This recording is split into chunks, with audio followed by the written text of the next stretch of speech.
The calendar reads May 16th, year 2167, but dates mean nothing anymore. The demon race has conquered the very last inch of human territory. The human world is gone, replaced by a charnel house of fire and bone. In the ruins of a once great city, beasts feast on the fallen as society burns to ash. The world hasn't just suffered, it has completely fallen. Among the jagged remains of a skyscraper, a lone figure is pinned against a broken pillar, a bloody monument to a lost cause. The fires of the apocalypse dance in the background, illuminating the total annihilation of civilization. Breath comes in ragged, wet gasps. Si Chen, the SSS lightning assassin, a man with spiky yellow hair and eyes that burn like dying stars, is humanity's last hope. But even a legend can bleed. He hangs there, gasping, huff, huff, blood pouring down his face and chest, his golden gaze fixed on the horror before him. An infinity symbol hangs from his neck, a cruel irony for a man at his end. 7 years ago, the nightmare began. Several demon kings suddenly descended upon this world without warning. Leading the charge was the monstrous demon kings Lanyu. With overwhelming power, they swiftly trampled the realm of man, turning cities into graveyards in a matter of months. Si Chen remembers the silhouettes of the kings standing over the burning horizon, the beginning of the end. Demon King's Lanyu, a massive demon king with twisted horns and glowing red eyes, towers over the wreckage. He stares down at the broken assassin and sneers with a voice that drips with malice. Heh, to think you were called humanity's last hope. Your entire race is nothing but pathetic, fragile trash. To him, the struggle of millions was nothing more than a minor nuisance. The Demon King raises a massive, clawed hand, red energy crackling around his fingertips like trapped lightning. He looks at the dying warrior and declares, "Now, it's time to fulfill your only remaining purpose." The air grows heavy with the scent of ozone and death as he prepares the final blow. Behind him, the pillar where Si Chen is pinned glows with reflected fire. A surge of crimson power erupts, a jagged, terrifying manifestation of demonic energy. The force of it threatens to tear the very atmosphere apart. This isn't just an execution, it is a ritual of consumption. The red claws of energy flex, ready to strike and end the era of humanity forever. Demon King's Lanyu looms closer, his face twisted into a mask of hunger and greed. He hisses the command that seals Si Chen's fate: become MY food, become MY power. He intends to absorb the last SSS-rank soul, feasting on the very essence of humanity's greatest warrior to fuel his own dark ascension. A blinding shockwave of white and red light tears through the battlefield. The sound is deafening, a roar of pure energy that shatters what little remains of the city. The collision of demonic power and a desperate, rising counterforce creates a vortex of destruction that swallows everything in sight. This is the moment where the hunter becomes the hunted. But Si Chen's soul is screaming louder than the explosion. No, MY sister, MYCOMRADES. He sees their faces in the white light, the people he failed to protect. The red energy isn't just external anymore, it's the manifestation of his own agonizing grief and the blood he spilled for a losing war. The memory of them is the only thing keeping him from fatting. Images of the fallen flash before his eyes like shattered glass. MY master, every single person closest to me. He sees the silhouettes of those he loved, standing in a sea of blood. The realization hits him with a visceral force. All of them had their lives snatched away by you beasts. The grief transforms into a white-hot, electric rage that surges through his broken veins. Lightning crackles across Si Chen's teeth as he grits them in a terrifying snarl. He looks directly into the eyes of death and makes a final, desperate vow. For their sake, even if it's the last thing I do, I will take you down to hell with me. He isn't fighting for survival anymore. He's fighting for a mutual grave. The infinity necklace glows with a blinding, prismatic light. He pushes past the limits of human endurance, reaching for a power that demands his very life as fuel. A holographic message flares in the void of his mind. SSS Ultimate Skill, Terminus Arc. A pillar of rainbow-colored lightning erupts from his body, soaring into the heavens and turning the night sky into a day of judgment. Si Chen stands at the center, a silhouette of pure, destructive light. The world turns a blinding yellow as the Terminus Arc expands. Demon King's Lanyu, once the arrogant predator, is now just a shadow caught in the blast. The sheer magnitude of the skill dwarfs the Demon King, his soldiers disintegrating instantly in the peripheral lightning strikes. The shock on the demon's face is the last thing Si Chen sees through the glare. The Demon King's eyes widen in genuine terror as the light binds him. "What is this? I can't move," he screams, his voice cracking with panic. The SSS skill isn't just damaging him, it's locking his very existence in place, pinning the Master of Demons to the same fate he tried to inflict. The arrogance is gone, replaced by the realization that even trash can burn with the heat of a star. Si Chen's body begins to fragment, his skin cracking like porcelain as the lightning consumes him from the inside out. He looks strangely at peace, his golden eyes wide and glassy, reflecting the end he chose. He isn't screaming. He's simply fatting into the light, his sacrifice nearly complete. The infinity symbol on his chest is the last part of him to glow. In his final moments, the shards of his memory surround him. He sees a vision of his sister, her face streaked with blood and tears as he held her in the rain. "Sister," he whispers in the silence of his mind. The memory is painful, a sharp fragment of the life he couldn't save, now shattering along with his physical form. Another shard drifts by, showing the back of the man who taught him everything. Master. The figure is distant, a silhouette of strength that Si Chen strove to emulate. The loss of his mentor was a wound that never healed, a debt he is finally paying back with his own soul. The darkness of the void begins to swallow the edges of the memory. The most painful shard appears, a family photo from a time of peace, showing his parents and a younger, happier sister. Mom, Dad. He reaches out for them, but they are just echoes of a world that no longer exists. They are the faces of the humanity he failed, the ghosts that have haunted his every step since the invasion began. The fragments continue to fall away into the blackness. He thinks to them, we'll see each other soon, but the thought is poisoned by a bitter regret that tastes like ash in his mouth. It's a pity I wasn't strong enough. Even at the very end, the guilt of his perceived weakness is the heaviest burden he carries. As his consciousness dissolves into white light, one final, agonizing thought echoes through his mind. If only I had been a little bit stronger. If he had just had a bit more power, perhaps the cities wouldn't have burned, perhaps his sister would still be laughing, and perhaps the world wouldn't be ending in this blinding flash of desperate magic. Demon King's Lanyu is disintegrating, his dark armor peeling away like burnt paper. Even in his death throes, his hatred burns. You lowly, inferior race! To think you could AC? He can't even finish the sentence before the Terminus arc obliterates his physical form.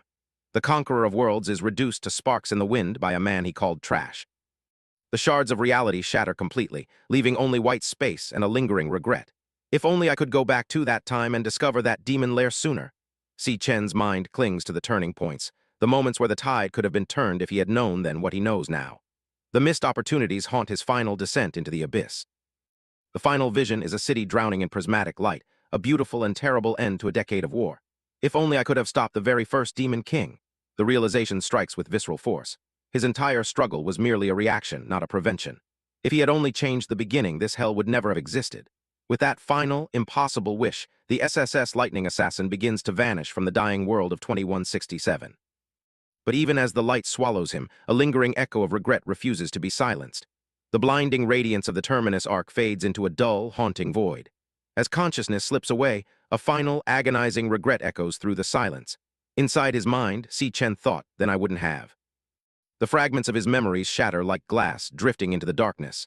He felt the weight of his failures pressing down one last time. He continued the thought, lost everything so early, and prepared for the end. But death did not take him. Instead, a blurry shape slowly drifted into focus. A simple ceiling light, glowing with a soft, warm hue that felt foreign after years of living in a world of blood and fire. The darkness was gone, replaced by the mundane reality of an indoor room. Si Chen's eyes snapped open, his vision clear and sharp. The red glow of the battlefield was gone, replaced by the clean, quiet atmosphere of a room bathed in sunlight. There was no scent of ozone or rotting flesh, only the faint, sterile smell of a hospital. He was lying flat on a thin mattress, his body feeling oddly light and whole. There were no jagged wounds, no broken bones, and no Demon King looming over him. He stared at the ceiling in disbelief, his mind struggling to bridge the gap between the apocalypse and this sudden peace. He sat up abruptly, his hands trembling as he checked his own body. The bandage on his nose felt real, but the absence of his massive scars was impossible. Gasping for air, he whispered, I'm not dead, and gripped the sheets, his heart racing with a mix of terror and hope. Si Chen scanned the room, his eyes darting from the medical curtains to the simple office desk and chair nearby. It was an infirmary, clean, quiet, and completely untouched by war. In his confusion, he asked the empty room, "Where is this?" as if the walls might provide an answer. He stood up and walked toward the window, his movements fluid and painless. The sunlight felt warm against his skin, a sensation he hadn't truly felt in years. He peered out, his eyes widening as he prepared to see the ruins of the world once more. But outside, there were no monsters. He looked down from the school infirmary hospital wing and saw a campus teeming with life. Students walked in groups, laughing and carrying books, completely oblivious to the doom that had once claimed them all. The world was green, vibrant, and alive. Si Chen stared in total shock, gasping at the impossibility of the scene. His breath hitched as he leaned against the window frame, his eyes scanning the faces of the living. Inside his mind, he questioned everything he knew. Wasn't the world already destroyed? All these people, where did they all come from? It was a miracle that felt like a hallucination. He stepped away from the window and found a mirror on the wall, splashing cold water on his face to ground himself. After a long while, I finally accepted the reality. The face staring back at him was younger, softer, and devoid of the thousand-yard stare of a dying soldier. It was the face of a student, not a martyr. The truth settled into his mind with the weight of a mountain. He realized, I have returned 10 years into the past to my university days. The year was no longer 2167. He had regressed to a time when the word demon was still just a myth. He stared at his youthful reflection, his mind already beginning to calculate the possibilities. Suddenly, a sharp, digital ringing sound filled his ears. A holographic waveform shimmered in the air before him, pulsing with an eerie white light. It wasn't a hallucination. It was an interface, one that felt intimately connected to his very soul. It crackled with energy, signaling the awakening of something dormant. A system window materialized in the air, its text crisp and clear. A holographic screen flashed. Power of gluttony. Integration complete. Finished. Si Chen watched the message linger, the realization hitting him like a physical blow. He thought, I've returned to before it all began. This time, he wasn't alone. He had brought a piece of the future back with him. He pulled out a nearby smartphone and checked the display. The screen confirmed his suspicions. May 16, 2157. The time was 16:15. It was the exact day and month he had died in his previous life, but 10 years earlier. The cycle had broken and a new timeline had begun. Si Chen stood before the mirror, the glowing system interface reflected in the glass alongside his youthful face. He reaffirmed the impossible truth to himself. I'm back 10 years in the past, May 16, 2157. The sunlight through the window felt like a blessing he didn't deserve, but one he would use to his advantage. His golden eyes narrowed, flickering with a faint, dangerous red light as his killer instincts resurfaced. He realized the strategic importance of this date. This is 3 years before the descent of Demon Kings. He had 3 years to prepare, 3 years to gather strength, and 3 years to ensure that history did not repeat itself. A dark vision of the future flashed through his mind, massive purple tentacles and demonic eyes looming over a helpless city. 3 years from now in 2160, the first Demon King, Wrath, will descend. He remembered the screams and the smell of burning rubber as the world began its slow descent into hell. The vision shifted to the shadows of monstrous beings emerging from a red void. It was Wrath who opened the gates of hell, and because of him the other Demon Kings followed into the human world one by one. That was the starting point. Si Chen's fists clenched at his sides as the memories of the invasion flooded back. He saw the burning ruins and the silhouettes of demons standing over the corpses of humanity, of total destruction, and the reason, I lost everything. The loss of his sister, his master, and his comrades burned in his chest like an unquenchable flame. This time, he wouldn't just be a survivor, he would be the executioner. He looked down at his palms, feeling the youthful blood coursing through them. A fierce, predatory grin touched his lips. But now, I am back. The despair of the previous life was gone, replaced by a cold, calculating resolve. He had been given a second chance, and he wouldn't waste a single second. His eyes blazed with a crimson intensity as he formulated his plan. As long as I defeat the first one to appear, Wrath, I can prevent the gates of hell from ever opening. I have a chance to change everything. The mission was clear. Kill the first Demon King and save the world before the war even starts. The system message remained floating in his vision, a constant reminder of the gift he had received. Power of gluttony, integration complete, finished. As the initial shock began to fade, a new curiosity took hold. Inside his mind, he thought, come to think of it.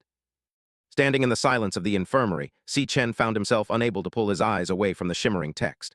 This power of gluttony, it was a name he had never encountered in his previous life, yet the interface had been tethered to his vision since the moment he woke. Inside his mind, he questioned, what is this power of gluttony interface? It's been floating in front of me ever since I opened my eyes. It was an unknown variable, a mysterious force that defied his memories of the future.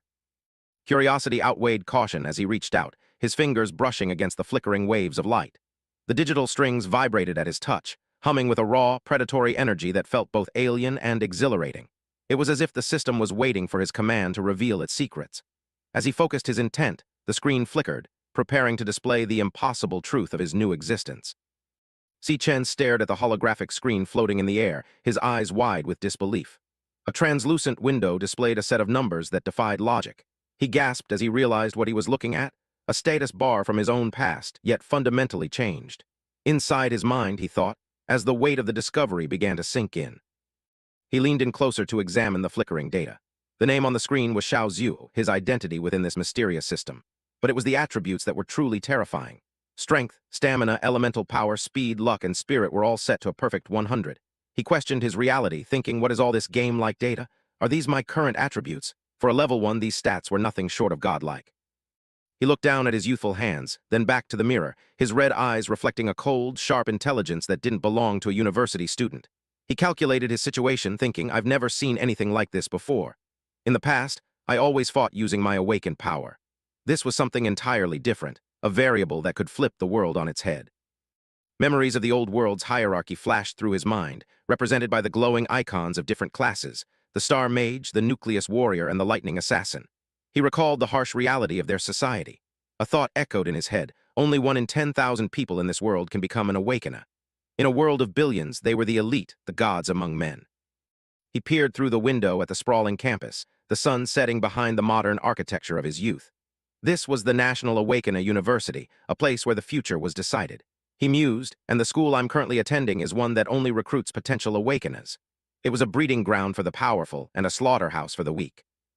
A dark memory of his previous life surfaced, a vision of himself on his knees, surrounded by the shadows of those who once looked down on him. He felt the phantom pain of every kick and insult. He lamented, but unfortunately, in my previous life, I failed to awaken during my university years. For 4 whole years, I stayed at the very bottom of the food chain. Anyone could just walk up and give me a kick. The bitterness of his past failure burned in his throat. He rubbed his chin, his expression shifting into a weary, cynical scowl. The irony of his situation wasn't lost on him. He muttered to himself, is this why I woke up in the infirmary? It seemed that even regressing 10 years hadn't saved him from the humiliation he had endured as a failed student. But then the system glitched, and a new interface appeared, a card shimmering with static. Si Chen's eyes narrowed as he focused on the image of a shadowed figure wreathed in electricity. He whispered, as he recognized the silhouette. It was a fragment of the power he had spent a lifetime perfecting. The details of the card crystallized into an archive file. It was the Lightning Assassin, a class of pure lethality. The screen detailed his old skills, Lightning God, which could boost movement speed tenfold, and Lightning Blade, a condensed arc of paralyzing power. He stared at the text, his heart thumping, thinking a lightning-type assassin? It was exactly what he had been before his death. A mental image of his true self flashed before him, a master of storms standing amidst the lightning. He could feel the phantom sensation of electricity dancing across his skin once more. He wondered, isn't this my class from my previous life? I can vaguely feel a surge of power flowing through my body. Could it be that the strength from my past life was inherited along with me? It was the only logical explanation for his impossible stats. The realization made his blood boil with a mixture of excitement and cold fury. If he already possessed the power of an SSS-rank hunter, then the 3 years before the invasion would no longer be about survival. They would be about absolute dominance. He asked himself, did I awaken early? The light of the interface bathed his face in an eerie, golden glow. He didn't hesitate. He willed the system to act, watching as a loading bar filled with a sharp, white light. A notification flashed. Switching class? Inside his head, he decided, let's test this power. He could feel the latent energy in his veins beginning to churn, waiting for the command to erupt. A sharp snap echoed in the room, the sound of the world's laws bending to his will. Si Chen's gaze shifted toward the door, his senses suddenly heightened to a degree that was almost overwhelming. He could hear footsteps in the hallway, the heartbeat of a person approaching, and the faint hum of power from nearby electronics. The door creaked open, and a young man with brown hair and large, round glasses stepped inside, his face pale with concern. A status bar appeared above his head, Ma Long, E-rank flower chanter. The sight of him made Si Chen's heart tighten. Ma Long stared at his roommate, his voice cracking as he cried out, "Eh?" in pure surprise. Ma Long rushed to Si Chen's side, his hands fluttering nervously as he checked for injuries. "Hey, buddy, you're awake. Is your body okay now?" he asked, his voice full of genuine, frantic worry. Si Chen stood there, frozen, as the system window remained hovering between them. He thought, is your body okay now? While carefully observing his friend. Si Chen looked at the holographic card of the Devourer and then back at Ma Long, who seemed completely unaware of the digital waves around them. He confirmed his theory, thinking, as I thought. No one else can see this interface. He forced his expression into a calm mask and replied simply, "Oh, I'm fine now." But Ma Long wasn't easily convinced. He poked and prodded at Si Chen, his eyes wide with disbelief. "Eh, all your injuries are gone," he shouted, his voice echoing in the small room. "You took such a heavy beating just yesterday. Are you recovering even faster than an awakener like me?" The sheer impossibility of Si Chen's recovery was enough to leave the young chanter reeling. Si Chen looked at his friend, a wave of bittersweet nostalgia washing over him. "This is my university roommate, Ma Long. To anyone else, he was just a low-ranked student, but to Si Chen, he was a ghost from a world that had been erased." The bandage on Ma Long's cheek was a stark reminder of the harsh world they inhabited.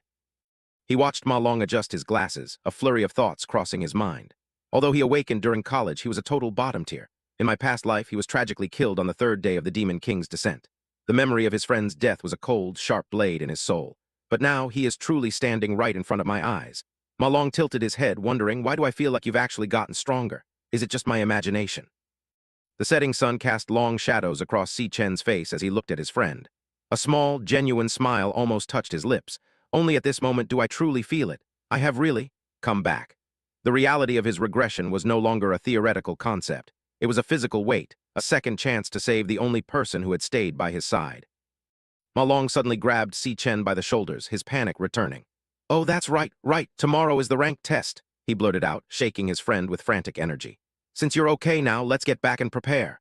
The urgency in his voice reminded Si Chen that life at the university was moving forward, whether he was ready or not. Ma Long continued to drag him toward the door, his voice echoing down the hallway. "Even if you haven't awakened yet, it's still crucial for your graduation evaluation," he yelled, his legs moving in a blur as he urged Si Chen to hurry. For Ma Long, the test was the most important thing in the world. For Si Chen, it was merely the first step in a much larger war. They stepped out onto the balcony, overlooking the vast campus under the golden glow of twilight. The National Awakener University was a sprawling complex of glass and steel, a monument to human potential. Below them, the sports fields were alive with the sounds of training and competition, a scene of peaceful preparation before the coming storm. The campus teemed with the vibrant energy of youth and untapped potential. Everywhere Si Chen looked, students were manifesting their powers in small, mundane ways. A girl conjured a swirling ball of purple energy in her palm, while others laughed and talked as if they had all the time in the world. The sounds of laughter echoed across the plaza, a carefree melody that Si Chen knew would eventually be drowned out by the screams of the dying. On the soccer field, a student sprinted with bursts of fire erupting from his shoes, while another launched a ball with superhuman force. They were merely playing with the very powers that would later be used in a desperate struggle for survival. Si Chen watched them, a cold, predatory light in his eyes as he followed Ma Long into the heart of the crowd.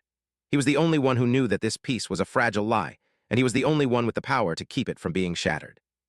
Si Chen walked with Ma Long through the crowded campus, the setting sun casting long, golden shadows across the pavement. He looked at the groups of students, their faces bright with life and petty concerns, and felt a strange, hollow sensation in his chest.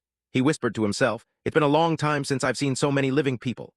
Beside him, Ma Long shivered, his round glasses reflecting the sunset as he asked in a shaky voice, "You, what kind of scary things are you saying?" Ma Long adjusted the bandage on his cheek, his expression filled with a mix of exhaustion and genuine concern. He looked up at Si Chen, his eyes pleading for a return to normalcy. "Buddy, let's just walk around the playground," he suggested, hoping a bit of fresh air would clear whatever dark thoughts were clouding his friend's mind. The fallen leaves swirled around Si Chen's feet as he continued to walk, his gaze distant. The peaceful university campus was a stark contrast to the graveyard he had just escaped. A grim thought settled in his mind. I once lost everything completely. The memory of the blood-soaked horizon felt more real than the stone buildings surrounding him. A dark vision of the apocalypse flickered in his mind, showing his past self standing amidst the ash and crumbling skyscrapers of a dead world. He knew the timeline of the coming disaster better than anyone. He realized, if I do nothing, that desperate future will soon arrive again. The weight of his knowledge was a heavy chain around his soul. He stopped walking, his red eyes blazing with a cold, predatory intensity that made the air around him feel heavy. He made a silent vow to himself. I must take action immediately. I have to increase my level as fast as possible. Survival was no longer an option. He needed to become the apex predator before the true monsters arrived. He recalled the basic laws of this era, visions of armored warriors standing over the corpses of massive beasts. In this era, there is only one way for an awakener to level up, by killing monsters in the demon lairs. The raw, primal nature of power in this world meant that blood was the only currency that mattered. His thoughts turned to the political landscape, a vision of do not cross tape sealing off a glowing, purple rift. But almost all demon lairs are monopolized by the great guilds. Outsiders have zero chance to level up. He looked back at his own flickering status window and wondered if these are my current stats. Then how strong am I compared to other awakeners and monsters? The system window displayed his name, Si Chen, and his perfect level 1 stats. He mentally reviewed the world's hierarchy. To distinguish power levels, the government has classified awakeners and monsters into ranks. From highest to lowest, they are S, A, B, C, D, and E. He knew where he once stood, and he knew where he was now. He watched the other students passing by, seeing their low-ranked energy signatures through his hunter's eyes. Most students at the university are stuck at E rank. Only a few geniuses or those with guild backing can reach D rank. They were all small fish in a very dangerous pond, completely unaware of the sharks already swimming among them. The level 1 indicator on his status screen glowed with an eerie, steady light. He looked at the athletic track stretching out before them. Although I can estimate based on experience, I wonder what rank I get if I took the test. The upcoming graduation evaluation was the perfect opportunity to test his newfound potential. Si Chen glanced sideways at Ma Long, who was still looking around with a nervous, confused expression. I'm definitely stronger than him, he thought, a cold calculation running through his mind. Ma Long noticed the stare and tilted his head, a literal question mark appearing over his head in his confusion. The piece was shattered in an instant. A basketball, thrown with malicious force, tore through the air and struck Ma Long directly in the face. The impact was sickening, the ball bouncing away as Ma Long's head snapped back. Si Chen watched with a sudden, icy focus, the world slowing down to a crawl as his killer instincts flared. Ma Long collapsed onto the hard pavement, clutching his face as blood began to trickle from his nose. His glasses were knocked askew, and a pained escaped his lips. He curled into a ball, the sudden violence leaving him reeling in the dirt. Si Chen's gaze drifted toward the source of the attack. A group of 4 students sat on the nearby stairs, their postures arrogant and relaxed. They were the apex predators of the campus hierarchy. The lead bully, a muscular man in a dark tank top, leaned forward with a cruel smirk. Yo, isn't that Si Chen and Ma Long? He called out, his voice full of mock friendliness. K letter 1 EBB, B letter 1 EAFT, and letter 1 EA1T Kong Tern, unnamed bully, looked down at them with eyes full of disdain, a dog tag dangling from his neck. He adjusted his position, his massive shoulders blocking the light. You guys recovered pretty fast, he commented, his voice a low, threatening rumble that carried across the court. To him, they were just playthings. Ma Long looked up, his face pale and his eyes wide with terror as he recognized their attackers. He whispered frantically to Si Chen, his voice trembling. Real bad luck, we actually ran into him. The fear radiating from him was palpable, the memory of previous beatings fresh in his mind. Si Chen stood his ground, his back to the camera as he looked up at the bullies. He didn't move to help Ma Long up, nor did he flinch. He simply observed them, his red eyes analyzing their stats and their weak points with a cold, military precision. The sun set behind the buildings, casting the campus into deep orange shadows. The lead bully chuckled, glancing back at his cohorts as if sharing a private joke. I told you these 2 kids were tough, he boasted, his smirk widening. He was enjoying the spectacle, the feeling of absolute power he held over the trash of the university. Behind him, another student with white hair stood with arms crossed, watching silently. The lead bully leaned forward, his expression turning cold and demanding. You clearly knew I was playing ball here. Why didn't you think to bring 2 crates of drinks? He expected immediate submission, the same way he always had. To him, the world was a simple place where the strong took whatever they wanted. Ma Long scrambled to his feet, bowing his head in a desperate, habitual apology. He was shivering with fear, his voice high and frantic. Sorry, I'll go buy them right now. He was ready to flee, to do anything to avoid another confrontation. He turned to leave, his spirit completely broken by the bully's presence. But Si Chen's hand shot out, catching Ma Long's shoulder and stopping him in his tracks. He stared directly at the bullies, his red eyes reflecting a dangerous, lethal calm. He spoke with a voice that was as sharp as a razor. You aren't the one at fault. The ones who should be saying sorry are them. The air on the court suddenly grew cold, as if the first frost of winter had arrived early. Under the harsh afternoon sun, a group of students sat lounging on the concrete steps, their presence radiating a subtle threat. One of them pointed toward the approaching duo and called out, Yo, isn't that Si Chen and Ma Long? The casual tone of his voice masked the predatory intent beneath it. Gong Cheng leaned back with an arrogant smirk, his muscular frame draped in a dark tank top. He eyed the 2 newcomers with a condescending gaze and remarked, You guys recovered fast. To him, they were nothing more than convenient outlets for his boredom. Ma Long froze, sweat beading on his forehead beneath his messy brown hair. The bandages on his face were a testament to their previous encounters. He thought in a panic, just my luck. Ran into him again. The fear in his wide eyes was palpable. Standing beside his trembling friend, Si Chen remained eerily calm. His gaze was fixed on the bullies above, his posture relaxed yet ready. He didn't flinch, even as the tension in the air thickened to a suffocating degree. Gong Cheng chuckled, turning his head slightly to boast to his companions. I told you these 2 kids can take a beating, he bragged, his voice dripping with sadistic pride. He saw their resilience not as strength, but as a reason to hit them harder next time. As Si Chen stared at his tormentor, something shifted within him. His dark eyes began to glow with a faint, ominous red light. He whispered to himself, it's this guy. Suddenly, like an opening floodgate, some memories from the past welled up, cold and bitter. The memory hit like a physical blow. The sound of rushing water and frantic gasping echoed in his mind. He could feel the cold ceramic of the sink and the suffocating pressure of being held down. Bubbles of air escaped as he struggled to breathe. In the flashback, the scene in the men's restroom was brutal. Gong Cheng had forced Si Chen's head into a sink full of water, the sounds of Gu Lu Lu filling the small space.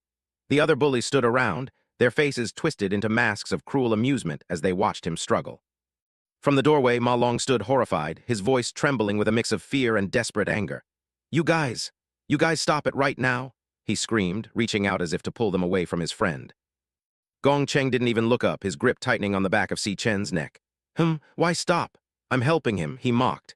He laughed as the water splashed everywhere, completely indifferent to the suffering he was causing. He hasn't awakened yet even now. Gong Cheng shouted over the sound of the struggle. Shouldn't we stimulate him a bit? The cruelty was deliberate, a calculated effort to humiliate someone they deemed inferior under the guise of encouragement. The restroom erupted in raucous laughter. The bullies found the sight of a drowning student hilarious, their egos fed by the absolute power they held over him. Their cackles echoed against the tiled walls, sharp and jagged. Eventually, Gong Cheng pulled him out and let him drop to the floor. He fainted just like that, he remarked with a dismissive wave. Let's go, it's boring now." As they swaggered out, leaving the dripping boy behind, Ma Long rushed to his side, calling out his name in a panic. Ma Long knelt by the unconscious Si Chen, his hands shaking as he tried to help. "Si Chen, are you okay?" he pleaded. The sight of his friend broken and wet on the bathroom floor was a scar that wouldn't easily heal. Water dripped from Si Chen's dark hair as he slowly regained consciousness, his vision blurred. A single thought consumed his mind, born of pure, unadulterated resentment. Why? Do they never let us go? It was a question with no answer, only a deepening darkness. The realization settled into his bones like lead. Pure malice doesn't just exist in the demon lair. It isn't just something found in the monsters of the abyss.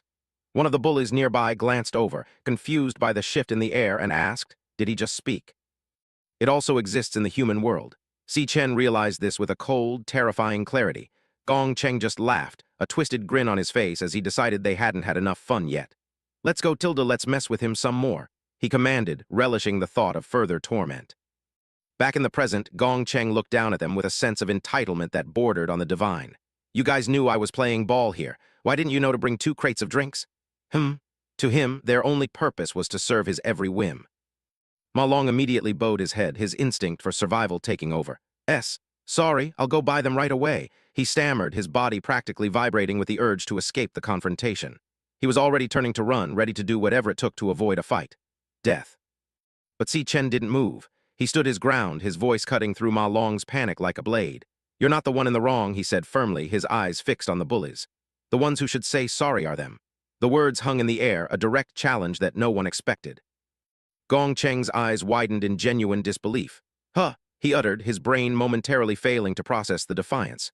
No one talked back to him. No one looked him in the eye like that. The silence that followed was heavy with impending violence. Ma Long spun around, his face pale with terror. Si Chen? What are you saying? He whispered frantically. He couldn't understand where this sudden bravado was coming from, and he was terrified of the consequences it would bring. Gong Cheng stood up, his body surging with E-rank power. Green flames flickered around his arms as they transformed into jagged, stone-like gauntlets. A holographic window identified him. Gong Cheng, E-rank flower warrior. He stepped forward, the heavy thud of his boots echoing on the pavement as he prepared to crush the boy who dared to defy him. Si Chen's eyes flared with a brilliant, predatory crimson, a cold light that the oblivious onlookers would never suspect. He didn't see a terrifying E-rank warrior, he saw a clumsy target. The experience of 1,000 battles surged through his veins, transforming his stillness into a lethal focus. The game of predator and prey was about to be flipped on its head, right in the center of the campus square. He analyzed the situation with the cold efficiency of a master assassin, even as the first whispers of a crowd began to gather. Inside his mind, he thought, this guy named Gong Cheng only dares to bully the weak because his older brother is the strongest student council president. As the glowing stone arms swung toward him, Si Chen reached a grim conclusion. In reality, his own abilities aren't outstanding. He was already 3 steps ahead of the bully, and the public spectacle that was about to unfold.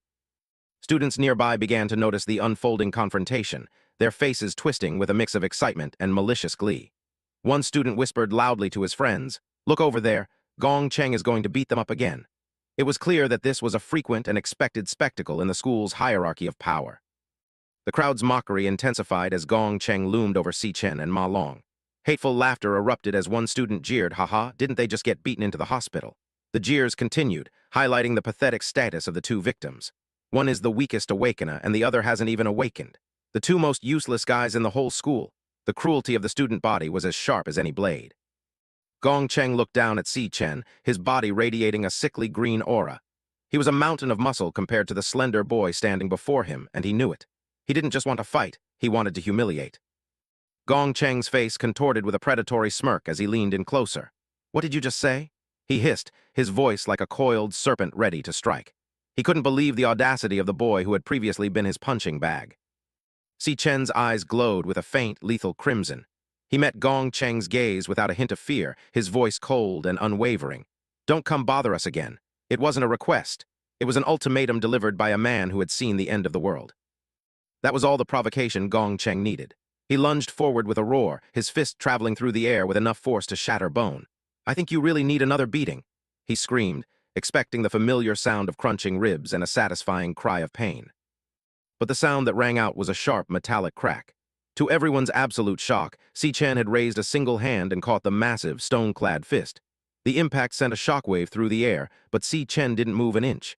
He had blocked the strike with effortless grace. Gong Cheng froze, his momentum completely halted. He stared down at his fist, then up at Si Chen's impassive face. Something was wrong, terribly wrong. He could feel the raw power vibrating through Si Chen's palm, a strength that shouldn't belong to an unawakened weakling. The crowd went silent for a heartbeat before erupting in a wave of disbelief. One girl gasped, her hand to her mouth. "Just now? What happened?" Others whispered in a frenzy, their previous mockery replaced by genuine confusion. He could actually block Gong Cheng's fist. It was a feat that shattered their understanding of the school's power ranking. Si Chen stood calmly, the red tint in his eyes growing more intense. The students nearby were reeling, but he clearly hasn't awakened. One thought, his mind racing to find an explanation. Did my F***seeking eyes deceive me? Even Ma Long, standing just a few feet away, stared at his friend as if he were seeing a complete stranger. Gong Cheng's shock quickly turned into a boiling, humiliated rage. He pulled his fist back, his entire body trembling with the effort of summoning more power. "You damn unawakened weakling! Dare to challenge me?" He spat, his pride wounded more than his body. He was an E-rank awakener, he wouldn't be embarrassed by a nobody. Si Chen simply smirked, a dangerous glint in his eyes. "Just right. I'll test it out on you," he whispered. A holographic window appeared before his eyes, its blue light reflecting in his pupils. Inside his mind, the system responded, loading. Job switching. He was about to show them what a true apex predator looked like. The loading bar reached its end in a flash of light. A digital chime echoed in Si Chen's ears as the message appeared. Job switch complete, finished. The air around him began to crackle with latent energy, the scent of ozone filling the space between the two fighters. A detailed status card materialized in the air, displaying his new identity, LV, one electric assassin. Yellow bolts of lightning began to dance across his skin, arcing between his fingers. His stats were revealed, low strength and stamina, but a staggering amount of speed and neural power. The flash body skill increased his movement speed by 10 times, turning him into a living blur of electricity. Ma Long stumbled back, his eyes wide behind his cracked glasses. He could barely find the words to speak. "You? Why you? When did you awaken?" he shouted, his voice cracking with emotion. He had known Si Chen for years, but the man standing before him now was radiating a power that was utterly alien. Si Chen ignored the questions, his focus entirely on the bully. He stood as the center of a storm, the yellow lightning illuminating his determined expression. He was no longer a victim, he was the electric assassin, and the hunt had officially begun. Seeing the lightning, Gong Cheng realized he couldn't hold back anymore. He unleashed his ultimate defense, his skin turning into jagged, dark stone as the air around him heated up. Indestructible demon armor flashed in the air. His body expanded, his stone gauntlets growing larger and sharper as he prepared for a final, decisive strike. Gong Cheng roared as he threw his entire weight into a massive overhead punch. "I think you F***seeking forgot? The taste of my killer jab," he screamed, the ground beneath his feet cracking from the sheer force of his movement. He was a juggernaut of stone and fury, determined to erase Si Chen from existence. But Si Chen was faster. He moved before Gong Cheng's fist could even begin its descent. A trail of yellow lightning followed him as he bypassed the massive stone arm, his movements too fluid and rapid for the human eye to track. He was a bolt of lightning passing through a mountain. The impact was devastating.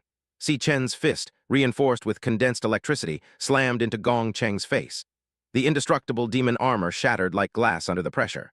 A brilliant explosion of yellow light engulfed the two of them as the force of the blow rippled through Gong Cheng's entire body. Gong Cheng was sent hurtling backward, his massive frame tumbling through the air like a rag doll. A spray of blood arched through the sky as he crashed onto the concrete steps, the impact leaving a small crater. The powerful bully who had terrorized the school was broken in a single instant. The entire courtyard was stunned into absolute silence. A few students stood with their mouths hanging open, their eyes wide with terror. One screamed in disbelief, "What happened in that instant just now?" Another shouted he sent Gong Cheng flying with one punch. The impossible had happened right before their eyes. Ma Long stared at the crater where Gong Cheng lay, his jaw practically hitting the floor. The shock was so great that he couldn't even move. He looked back at Si Chen, who was calmly shaking the excess electricity from his hand, and felt a cold shiver run down his spine. This was a new world, and Si Chen was its master. Gong Cheng groaned as he tried to push himself up, blood dripping from his shattered jaw.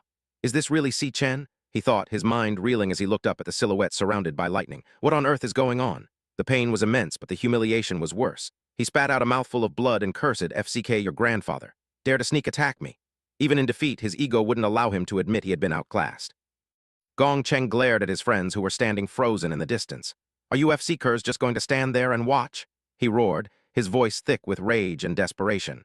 He couldn't believe his own lackeys were so useless when he needed them most. The dynamic of the school had shifted, and everyone was beginning to realize it.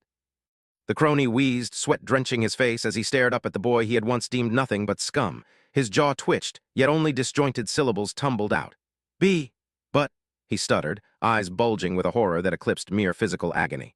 The absolute impossibility of it all began to shatter his mind. Si Chen stood as a dark silhouette against the blinding afternoon light, his body wreathed in violent arcs of yellow electricity.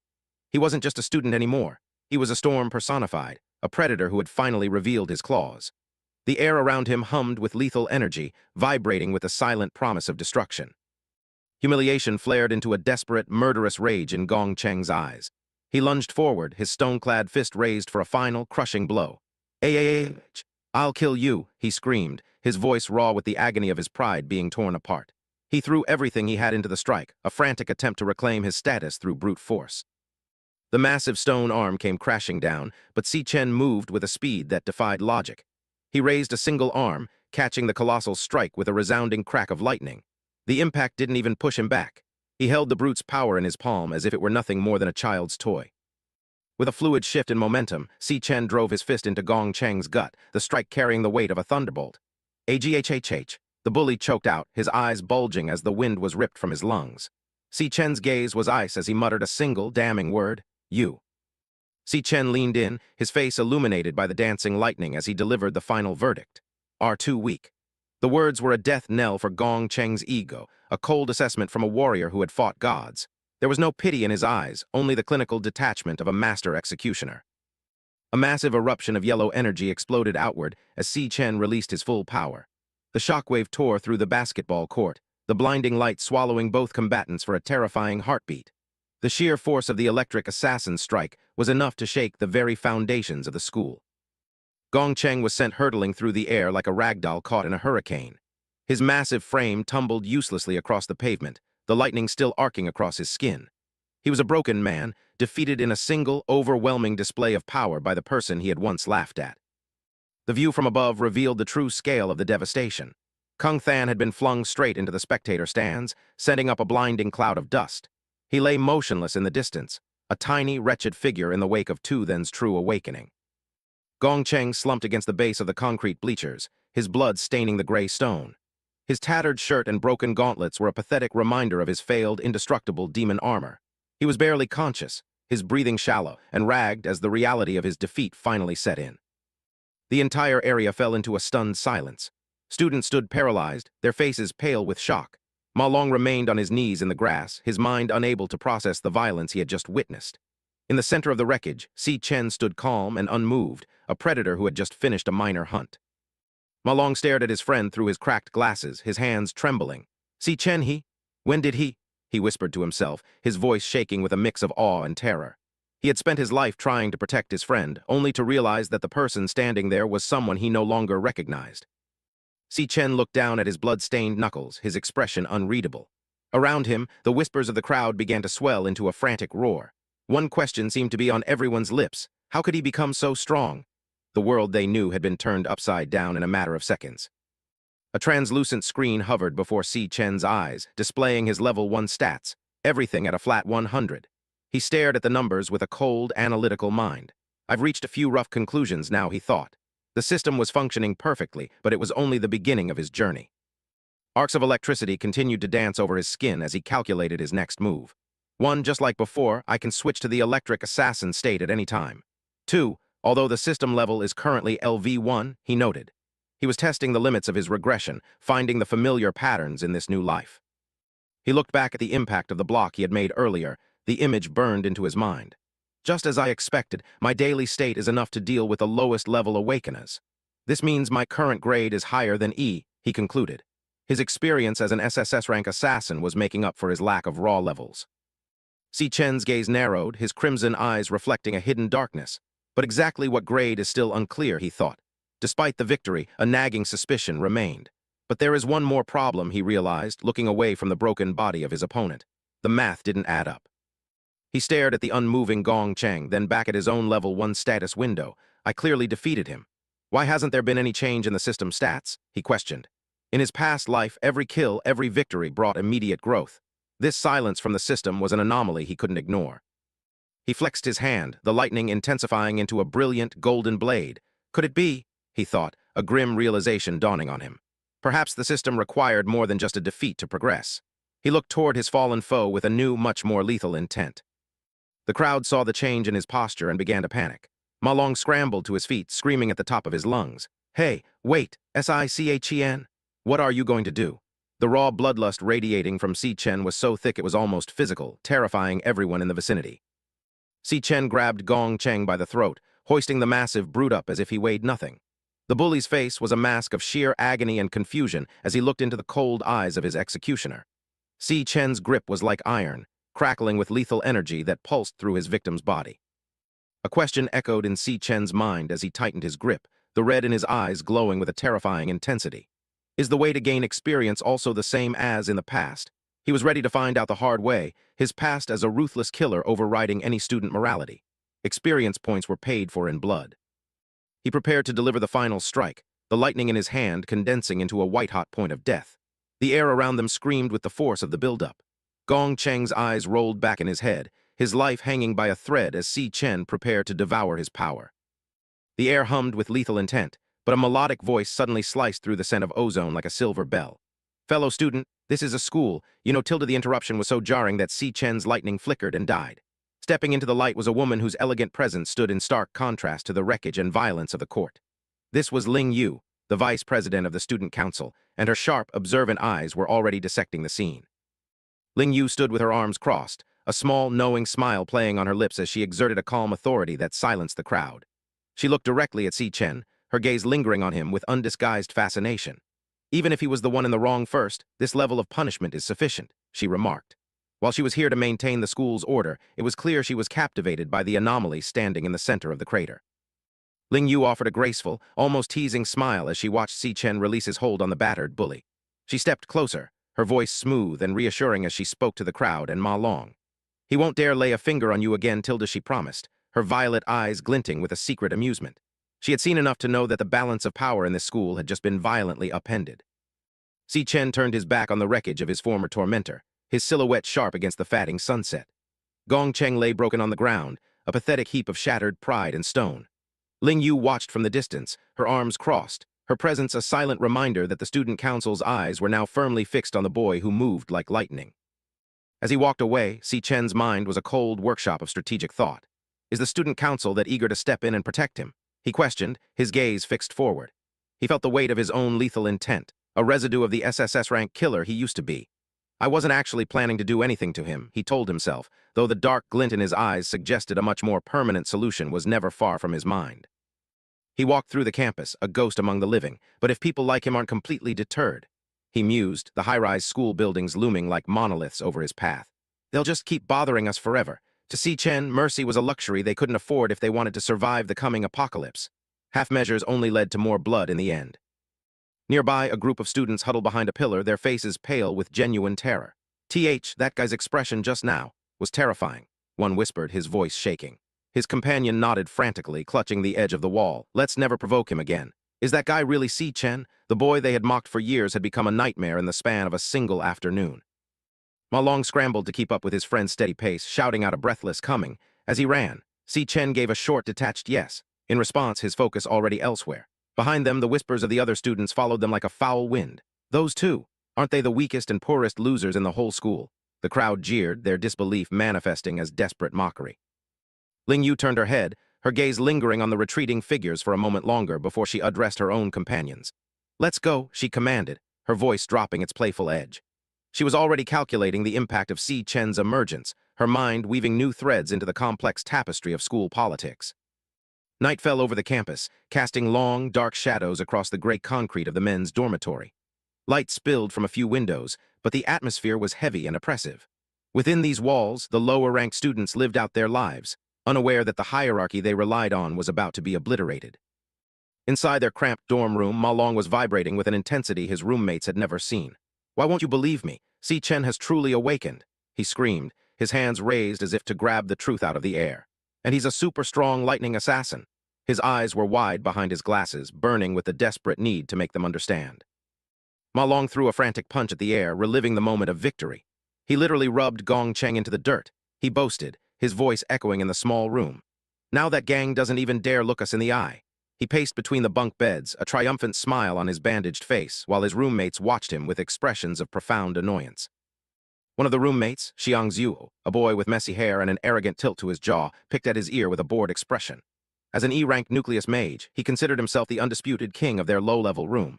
Where is he then?" he asked skeptically, his eyes fixed on nothing in particular. To him, Ma Long's story sounded like the delusional ramblings of someone who had taken too many hits to the head. Xiang Zhu leaned forward and sharply poked Ma Long on the forehead, mocking his excitement. "If he's that strong, does he really still need to go running?" he demanded, his voice rising in irritation. "Does an awakener even need such basic fitness training? Does that even make sense?" He saw Si Chen's continued training not as dedication, but as proof of his weakness. The other roommate, Xiang Yu, was hunched over his computer, a lollipop protruding from his mouth. He didn't even turn around as he added his own cynical commentary. "Seems like Ma Long's head was really beaten into a pulp," he remarked, his fingers clattering over the keyboard. Xiang Zhu barked a laugh in the background, shouting, "Exactly, snap out of it." The two E-rank students were too comfortable in their superiority to accept a new reality. Xiang Zhu stood in the center of the room, spreading his arms wide as he lectured the trembling Ma Long. "The four of us were put in the same dorm, only because our ranks are the bottom four of the entire year," he reminded him, his voice harsh. "That is an unchangeable fact. He lived in a world where rank was everything, and he was determined to keep Ma Long in his place." A brilliant red light erupted from Xiang Zhu's hand, illuminating the room in a bloody glow. "And I am the fourth from the bottom, which means I'm the one in this dormitory," he boasted, his face twisted into a mask of smug superiority. "A person can only awaken one class in their life. You two are just support chanters. I'm the only combat class in this entire room, a nucleus mage." To him, this small crumb of power was enough to justify his arrogance. Ma Long hung his head, the weight of Xiang Zhu's words pressing down on him. The red light reflected in his eyes, a reminder of the rigid class system they lived under. "That is a super fact that can't be changed," Xiang Zhu barked, his voice filled with a hollow triumph. He was the biggest fish in a very small, very shallow pond. Xiang Zhu flexed his arm, admiring his own reflection. "That kid Si Chen looks like such a weakling. How could he possibly be a lightning assassin?" He scoffed. "On the other hand, I feel like I've been getting stronger lately. I might even be able to squeeze into a club." His delusion was absolute, fueled by a total ignorance of the monster currently sleeping just a few feet away from him. Xiang Yu remained glued to his screen, his voice monotone and disinterested. "Tomorrow is the final rank test before the graduation evaluation," he noted, the blue light of the monitor reflecting in his eyes. Xiang Zhu continued to pose in the background, unaware of the impending storm. "Everything will be clear then," Xiang Yu finished. Little did they know the evaluation would be the day their world came crashing down. Deep within an E-rank training demon lair, a massive fiery portal roared with infernal energy. Guards stood at attention, their silhouettes black against the blinding orange light. This was a place of danger and power, where only the elite dared to tread, a gateway to a world of monsters and ancient magic. A man stepped from the flames, his presence so heavy it seemed to warp the air around him. He wore a long white coat over a dark suit, his face obscured by the flickering light of the portal. He was a figure of cold, concentrated power, returning from a hunt that would have broken a lesser man. This was Gong Ting, the student council president and the undisputed king of the school. He walked with a calm, lethal grace, his white coat stained with the fresh blood of the monsters he had just slaughtered. Ling Yu followed behind him, her elegant posture a sharp contrast to the raw power radiating from the man in front of her. He was the pinnacle of their school's strength, a predator among predators. Gong Ting walked past the bowing soldiers, his voice low and commandingly calm. "Let's end today's training here," he ordered. He didn't even look at the men who feared him, his mind already moving on to his next objective. To him, the demon lair was nothing more than a gym, a place to hone his skills for the real war ahead. He turned his head slightly, his sharp, golden eyes catching the light. Gong Ting's face was a mask of cold indifference, his features carved from the same hard stone as the mountains. He was a man who lived and breathed for strength, a ruler who tolerated no weakness in his domain. Regardless of his status, he was a monster in human skin. Gong Ting came to a halt as the shadows revealed the broken figure of his younger brother lurking by the facility exit. "You're still waiting here, Gong Cheng," he noted, his voice as frigid and detached as a winter wind. He looked down at the bandaged mess of a man, his golden eyes projecting a judgment so absolute it felt like a physical blow. To the student council president, Gong Cheng was nothing more than a living stain on their elite lineage. Gong Cheng looked up, his eyes bloodshot and burning with a desperate green light. "Brother, if you don't take care of this, I won't be able to sleep," he pleaded, his voice cracking with the strain of his humiliation. "He bullied your own brother in front of so many people. He clearly has no respect for you." The broken bully was begging for a vengeance he lacked the spine to claim himself, his cowardice as glaring as the white bandages wrapping his shattered ego. Gong Ting listened to his brother's desperate pleas with a cold, detached expression. He didn't offer a hug or a comforting word, only a sharp, clinical gaze that seemed to cut right through the younger boy's cowardice. "Understood," he said simply, his voice devoid of any emotion. He was already seeing the situation not as a family matter, but as a minor disturbance in the order he worked so hard to maintain. Gong Ting turned his back on his brother, his golden eyes reflecting the harsh light of the facility. "I'll handle it for you," he promised, though the words felt more like a chore than a commitment. To him, Gong Cheng's failure was an embarrassment, a stain on their lineage that needed to be scrubbed away with the same ruthless efficiency he applied to the monsters in the demon lair. Later that evening, the sound of a sharp knife slicing through a perfectly cooked steak echoed in the opulent dining room. The atmosphere was refined and quiet, a world away from the violence of the school courtyard. Every movement was precise, every detail curated to reflect the absolute power and status of those who sat at the table. Gong Ting and Ling Yu sat at opposite ends of a long, candlelit table, the flickering light casting dramatic shadows on the walls. "How do you plan to handle this?" Ling Yu asked, her voice carrying a hint of genuine curiosity. Gong Ting didn't even look up from his meal as he responded. He was simply outmatched by the other guy. His assessment was cold and honest, devoid of any desire for petty revenge. Kung Din ate leisurely, asking with a nonchalant expression, "Is he really as strong as the rumors say?" He probed, his mind racing through the implications. He hadn't witnessed Tu Than's power firsthand, so he wanted to know if the student council vice president considered Tu Than a genuine threat, or merely a minor anomaly that needed managing. Ling Yu continued, her voice echoing in the vast, silent room. "You know the strength and ranks of everyone in this school. Less than 10 people in the entire school have reached D rank, and you've recruited them all into the club," she noted. She was reminding him of the absolute monopoly on power he held, a status that Si Chen was now beginning to challenge. "Besides, others don't have the opportunities to access demon lairs like you do," Ling Yu pointed out, her tone bordering on the cynical. "Those mediocre awakeners have no way to improve," she added. She understood better than anyone that the system was rigged in favor of the elite, and she was fascinated by someone who could break those rules through sheer, unexplained power. Outside, a cold, relentless rain began to wash over the campus. Ling Yu's voice echoed in the darkness, a haunting commentary on the man she followed. "No one can catch up to your pace," she said. But through the torrential downpour, a single figure continued to move, a dark silhouette against the gray pavement. Si Chen was running, his body a machine of pure, agonizing willpower. Si Chen pushed himself through the storm, his breath coming in ragged gasps. He was performing a 100 kg WEIGHTS, 20 km run, his muscles screaming under the impossible load. To any observer, it was madness, but to him, it was a biological necessity. He wasn't training for a school test. He was training to survive the end of the world. The massive weights shifted on his back, a constant reminder of the physical limits he needed to shatter. Basic training can improve physical quality, he reminded himself, his mind as focused as a laser. An awakener's upper limit is directly related to their physical strength. He knew that raw power was useless without a vessel strong enough to contain it. Rainwater mixed with sweat as it ran down Si Chen's face, but his crimson eyes never wavered. Only with a strong enough body can one harness and unleash extreme class powers, he thought. The memories of his past life as an SSS-rank assassin were his only guide. But this is still far from enough, he realized. He needed to be stronger, faster, and more lethal than he had ever been before. In his mind, a vision of the apocalypse played out in vivid, terrifying detail. In the year 2160, the demon king Wrath left the demon lair and descended upon the world. Massive, tentacled horrors tore through the sky, eclipsing the sun. In an instant, he slaughtered a massive number of humans. The memory of the carnage was a permanent scar on his soul, a debt of blood that could only be paid in kind. The memory shifted to a rain-slicked street where a younger Si Chen knelt in the mud, cradling the lifeless body of a girl. My only relative, my sister, she died. At his hands, he remembered, his voice a silent scream in the darkness. No, no, no, he had cried out then, a broken boy who had lost everything. Now he was a man who would do anything to make sure that history never repeated itself. The vision of destruction continued, a hellscape of fire and blood. It was also Wrath who opened the gates of hell, allowing the other demon kings to enter the human world. The betrayal of the world began with a single monster, a creature of pure malice that had torn the fabric of reality apart. To stop the end, Si Chen knew he had to strike at the source. Si Chen's face was a mask of cold fury as he continued his run through the storm. Therefore, the goal for the first stage, he thought, his every movement a declaration of war. He wasn't just building his strength, he was sharpening himself into a weapon designed for a single, impossible purpose. The path ahead was paved with blood, and he was ready to walk it. A pair of glowing, monstrous eyes burned through the darkness of his memory, a silhouette of absolute destruction. To kill Wrath, the thought echoed in his mind, a vow written in the ashes of his past life.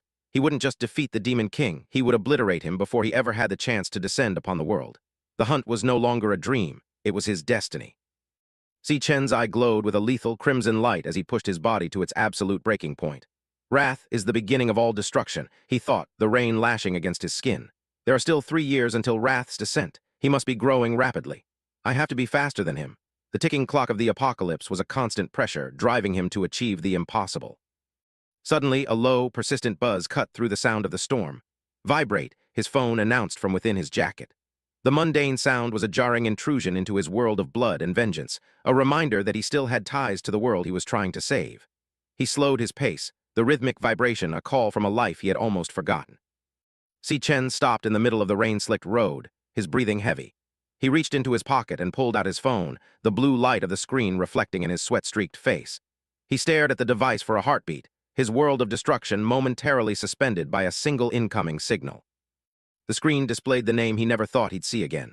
SIYUN incoming call. A digital photo of a smiling girl with long binks appeared, her warmth a sharp contrast to the cold rain. XIAOYUN called back, he thought, his heart hammering against his ribs. The sister he had watched die in his past life was calling him now, a living, breathing miracle in the palm of his hand. Si Chen's hand shook as he answered the call, his voice a low, uncertain whisper. Hello, he said, the word catching in his throat. He was terrified that the sound of her voice would be nothing more than a ghost, a cruel trick played by his own traumatized mind. But the silence on the other end was soon broken by a familiar, energetic greeting. Si Chen stood alone in the vast, empty street, the rain continuing to fall in sheets around him. Hello, brother, why did you call me so many times today? Si Yun's voice rang out, bright and full of life. I went to a competition today and my phone died. I just got back to the dorm and plugged it in. To her, it was just another day, but to Si Chen, every word was a precious gift he had prayed for an eternity. He listened to her ramble, the sound of her voice the only thing keeping him tethered to reality. Brother, let me tell you, if I win a prize this time, our rent problem will be solved. H-A-H-A-H-A, she laughed, her joy so pure it felt like a physical blow. She was worrying about rent and competitions, completely unaware of the monsters lurking in the shadows of the future. Si Chen closed his eyes, let her laughter wash over him like a healing balm. In that destroyed future, I prayed to the heavens countless times. Can you let everything start over? Si Chen thought, his heart overflowing with a bitter, desperate love. He had been given a second chance, a miracle he still couldn't quite believe, but his long silence was starting to pull at her nerves. Si Yun's voice cut through the static of his thoughts, sharp and concerned. Huh, brother, is it raining on your side? Why aren't you saying anything? To him, her mundane worry was the most beautiful sound in existence. A single tear mixed with the rain as a soft, sad smile touched Si Chen's lips. Even if I have to pay with everything I have, he vowed, his voice gaining a new, unbreakable resolve. He wouldn't let her down this time. He would be her shield, her sword, and her god. He took a shallow, shaking breath, forcing himself to respond before the silence became too heavy. It's nothing, he said, his voice now calm and steady despite the storm raging inside him. He was ready to face anything, to kill anything, just to hear her laugh one more time. Si Chen stood in the pouring rain, his eyes wet with more than just the storm. A soft, heartbreaking smile touched his lips as he whispered into the phone, It's been too long since I heard your voice. He felt the weight of 1,000 lifetimes of grief lifting for a single precious moment. Even if I have to fall into an endless hell, he vowed to himself, I will never let that voice be silenced again. He was a man reborn, a sinner granted a second chance to be a brother. Si Yun's laughter crackled through the speaker, her voice light and oblivious to the dark thoughts consuming her brother. What are you talking about? Didn't we just talk on the phone the day before yesterday? She teased, her tone bright and full of life. We'll see each other once my competition is over. Just wait for my good news. By Tilda she finished, hanging up before Si Chen could respond.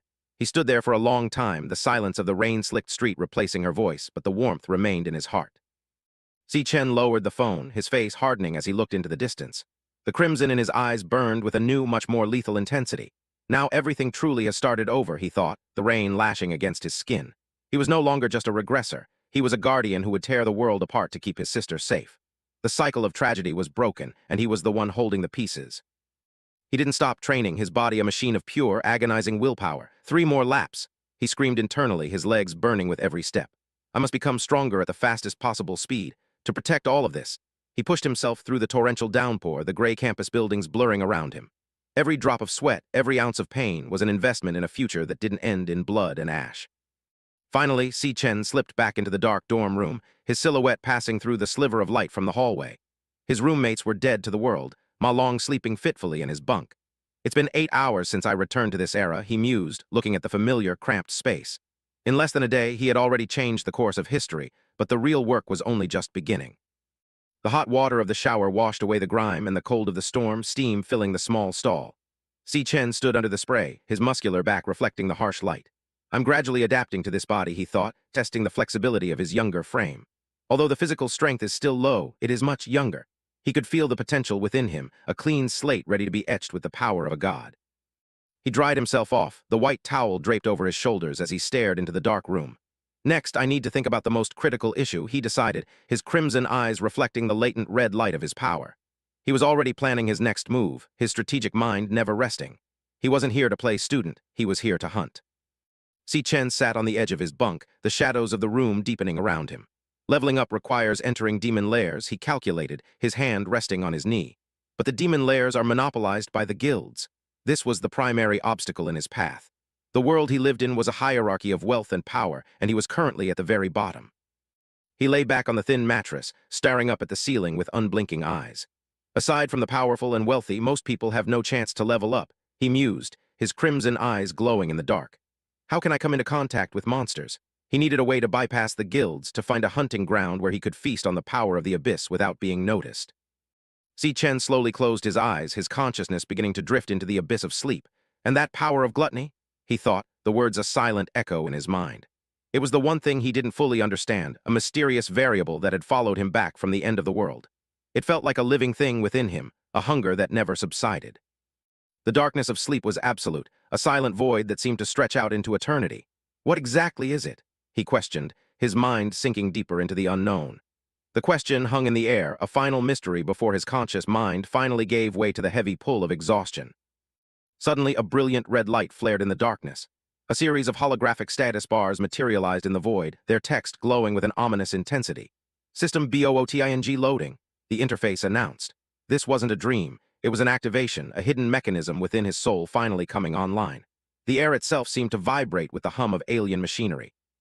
Si Chen felt himself falling through a kaleidoscope of red light and shifting geometric shapes. Loading complete, the system declared, the message echoing through his mind. He was being transported, his consciousness pulled from his physical body and cast into a world that didn't obey the laws of physics. The sheer force of the transition was enough to make him gasp, though he had no lungs to breathe with. A massive, glowing announcement filled his vision, the letters burning like stars in the void. Finished gluttony system start. The power he had carried within him finally had a name and a purpose. He had been chosen not just to survive, but to devour, to consume the strength of his enemies until nothing remained but ash. The real game was finally beginning. Si Chen's eyes snapped open, his crimson pupil reflecting the alien world around him. He was a passenger in his own mind, watching as the reality of the gluttony system revealed itself. The atmosphere was thick with a heavy, ancient power, a force that had been waiting for him for an eternity. He wasn't afraid, he was curious. He was a hunter who had just found a new, much more lethal playground. He landed with a silent thud, his feet touching down on a dark, reflective surface that looked like blood. He crouched for a moment, his senses on high alert, his dark hair falling over his eyes. Around him, the void pulsated with a rhythmic, crimson light, like the beating of a massive, subterranean heart. He was in the center of the beast, and he was ready to eat his way out. Si Chen stood up and looked into the distance, his eyes widening at the impossible scale of the world. Before him stood a massive, twisted tower that seemed to pierce the very heavens, its surface covered in jagged, obsidian-like growths. It stood in the center of a vast, crimson sea, a monument to a power that defied human understanding. He was a tiny silhouette in the face of this colossal, terrifying architecture. "What is this place? Wasn't I just sleeping?" Si Chen questioned, his voice echoing in the vast, silent space. He looked around at the Red Sea and the dark, looming tower, his mind racing to find an explanation. He could feel the power of gluttony vibrating within him, responding to the energy of this place as if it were finally home. He had stepped out of the world of men and into the realm of the devourer. Back in the waking world, Ma Long scratched the back of his head with a confused, slightly anxious expression. I think he said. He was going for a run. He stammered to someone out of view. He looked at the empty bunk where his friend should have been, unaware that Si Chen's journey had already taken him far beyond the confines of their mundane school life. The storm was coming, and Ma Long was the only one who had even noticed the first drop of rain. Si Chen opened his eyes to find himself in a desolate, crimson-tinted world. He sat up slowly, his mind struggling to bridge the gap between sleep and this new reality. He wondered, what is this place? Wasn't I just sleeping? In the distance, a massive, jagged structure rose toward the bruised sky like a petrified demon. He stared at the ominous sight, murmuring, "And what is that tower?" Movement in the haze caught his attention as twisted, skeletal beasts began to manifest from the shadows, their presence radiating pure malice. The system identified the approaching threats. Death Hound E-rank cloud warriors. They snarled, their jaws dripping with a viscous blue energy. Static began to crackle across Si Chen's skin as a translucent screen flickered into existence. Loading, switching class. He watched the energy build in his palms, thinking a monster. Don't tell me I'm inside a demon lair. The transformation solidified with a final chime, class switch, complete, finished. A status icon confirmed his new identity as a level 1 lightning assassin. Si Chen adjusted his stance, whispering, "I haven't figured out what's going on yet, but first I'll deal with the trouble in front of me." The archive file detailed the potential of his new path. By infusing his entire body with electricity, his movement speed would increase by a staggering 10 times. The hounds didn't wait. They lunged simultaneously, a blur of fur and bone aiming for his throat. Si Chen moved before they could even blink. He was a streak of yellow light, his strikes cleaving through the nearest hound in a violent explosion of blood. As the beast's remains hit the ground, a loot notification appeared. Obtained death forest ×3. He continued his assault, leaping into the air and spinning through the chaos. He felt the raw power coursing through his limbs, thinking, with my current strength. He landed with a thunderous impact, his blade severing heads and limbs in one fluid motion. The battlefield became a landscape of carnage. Electric sparks danced in his eyes as he stood amidst the fallen. He exhaled a breath of steam, his confidence growing. He thought, dealing with these E-rank monsters is child's play. Blood pooled around his feet as the system flooded him with experience points. The weight of his actions hit him, and he realized this all feels so real, it's definitely not a dream. A brilliant pillar of light engulfed him as the notification rang out. Level up. He was now level 2. His eyes widened at the potential, thinking, most importantly, I can gain experience and level up here. The benefits of his growth were immediate. A message flashed, every stat increased by 5 points. He felt a surge of vitality and power reinforcing his muscles. A thrill of ambition raced through him. He looked toward the dark horizon, declaring, I've actually gained a demon lair that I can solo raid. The ground shook as a much larger shadow loomed over him. A boss monster, a high-level E-rank cloud warrior, revealed itself with a menacing growl. The beast unleashed a wave of heat from its maw, roaring with enough force to shatter stone. Si Chen didn't flinch. He steeled his resolve and said, then I'll use this place to properly test my limits. The clash was over in a heartbeat. Si Chen struck with blinding speed, his lightning-infused blades carving through the boss's massive frame. A massive experience reward of 320 points appeared as the creature collapsed. The energy of the kill catalyzed another transformation. He ascended once more, reaching level 3 as a lightning assassin. The victory screen summarized his hard-earned rewards: 18 Death Forest Fangs and a rare Death Forest Crystal. He examined his updated stats, noting how the experience from a boss was several times higher than common mobs of the same level. He thought, I've already leveled up twice in such a short time. Standing over the mangled remains of the boss, a jagged red notification box flickered into existence, its crimson light pulsing like a warning. The screen held a single, chilling prompt: can devour. The weight of the system's message hit him, leaving him breathless as he contemplated the dark potential of those words. He stared at the corpse, his red eyes wide with a mix of horror and fascination as he gasped. Si Chen looked down at the fallen beast, a crimson notification hovering above its corpse. He whispered, what does devourable mean? He reached out his hand, and it began to glow with a strange, pulsating light. He wondered, could it be? His red eyes flared as the realization set in. He thought, This is the true meaning of the power of gluttony. A violent vortex of dark energy erupted, swirling around the carcass as a loading bar materialized in the air. Si Chen clenched his fist, electricity sparking as he harnessed the essence of his fallen foe. A system message chimed, finished. A blue card appeared before him, titled Frost Physique. Shocked, he said, the monster was absorbed into a card. He held the holographic card in his hand, a grin spreading across his face. He thought, I can actually devour my enemies after killing them, and turn them into my own classes. His eyes widened in shock as the sheer scale of this discovery hit him. The revelation was overwhelming. He stuttered, this is exactly. In his mind's eye, he saw the terrifying silhouette of the demon King Lanyu, a creature of pure destruction. He looked at the crackling energy connecting the dots. He thought, the power of demon King Lanyu. The system confirmed his suspicion. The power of gluttony originally belonged to the demon king. I have seized it for myself. Icons representing various elements appeared as he reflected on the absolute laws of this world. He thought, classes are born with inherent strengths and weaknesses. It is an unchangeable law that a person can only possess one class. But the cards floating before him defied everything he knew. He thought, but now, I possess two classes simultaneously. He looked out at the monstrous shapes lurking in the mist. He thought, no, if I can devour other monsters. A dangerous light flickered in his eyes. He vowed, I will possess infinite classes. The adrenaline began to fade, replaced by a deep curiosity. He asked himself, why did I obtain this power? He turned his gaze back to the monolith that pierced the sky. He wondered, and what exactly is this demonic tower behind me? Suddenly, a massive shockwave tore through the air, sending dust and debris flying as the sky seemed to crack. Si Chen braced himself, sweat trickling down his face as he felt a suffocating aura. He thought, this intense pressure, what is going on? Atop the jagged stairs, a colossal figure sat upon a throne of bone. A voice boomed through the void. You finally arrived. I have been waiting for you for a long time. The entity stood, revealing himself to be Purgatory Rakshasa, a towering S-rank star warrior. He was a terrifying sight, wrapped in bandages with hollow, glowing blue eyes and carrying a massive, serrated blade. He growled a single name, Si Chen.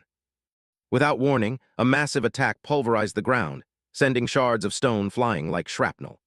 Si Chen threw himself into the air, his body twisting as he narrowly escaped the absolute destruction of the explosive shockwave. He landed hard, skidding across the red dirt until his boots finally caught. As dust swirled around him, the cold reality of the government ranks from E to S flashed through his mind. He groaned, coughing as the terrifying truth settled in. He was facing an S-rank monster. Si Chen's breath came in ragged, burning bursts as he analyzed the dire situation before him. He grit his teeth against the mounting pressure, his mind racing back to the pinnacle of his power. In my past life, I nearly died just to reach S-rank. Right now, my combat power is at most D-rank. He looked up at the towering figure standing amidst a lake of blood, the monster's presence as suffocating as a physical weight. The gap was impossible to ignore, he thought, but the one standing before me is an S-rank boss. The gap in levels is too wide. My stats are being completely crushed. Desperation flared in his red eyes as he took in the twisted, demonic landscape of the soul space. He wondered with a growl, what kind of demon lair is this? Why is there an S-rank monster here? Sweat and blood matted Si Chen's hair as he stared at the beast, his mind desperately searching for any logic to this madness. He thought, and how does it know my name? The Purgatory Rakshasa loomed like a god of death, its massive, jagged blades ready to end him in an instant. Si Chen reflected on the brutal engagement they had just endured, thinking, we've exchanged dozens of blows. During this time, he had countless opportunities to kill me. A massive surge of purple energy from the Rakshasa's blades sent Si Chen flying through the air like a ragdoll. He gasped, as the sheer force of the impact threatened to shatter his bones. He hit the ground hard, his body skidding through the red dirt and leaving a furrow in the earth. He realized the terrifying reality of the monster's control over the fight, thinking, but every strike avoided my vitals. He's just effortlessly knocking me down over and over. The Purgatory Rakshasa's voice echoed with cold mockery from beneath its dark hood, its glowing blue eyes peering into Si Chen's soul. It asked, still struggling. Si Chen pushed himself up, his muscles screaming in protest. His bare chest was covered in abrasions, but his gaze remained unbroken. He thought, he wants me to submit. The Rakshasa stood before the steps of the demonic tower, its presence suffocating. It spoke again, the words echoing through the desolate space.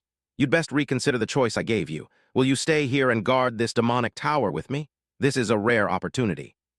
Si Chen's eyes hardened, the red in them burning with a fierce, untamable light. He roared his defiance in his mind. No matter what, I will never stay in this hellhole. A sudden blinding beam of purple energy erupted from the Rakshasa's blade, tearing through the air and slicing into Si Chen's shoulder. Blood sprayed in a violent, crimson arc.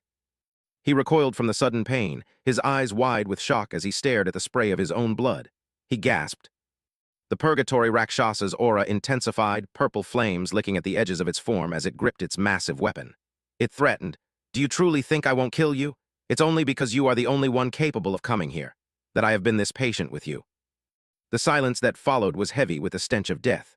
Around them, the massive remains of skeletal creatures seemed to pulse with a haunting purple light as the Rakshasa loomed over the landscape.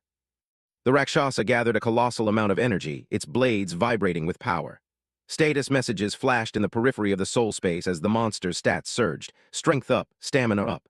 The monster declared, "I'll ask you one last time." Massive boulders were torn from the earth by the sheer pressure of the Rakshasa's mana, hovering around the monster as it stood atop a floating island of rock. It looked down at the diminutive human below and asked, "Stay or be crushed into a pulp." Si Chen didn't back down. Lightning began to arc across his body, his eyes glowing with a deadly yellow light that mirrored the static around him. He snarled, "I choose." He launched himself forward, a bolt of living lightning tearing through the crimson sky. He screamed, "To kill you." The Purgatory Rakshasa dismissed the desperate effort with a single word that carried the weight of a mountain. "Ridiculous!" It unleashed a star-shaped explosion of energy that obliterated everything in its path. Si Chen pushed his speed to the absolute limit, moving in a series of lightning-fast zigs and zags to evade the heart of the blast. He used every ounce of his experience to predict the monster's movements. He closed the distance, his eyes locked on the Rakshasa's every twitch. He analyzed the monster's attack pattern with cold, clinical precision. His eyes darted across the Rakshasa's form, analyzing the micro-movements of its stance. He thought, "I've seen through it during our exchange." He focused every ounce of his combat experience on the Purgatory Rakshasa's movements, timing the rhythm of its monstrous power. He watched the monster's grip on its massive serrated blade and calculated, before every swing, he has a 0.4-second wind-up. I can use that moment to observe the angle of his wrist. As the Rakshasa swung its massive blade, a cross of purple light sliced through the air with terrifying speed. Si Chen moved with preternatural instinct, dodging the lethal strike while his mind continued to dissect the monster's combat pattern. He thought, predict the path and dodge the blade, but he knew he needed to find more than just an escape route. Si Chen narrowed his eyes, tracking the monster's every micro-movement. His tactical mind, honed through years of death-defying battles, calculated the timing perfectly. He realized a critical weakness. More importantly, after a strike, he has a 0.2-second recovery lag. Lightning arced across his skin, crackling with desperate intensity. He braced himself for a final, all-or-nothing gambit, thinking, as long as I aim for that opening, while he's defenseless. With a thunderous boom, Si Chen lunged forward, his entire form becoming a blur of static. He roared with every ounce of his remaining strength, "I'll pierce his heart in an instant." A holographic notification flickered amidst the chaotic electrical discharge. Lightning blade. It condensed electricity into a lethal edge, applying paralysis to anything it touched. Si Chen watched the energy surge through his opponent, thinking, although a D rank can't kill an S rank, the paralysis from my full power burst should hold him for a few seconds. Without a moment's hesitation, he activated another high-tier skill. Lightning God infused his entire body with high-frequency electricity, instantly increasing his movement speed by tenfold.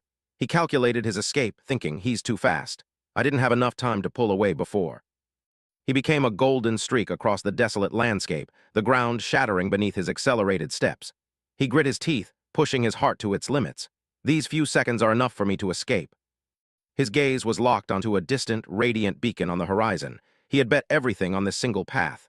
I've been observing during the fight. This is the only light source in sight. He reached out, his fingers inches away from the blinding glow, the hope of survival finally within his grasp. But as his hand touched the light, it shattered like glass into 1,000 pixelated fragments. Si Chen's heart plummeted, the light source vanished. A chilling voice whispered directly into his ear from the void. Unfortunately, that was just an illusion I left behind. The exit you seek doesn't exist. This place isn't a demon lair at all. The darkness pulsed with malevolent energy, coal-black flames licking the edges of the soul space. Purgatory Rakshasa's laughter echoed throughout the void. But to find the flaws in my attack so quickly, interesting. The monster's form stabilized, revealing a terrifying silhouette crowned with massive, curving horns and wreathed in violet mana. Purgatory Rakshasa, the S-rank star warrior, looked down at his prey and said, "You truly are the one who can bring hope." Si Chen stood frozen, his eyes wide with a mixture of shock and dawning horror as he stared at the entity before him. The realization struck him with the force of a physical blow. This appearance of his, I've seen it once before on Demon King Lanyu himself.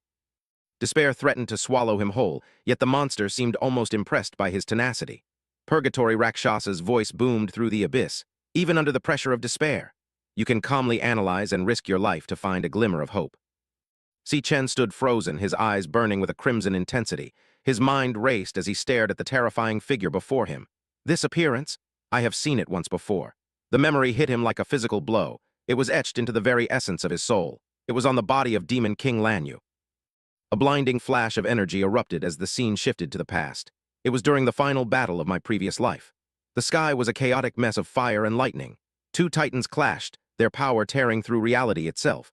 Si Chen remembered the sheer weight of that confrontation, a struggle for the fate of the world. Out of the darkness, a monstrous head emerged, its single eye glowing with a malevolent red light. It was a fragment of the past, a spectral visage of the terror that had once ruled. This creature was a nightmare made flesh, its jagged form pulsing with ancient power. The memory shifted again, showcasing the versatility of his ancient foe. During that fight, he switched between several high-rank classes effortlessly. One moment he was a beast of shadows, the next, a colossal dragon of ice, its wings spanning the horizon as it rained down destruction upon anything in its path. Chaos reigned as fire and shadow collided. A massive explosion of golden light tore through a horned demon, sending shockwaves that shattered the environment. The intensity of the conflict was absolute, a visceral display of raw, unfiltered strength. A towering emerald monstrosity with multiple glowing eyes lunged forward, its many tentacles lashing out like whips. Si Chen watched as his past self soared through the air, dodging the jagged limbs of this forest-bound nightmare. Every move was a gamble against death. A brilliant orb of light descended, illuminating the desolate landscape. Within the radiance, a divine silhouette stood tall, its presence commanding the very elements. Si Chen felt the resonance of that power, a force that had once defined his ultimate challenge. Si Chen narrowed his eyes, his gaze sharp and golden. The memories flooded back with agonizing clarity. I remember it vividly. Among those many forms, there was one that stood out above all others. He focused on the shadow looming over him in the present. The entity materialized fully, its skeletal frame wreathed in violet flames. Purgatory Rakshasa towered over the landscape, its massive horns curving toward the heavens. It was a regal and terrifying sight, a remnant of a power that should have been lost to time. Purgatory Rakshasa stared down at him, its presence suffocating. A chilling thought crossed Si Chen's mind.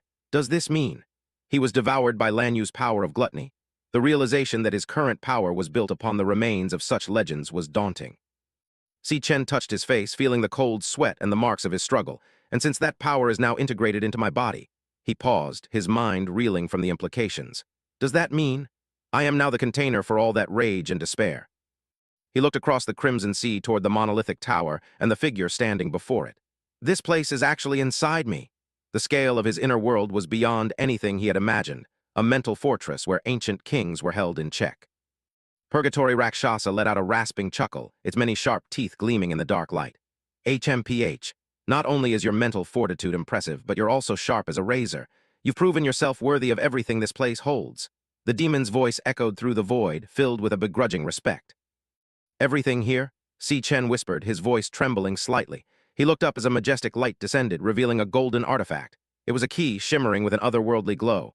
A holographic screen flashed, Key of the Void, rank SSS. It was described as the only key to the gates of the demonic tower. The key floated gracefully, pulsating with an ancient power. Purgatory Rakshasa reached out with a skeletal hand. This is the key to the tower, the entity declared. It was more than just a tool, it was a legacy of the devoured. Purgatory Rakshasa stood between two massive, glowing blades embedded in the ground. Lanyu once devoured countless ferocious demons. The strongest among them have all been sealed behind me, within this very tower. The revelation sent a shiver down Si Chen's spine as he gazed at the monolithic structure. The demon's voice boomed with a dark intent. Devour them, grow stronger, let them all become your fuel. Si Chen stood in shock, watching the Key of the Void drift toward him. His body was battered and bloodied, but his spirit was beginning to burn with a new purpose. A system message chimed in his mind. Obtained Key of the Void X1. Si Chen reached out and grasped the artifact, his hand shaking. He looked at the towering demon with a mixture of fear and confusion. Why are you doing this? Why help me like this? He couldn't understand why a sworn enemy would offer such a gift. Purgatory Rakshasa's hand flared with blue energy as it moved toward the ground. Even among the demon race, there is a line between good and evil. The demon kings slaughtered my entire kin just to satisfy their own greed. The bitterness in the demon's voice was palpable, a centuries-old hatred finally boiling over. The entity's spectral flames roared as it looked at Si Chen. I have been waiting for an eternity for a chance at revenge. And finally, that chance is standing before me. He took a step forward, his chains rattling. That guy was right. You are the only hope, only you can succeed.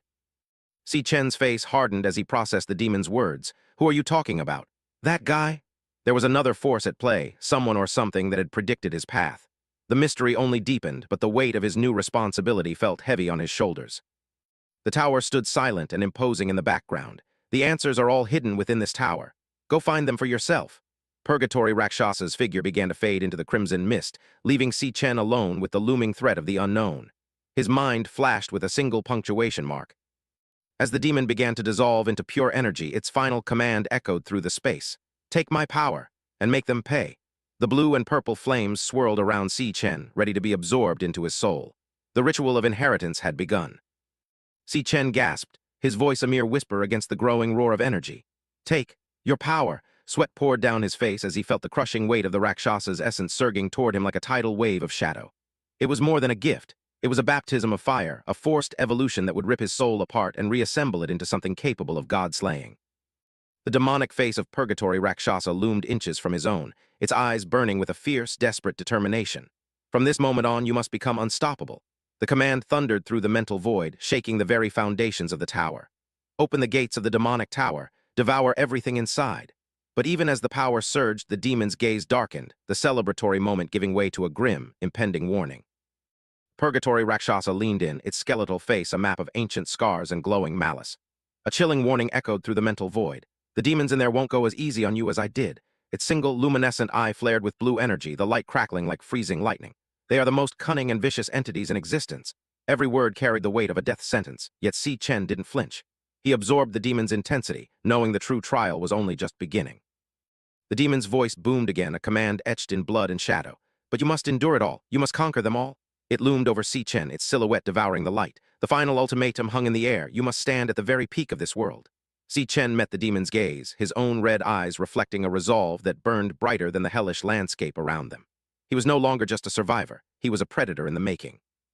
Dark, monstrous silhouettes of the demon kings loomed in the crimson haze behind the Rakshasa, until finally, you devour every single one of those demon kings. The prophecy was a promise of absolute slaughter. Si Chen watched the shadows of his future enemies, his mind already calculating the paths to their destruction. This was the burden he had accepted, to become the ultimate devourer of those who thought themselves gods. The massive form of the Purgatory Rakshasa began to crumble, its essence dissolving into shards of pure energy. Only a man, with that kind of resolve, the demon whispered, its voice fatting into a spectral rasp. The very air seemed to weep as the ancient warrior's physical presence surrendered to the will of its successor. Si Chen watched as the source of his new terror began to merge with his own soul. Si Chen stood alone in the vast sea of blood, his reflection ripples on the dark surface. A single, vibrant pink flame hovered before him, a fragment of the demon's absolute power. Is worthy of my power. The final confirmation echoed through the silence. He reached out, his hand steady even as the atmospheric pressure of the mental space threatened to crush him. He had passed the trial of the soul. Now he would claim the prize. As his fingers brushed the glowing wisp, a surge of adrenaline and raw data flooded his consciousness. A pink loading bar materialized in his vision, pulsing with the rhythmic thrum of a heartbeat. The inheritance was initializing. He could feel his very cells being overwritten, his muscles tightening and his senses sharpening to a lethal edge. The process was visceral, a painful yet intoxicating rebirth. A blinding golden light erupted, and a holographic system window shattered the darkness, devouring level up. Below it, the text glowed with triumphant intensity, LV 10 SICHEN. He stood at the center of the eruption, his fist clenched tight. He could feel the level jump coursing through him, a massive leap in strength that felt like lightning trapped beneath his skin. Level 10, a milestone that most would take months to reach, conquered in a single night of spiritual warfare. The system interface flashed again, declaring a total victory. An item card appeared, Rakshasa's underworld bone with a quantity of 2. The jagged, purple-edged blade shimmered with a deadly aura. These weren't just trophies, they were weapons forged from the very essence of the demon he had just bested. He felt the weight of the underworld in his inventory, a tangible proof of his triumph in the realm of spirits. Si Chen's eyes snapped open in the mental void, his gaze cold and calculating. He thought, I understand. I'll carry your will with me. The weight of the Purgatory Rakshasa's revenge now rested on his shoulders. He didn't see it as a burden, but as a roadmap. Every drop of blood he spilled would be a tribute to the power he had inherited.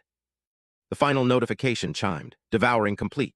A vibrant purple card materialized, showcasing the Purgatory Rakshasa in its full glory as a star warrior. Beneath the statistics of strength and elemental power, 2 lethal skills were listed, Bone Grip Ruin and Triple Gravity Strike. Si Chen's hand hovered over the interface, a dark smirk playing on his lips. I'll make them pay in blood. The vow was silent but absolute, a promise to the ghost that had become his strength. The hellish landscape vanished, replaced by the sterile morning light of a dormitory window. A loud, irritating shout broke the silence. Wake up! Everyone get up! The transition was jarring, from a field of blood and ancient demons to the mundane reality of a student's morning. The mundane world felt fragile, a thin veil over the chaotic power Si Chen now contained within his chest. Si Chen's eyes fluttered open, his pupils still dilated from the spiritual battle. The sunlight felt harsh against his skin. He lay still for a moment, the taste of copper and the roar of the Rakshasa still echoing in his ears. His red eyes slowly focused on the ceiling, the familiar cracks in the plaster a stark contrast to the shifting shadows of the demonic tower. He was back, but he was not the same man who had fallen asleep. He sat up slowly in his bunk bed, his movements fluid and unnaturally precise. Ah! A single syllable escaped his lips, a breath of realization. He looked around the small, cramped room, the air thick with the smell of unwashed clothes and cheap instant noodles. The shift in scale was overwhelming, from a titan of the underworld to a lowly student in a dormitory bunk. It felt like a costume he was forced to wear. Across the room, his roommates were already scrambling.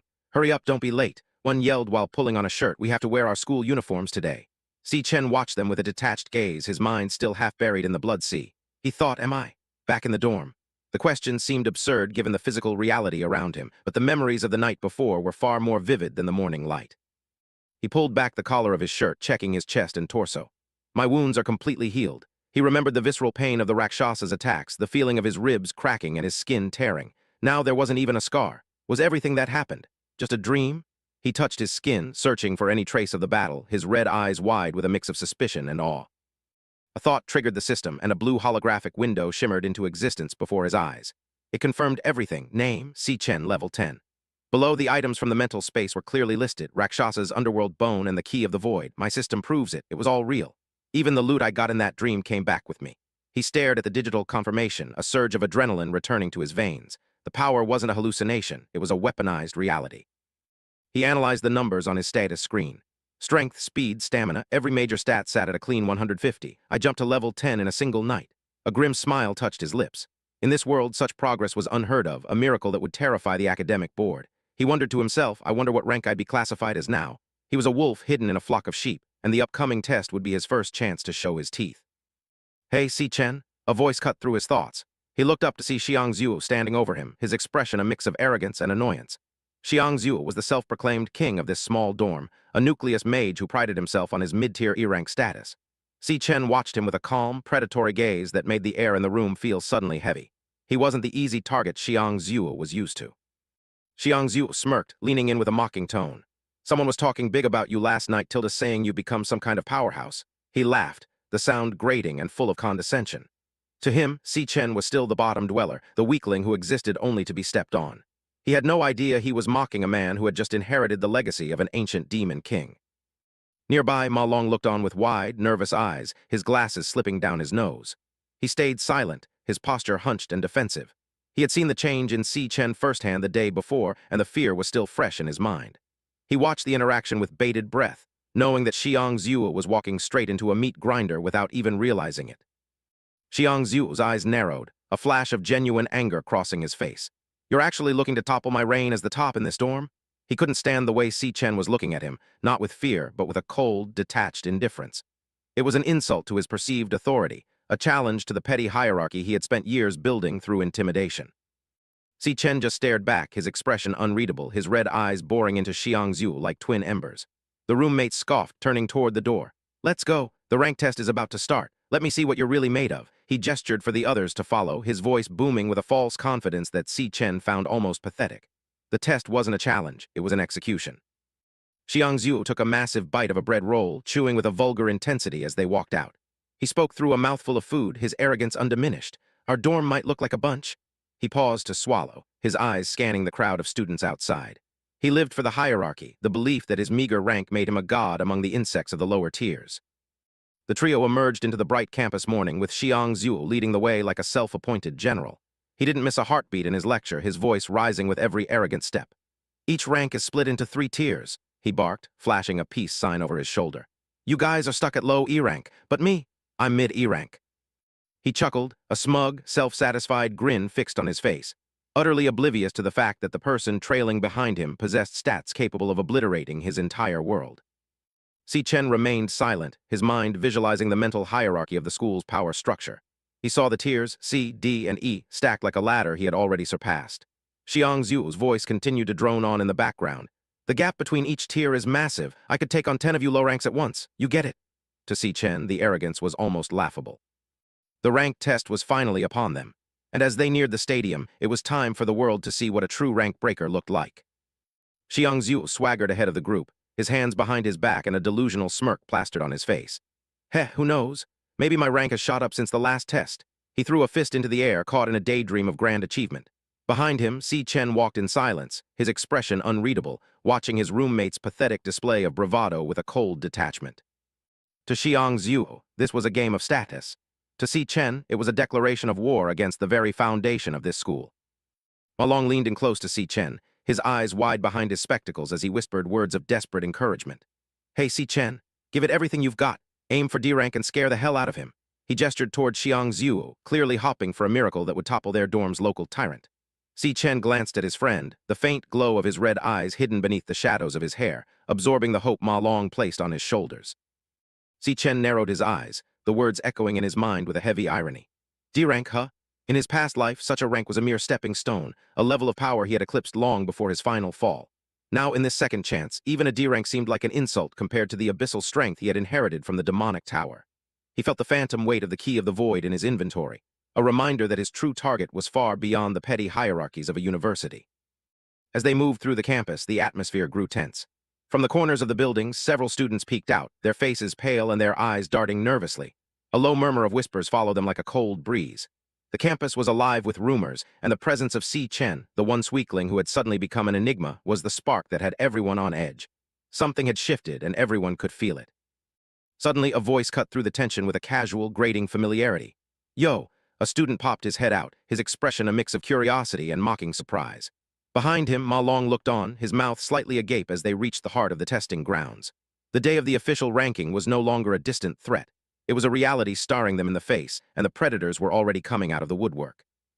The massive stadium loomed before them, filled with hundreds of students and faculty.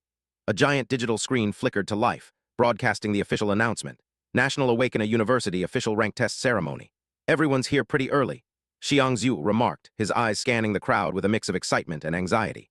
The air was thick with the scent of competition and the low hum of hundreds of awakeners channeling their internal energies in preparation for the coming trials.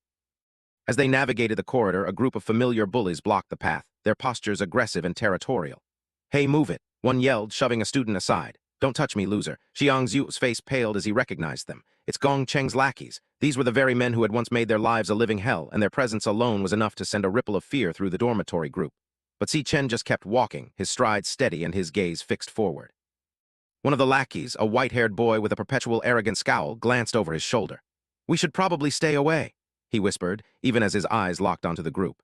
There was a dark tension in his gaze, the remnants of the humiliation his leader, Kung Than, had suffered.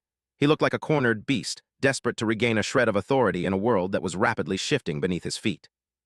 Xiang Zhu's eyes went wide, his jaw dropping in absolute shock as he realized the direction of the lackey's attention. "They're looking this way?" he stammered, his body tensing for an assault that he knew he couldn't survive. Beside him, Ma Long shared the same terror, his glasses nearly falling off as he watched the feared bullies turn toward them with expressions that weren't full of malice, but something far more confusing, pure, unadulterated shock. Si Chen walked past them without a single glance, his black hair casting a shadow over his face. He carried himself with the quiet authority of a king walking through a den of thieves. He didn't need to look at them to know they were there. His senses were already tuned to their every heartbeat and the frantic pace of their nervous breathing. He was the center of the storm, and he was perfectly calm. The lackeys stood frozen, their eyes bugging out of their heads as they watched Si Chen approach. "See," the white-haired one started to stammer, his arrogance completely shattered. The sight of the man who had effortlessly dismantled their leader was enough to turn their blood to ice. They looked as if they had just seen a ghost, or worse, the very personification of their impending doom. In a move that left the entire hallway in a stunned silence, the bullies suddenly dropped their heads in a deep, respectful bow. "Big Brother Si Chen, you've arrived." Their voices rang out with a desperate sincerity, a complete 180 from their usual predatory behavior. Xiang Zhu and the others stood paralyzed, their minds unable to process the sight of the school's most notorious lackeys acting like humble servants before the boy they had once considered a bottom feeder. Xiang Zhu's mind was in a complete tailspin, his eyes bulging as he stared at the bowing bullies. What the? Why are they being so respectful to Si Chen? He thought frantically, his entire worldview crumbling in real time. Could everything Ma Long said actually be true? Beside him, Ma Long crossed his arms and let out a smug, knowing HMPH. Tilde, what did I tell you?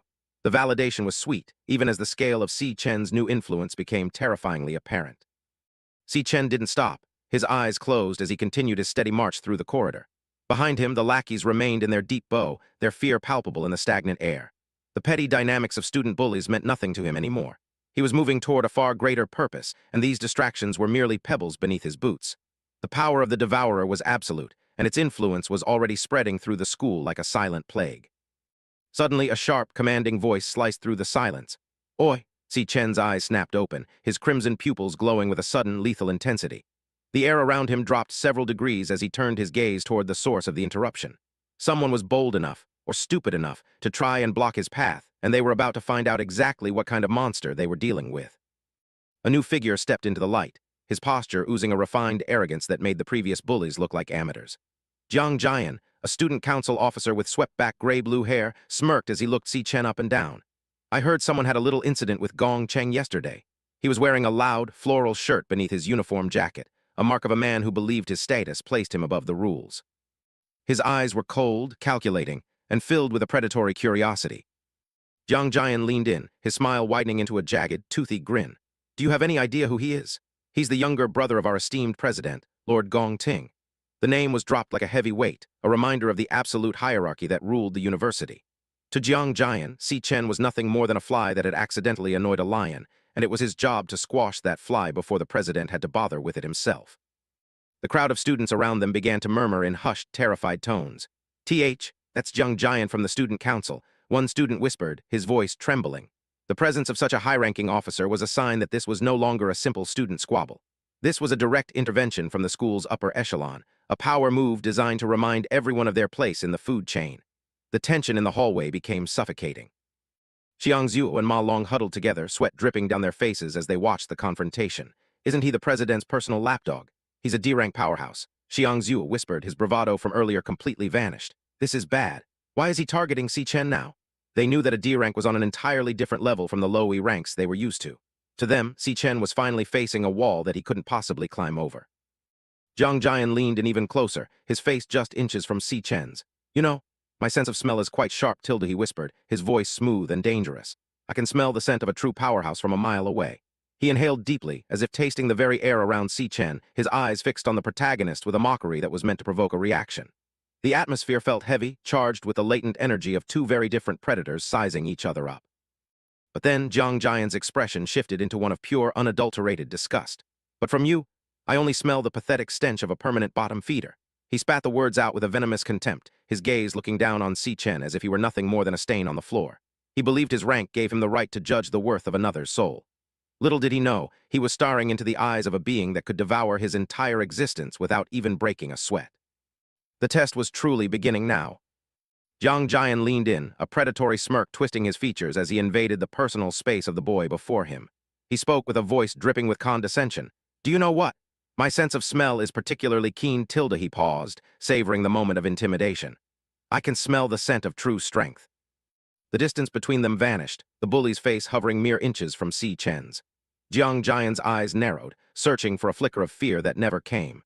He continued his verbal assault with a jagged edge of mockery. "But on you, there's only the sour smell of a bottom feeder destined for life." Si Chen didn't flinch. Instead, he looked down at the man with a gaze that was disturbingly calm, almost bored. He didn't offer a plea or a shout. Instead, his voice cut through the tension with a dry, sharp wit that left Jiang Jian stunned. He asked simply, "Are you a dog or something?" The insult hit Jiang Jian like a physical blow. His face contorted, veins bulging in his neck as his temper reached its breaking point.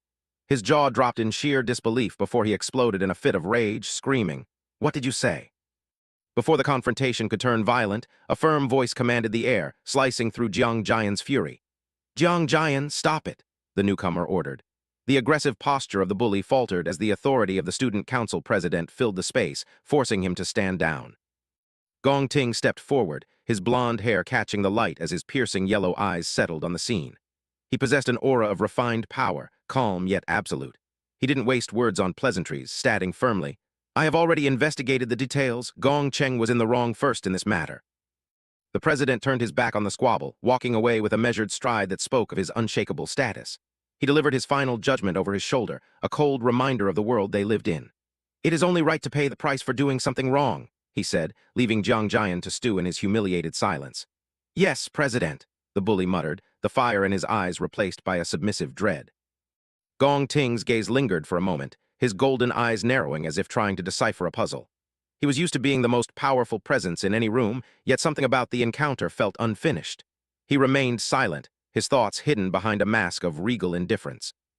Si Chen watched them leave, his dark hair casting a shadow over his eyes which briefly shimmered with a dangerous red hue. He didn't care for the drama or the politics of the school elites. He was a survivor of the tower, and this petty rivalry was beneath him. He remained focused, his expression unreadable and cold. The scene shifted to the grand arena where the air hummed with nervous energy. On the large digital screens, the words testing ceremony blazed in bright blue.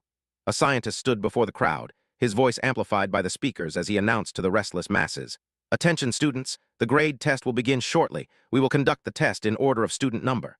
Please come up to the stage in an orderly manner when you hear your name." Gong Ting walked toward the preparation area, his mind already calculating the day's potential. Jiang Jian followed behind, his demeanor shifting back to an arrogant smirk now that his superior was leading the way. "Let's go," Gong Ting said, dismissing the previous conflict entirely. "We should go prepare for the grade test." Inside his mind, he dismissed the boy from earlier, thinking this Si Chen doesn't seem like much of a threat. Jiang Jian chirped back with renewed confidence. "Got it." High above the stadium floor, the vantage point revealed a sea of students gathered around a central glowing portal. The scale of the event was massive, a testament to how much weight the society placed on these measurements of power. The buzzing of 1,000 voices filled the cavernous hall, all eyes fixed on the stage. In a private observation deck, a massive silhouette loomed beside Ling Yu, the two figures watching the proceedings with seasoned eyes. The large man broke the silence, his deep voice questioning, "What brings you here today to watch the grade test? Did you discover someone worth paying attention to?" Ling Yu raised her teacup to her lips, a subtle, knowing smile playing across her face. Her purple eyes sparkled with a hint of hidden knowledge. She took a slow sip before responding with an air of mystery, "This test might be quite interesting, Tilda." 1 hour passed as name after name was called and discarded. Finally, a new name echoed through the stadium and the screens flickered to display the profile of the next participant. "Next grade tester, Xiang Zhuo." The crowd erupted in cheers as the young man stepped forward, his friends yelling out, "Go for it, brother Xiang Zhuo." Xiang Zhuo stood before the glowing aperture, the blue light reflecting in his determined eyes. He reached out his hand, his heart pounding against his ribs. He gritted his teeth and whispered a silent prayer to his own ambition. "Let me see my true strength." He stepped through the threshold, leaving the cheering crowd behind. The transition was instant, the light swallowing him whole as he crossed the boundary between the mundane world and the chamber of judgment. He disappeared into the azure glow, ready to face the core of the test. As he entered, a holographic notification clarified the nature of the ordeal. A screen flashed. The grade test needs to be conducted individually within a specially made training demon lair. The air inside was cold, thick with the lingering scent of supernatural energy. Deep within the shadows of the lair, a grotesque mechanical heart hung from the ceiling, connected to a complex web of black cables. It pulsated with a rhythmic thrum, a sound that resonated in the marrow of one's bones. A system message explained. Inside the training demon lair is a demon heart, capable of absorbing energy. It was a macabre fusion of biology and technology, waiting to feed on the student's power. The instruction was clear. The awakener needs to release all their energy in front of the demon heart. Xiang Zhu didn't hesitate. He roared, channeling every ounce of his internal power into a concentrated orb of light between his hands. The energy flared brightly, casting long, erratic shadows against the walls of the lair. With a violent surge, he unleashed the blast. The energy collided with the heart, an explosion of light and sound filling the small chamber. The demon heart didn't break. Instead, it began to pull the raw power into itself, its many cables vibrating with the sudden influx of mana. The heart glowed with an intense, sickly light as it processed the data. It acted as a conduit, its veins of energy pulsing rapidly as it translated raw strength into quantifiable numbers. A mechanical voice droned over the sound of surging power. The demon heart will then transmit the sensed energy to external equipment via cables. The process was visceral, a literal draining of the student's essence. Outside, the machinery buzzed and sparked as the data streamed through the stadium's network. The cables groaned under the pressure of the transmission, humming with a high-pitched electrical drone.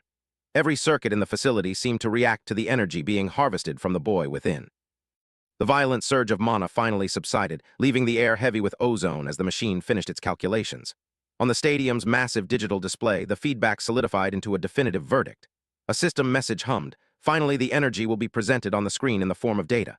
Beside Xiang Zhu's profile, a cold, glowing letter appeared. He had been categorized. Grade, E mid-tier. It was a solid performance for a common student, yet it lacked the spark of true elite talent. Yuan Long and his team of scientists recorded the result with the practiced neutrality of men who had seen thousands of such tests. E-grade mid-tier recording complete, one remarked, his fingers flying across the terminal. But Yuan Long didn't pull away. He leaned closer to the flickering monitor, his brow knitting together in deep confusion as he searched the scrolling lines of code. He muttered to himself, has the other data not come out yet? He was looking for the one metric that truly mattered, the hidden potential that was about to take center stage. Ma Long's voice cracked with excitement as he leaned forward, hands clasped in anticipation. He shouted, "Here it comes! This is the main event!" Beside him, Si Chen remained a statue of indifference, his crimson eyes tracing the movements on the stage with a gaze that felt years older than the students around him. A holographic overlay flickered, illuminating the technical specifications of the assessment. It explained that besides the current grade, it can also measure another data potential. A subtext clarified the stakes, the highest grade achievable for that profession in the future. The blue screen hummed with static, preparing to judge the next soul. The system continued its cold analysis. People with high potential have a very high probability of receiving key attention from the state. The screen flashed a potential C, the bright white letter pulsing against the digital background, a symbol of mediocrity that still managed to keep the students' hopes alive. The buzzer sounded, signaling the end of the current session. A notification appeared, test complete. The final tally was displayed for everyone to see. Current grade, E-grade mid-tier, max potential, C. It was a common result, the ceiling of a commoner's future. Xiang Zhu stepped out of the portal, his shoulders slumped and beads of sweat rolling down his temple. He looked at his own hands with a mixture of disgust and exhaustion. He whispered to himself, "Looks like my grade hasn't improved at all in these 2 years. I was hopping to push for D grade." Down on the stairs, his friends hurried to meet him. "Relax, brother Xiang Zhu, till we're even weaker," Ma Long shouted, trying to lighten the heavy mood. Xiang Zhu sat with his head in his hands, a metaphorical storm cloud reigning over his dejected form. The group wallowed in their shared mediocrity. One student sighed, "You're not the only one who can't reach D grade. Aren't we the same?" The data confirmed their plight. Xiang Yu had an E-grade result with low-tier potential C. Ma Long followed with an E-grade low-tier and potential C. Even their best, Xiang Zhu, had only managed E-grade mid-tier with the same potential C. Where would this school get so many D grades? Maybe there won't be a single one this year, they lamented. Suddenly, a loud chime echoed through the stadium, and a new result blazed across the monitor. The crowd gasped. Test complete. Current grade, D grade, low tier. Max potential, B. Ma Long's eyes nearly popped out of his head, his mouth agape in pure shock as he stared at the impossible numbers. Wotilda, the crowd roared in unison. An announcer's voice boomed over the speakers. "The first D grade of this year has appeared." On stage, a student stood triumphantly before the portal, their success a beacon of light for the rest of the struggling class. They looked up at the D low-tier grade and potential B with wide-eyed amazement. Some time later, the atmosphere had reached a fever pitch. Another portal flickered and a student stepped out, arms spread wide as he basked in the glory. The display behind him was staggering, test complete. Current grade, D grade low tier, max potential A. He laughed as the blue light of the portal bathed his back. Ma Long buried his face in his hand, the weight of the day's revelations crushing his spirit. He stayed silent for a moment before groaning. "That's already the 8th D grade." The disparity between the elite and the average was becoming painfully clear. High above the stadium floor, Yuan Long, an old scientist with Rao Tak B-1E1C and a headset, stared down at the data tablet alongside his colleague. He mused, "To think there are so many D-grade talents this year. Although they are all low-tier, it's rare for students who haven't had real combat experience." His colleague nodded in agreement. Indeed, normally only 2 or 3 graduates per year can reach D-grade. Following this trend, this year's graduation combat assessment will be worth watching. The intercom crackled one more time, silencing the restless crowd. A single box appeared on the main display, next grade tester. A pair of polished black shoes stepped onto the stage, the rhythmic click of heels echoing with authority against the hard floor. Gong Ting stepped into the light, adjusting the lapels of his tan coat. He was the picture of power and pedigree, a calm mask hiding his deep-seated ambition. He looked out over the sea of faces with unblinking eyes. A student in the crowd whispered urgently, "It's finally his turn," as the name Gong Ting appeared on the monitors. The spectators were in a frenzy, their voices melding into a chaotic chant. "The president and the young master of the Imperial Guild," someone cried out. Another added with awe, "The chosen one with countless titles." The pressure of the stadium was palpable, a physical force pressing against the testers. Amidst the worshipping crowd, Si Chen stood still, his black hair messy and his red eyes cold. He watched Gong Ting with a predatory focus, his mind calculating the real strength hidden beneath the blonde's perfect exterior. He didn't join the cheers, he only observed. The rumors spread like wildfire through the stands as Gong Ting's profile stayed on the screen. It said he reached D grade in the test 2 years ago. The highest grade measured so far this year is D grade low tier. Our school's highest grade in history is only D grade mid-tier. I wonder what level he can reach. Every eye was glued to the figure standing before the portal. Inside the testing chamber, the demon heart hung in the center, its surface pulsating with a sickly teal glow. The black cables snaked around it like veins, twitching with every synthetic heartbeat. Thump, thump, thump, thump. The rhythmic sound echoed through the chamber, a primal call to the power-hungry. A close-up of the device revealed a single, slit-like eye in the center of the heart. It remained closed, its lid heavy as it waited for a worthy soul to stir it from its slumber. The mechanical thrumming intensified, vibrating through the dark wires. Gong Ting stood before the eye, his back to the viewer, his silhouette sharp against the glowing heart. He reached out a hand, his mana beginning to swirl in the air around him like a gathering storm. Thump, thump, thump, thump. The heart seemed to acknowledge his presence, its glow brightening. Gong Ting's golden eyes narrowed, reflected in the emerald light of the chamber. He knew the world was watching, but he had a different game to play. Inside his mind, he plotted, "Only by revealing my full strength during the graduation combat assessment can I cause the biggest sensation. For now, I must hold back some of my power." A sharp zing of energy cut through the air as his mana spiked. His eye dilated, a fierce determination burning within the iris. He thought, but even so, I will be #1 in school history. He unleashed a wave of energy, his control absolute even as he suppressed his true limits. The testing apparatus screamed in protest. Zai, Zai. Static electricity arced between the cables and the display board. The monitor for grade and potential began to flicker violently, the white and yellow data streams fighting to stabilize as Gong Ting's energy flooded the system. Yuan Long's eyes widened behind his glasses, a cold sweat breaking out on his brow as he stared at the surging readings on his monitor. He gasped, his voice trembling as the machinery hummed with an unstable, violent resonance. "That color is..." Then the screen exploded into clarity, the results searing themselves into the collective consciousness of everyone present. A sharp, "Zai" sound cut through the tension as the grade stabilized at a blinding white D high tier. But beside it, the potential box pulsed with a brilliant, unmistakable gold. A single devastating S, it was a revelation that defied reality, hanging in the air like a silent bomb waiting to detonate. The crowd erupted into a chaotic frenzy, their collective disbelief echoing through the stadium. The monitors blazed with the impossible result, D-grade high-tier and S-rank top-tier potential. A student screamed in sheer bewilderment, "WTF!" as they stared at the glowing blue and yellow letters. Jiang Jian led the chorus of praise, his face flushed with ecstatic fervor. He bellowed with everything he had, "The first person in school history, as expected of the president. Long live the president." The cheers around him were deafening, drowning out all reason. Ma Long clutched his face, tears of pure shock streaming down his cheeks as he trembled. He gasped out, "Our school actually produced an S-rank potential user? We witnessed history." Amidst the hysteria, Si Chen stood silent, his red eyes narrowed as he watched the crowd's envy and awe fester around them. Someone whispered, "So envious," while the world seemed to shift on its axis. The researchers craned their necks, staring up at the screen with an almost religious awe. "D-grade high-tier, S-rank potential," one whispered, his voice shaking.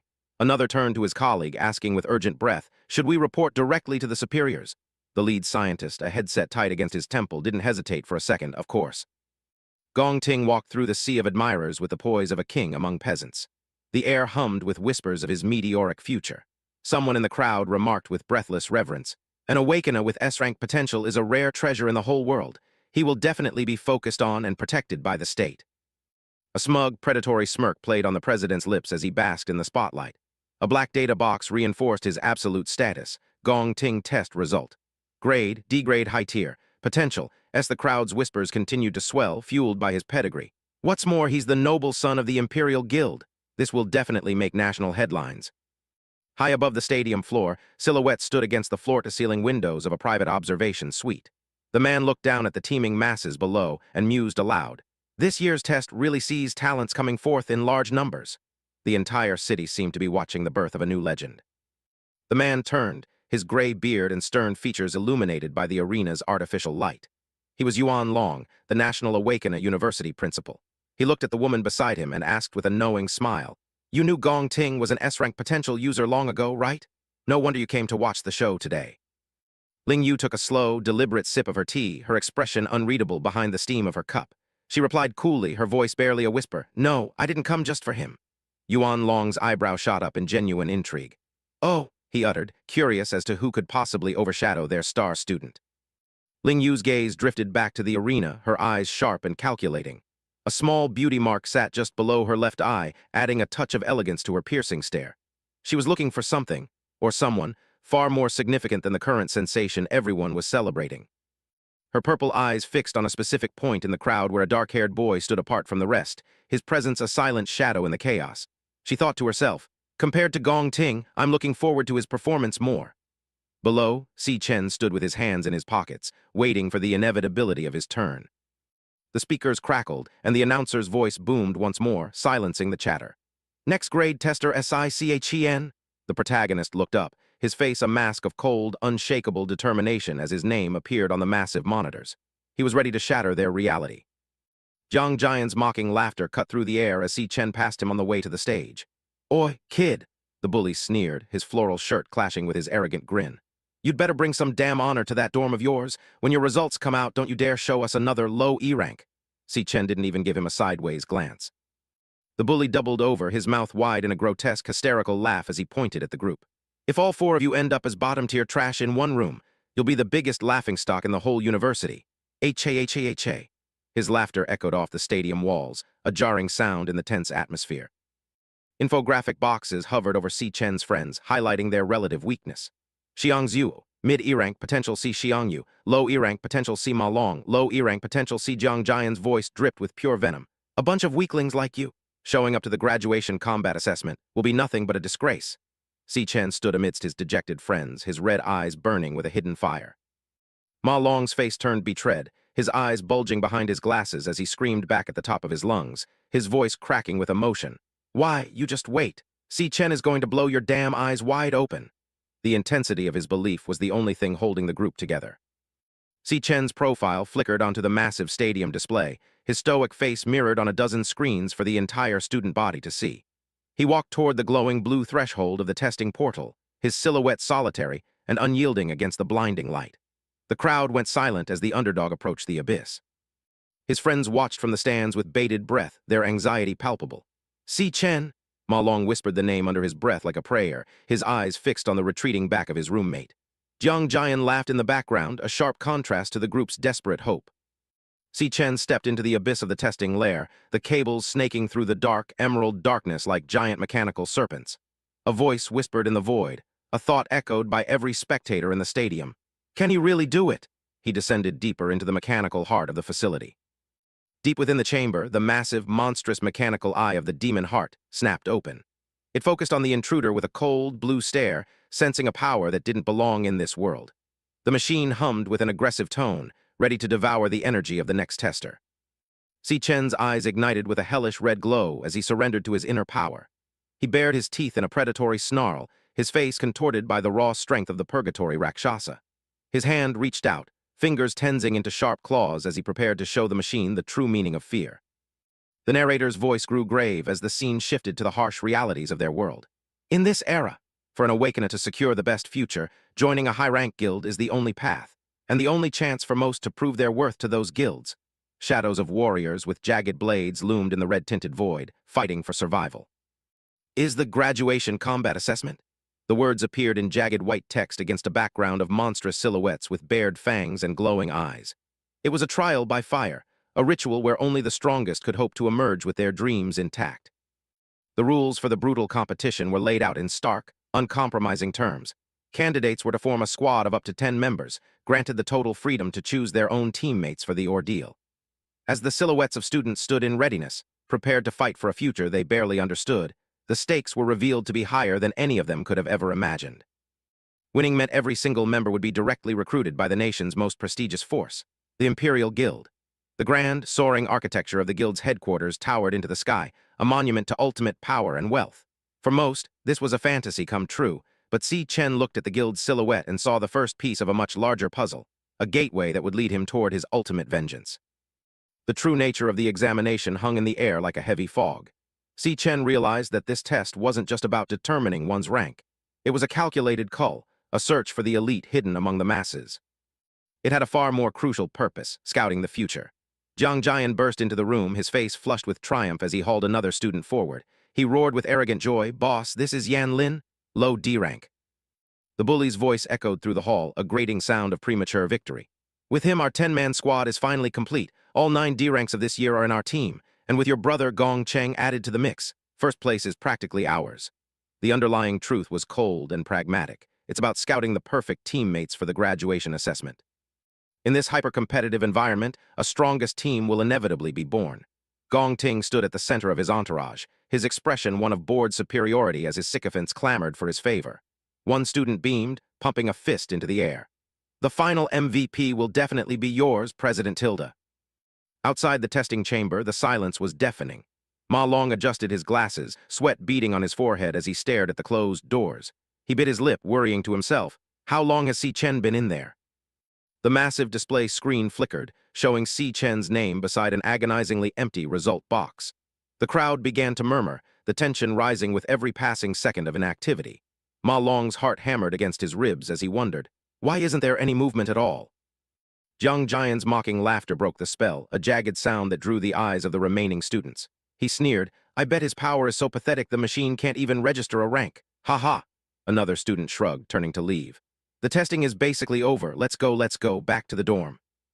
The bully leaned in toward the president, his tone oily with faux friendship. "The few left are definitely trash. There's no need to wait, President. Our squad is full anyway. Let's go find a place for some karaoke." He gave a thumbs up, eager to celebrate their early success. Gong Ting closed his eyes, his patience finally wearing thin with the mediocrity surrounding him. He let out a soft sigh and gave a curt nod. "Fine," he whispered. "Call the rest of the team." Jiang Jian grinned, ready to lead the way out. Just as they turned to leave, a violent crackle of static erupted from the monitors. "Zai! Zai!" The blue screen buckled under an unseen pressure, lines of corrupted data screaming across the rank interface as a mysterious energy flooded the system. The static cleared for a fleeting second, revealing a result that made the stadium go silent. Beside Si Chen's name, a brilliant white letter burned into the pixels. High D rank. Gong Ting froze, his golden eyes narrowing in disbelief. "Zai!" The portal hummed with a low, ominous vibration. Ma Long and the other students stood frozen in the field, their mouths agape as they stared at the impossible reading. The air around the crowd seemed to thin, the silence of the stadium absolute as everyone tried to process the sudden leap in power from the supposed loser. Then the dam broke. The students erupted in a cacophony of disbelief. "D rank, high tier." Ma Long lunged forward, his voice a frantic scream of vindication. "Whoa, what did I tell you guys? I wasn't wrong, was I?" He pointed a finger at the screen, laughing with pure joy. The president's mask of calm shattered. Gong Ting stared at the screen, his expression one of grim fascination. Jiang Jian's jaw dropped, his face paling as he stammered, "Huh, high D rank?" The bully's eyes were wide with a growing sense of dread. Deep within the chamber, Si Chen reached out toward the mechanical eye of the heart. A holographic window flashed, current rank result, high D rank, but the machine was struggling to contain what was inside. System DETECTD instability in the demon heart. A second warning followed, potential deviation in RESULTS. Candidate, please retest. Si Chen ignored the warnings, his red eyes fixed on his own internal statistics.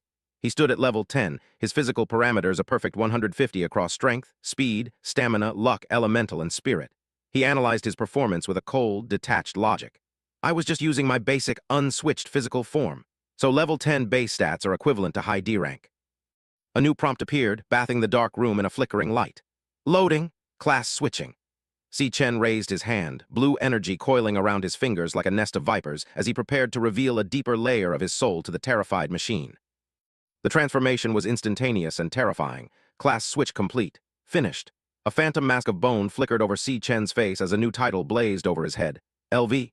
10 SICHEN Infernal Death King. The air in the room plummeted to sub-zero temperatures. A demonic card materialized in the air depicting a creature of pure frost and malice. Title, Infernal Death King. Rank, Cloud Warrior. The system revealed a unique trait, Frost Physique. Immunity too cold. All RSISTNCES increased in low temperature ENVIRONMENTS. Si Chen's lips curled into a predatory smirk. Now let's test it with my currently weakest, devoured class. The external monitor suffered a catastrophic failure, the rank box fracturing into a kaleidoscope of broken colors as the system tried to catch up. Xi, Xi, the letter D began to warp and shift, losing its shape as the power levels spiked beyond the hardware's limits. Xi, the machine screamed. The corruption cleared to reveal a single devastating letter. See underneath it, the words mid-C rank pulsed with a sickly intensity. Xi. The stadium fell into a deathly silence, the result appearing like a declaration of war. The silence was shattered by a wall of sound.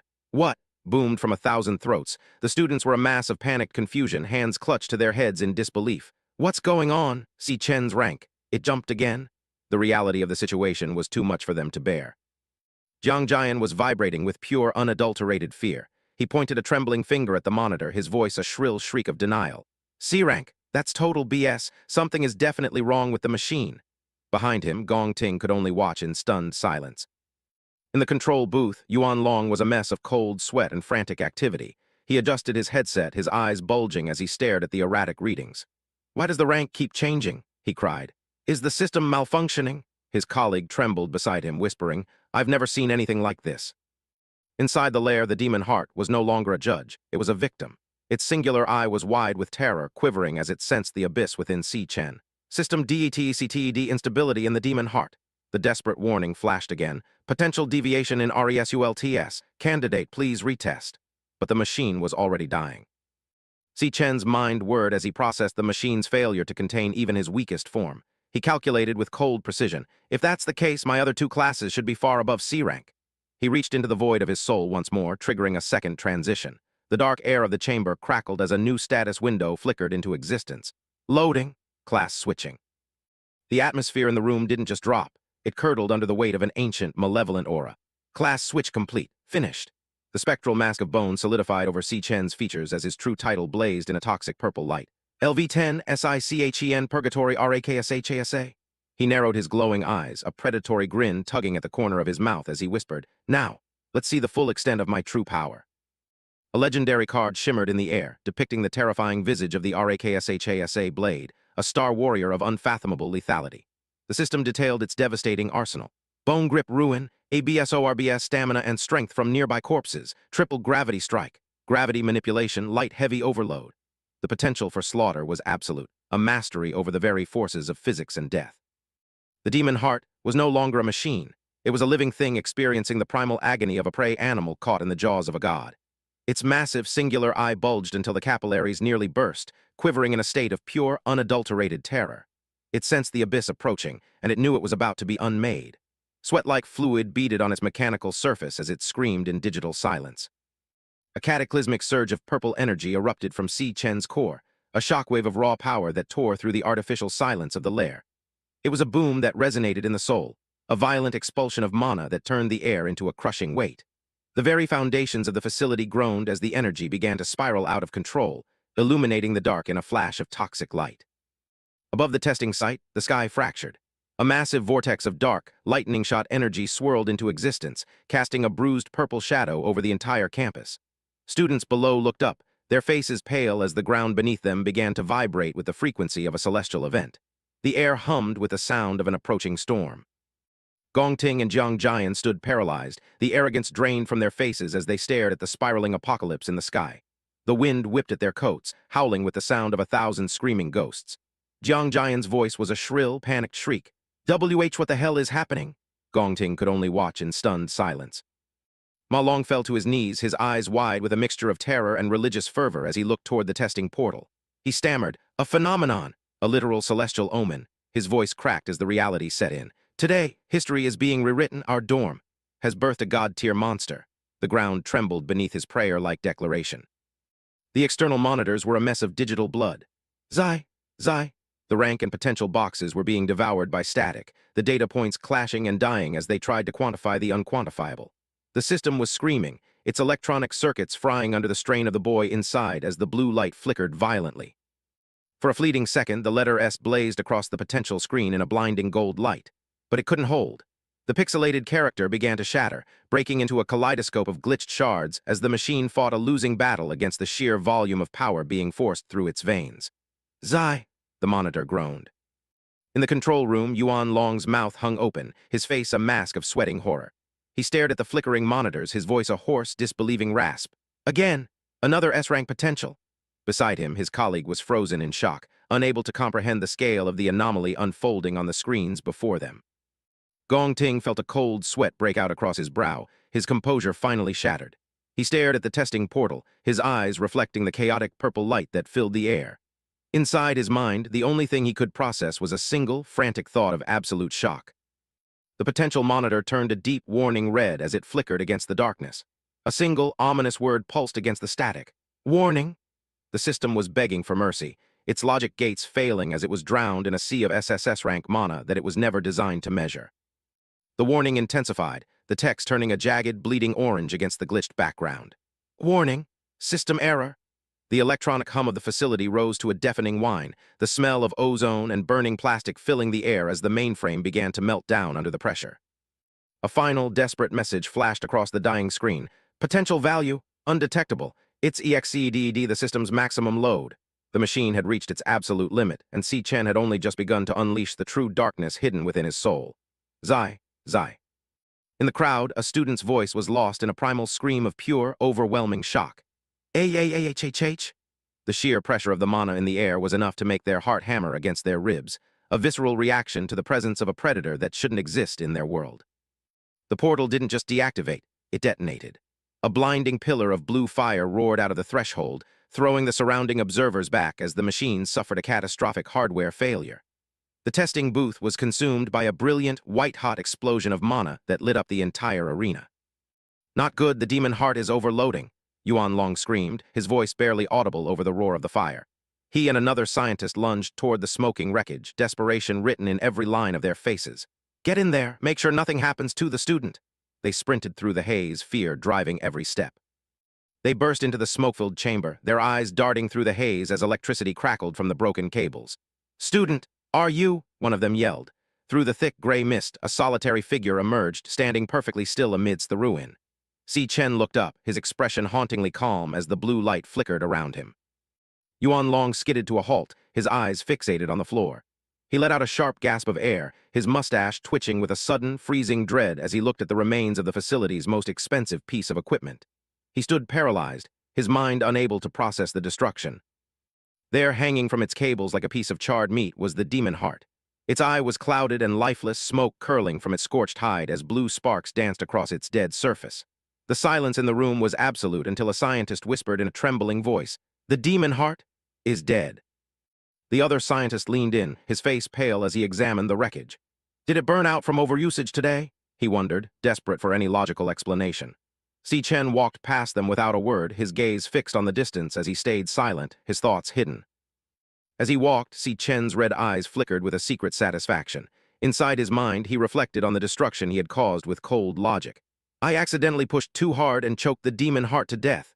He looked at his hand, a small smirk playing on his lips. "But I did get a little surprise out of it." A holographic window, invisible to the trembling scientists, blazed to life before Si Chen's eyes, devouring complete. Finished. He examined the new acquisition with a cold, calculating gaze. Exquisite demon heart rank. The system prompt clarified the extent of his new sight. Can perceive the power rank of all things within a 100-meter radius. Provides danger warnings if a threat enters the range. Inside his mind, a dark realization took root as he thought. So the power of gluttony can even devour the core of a machine.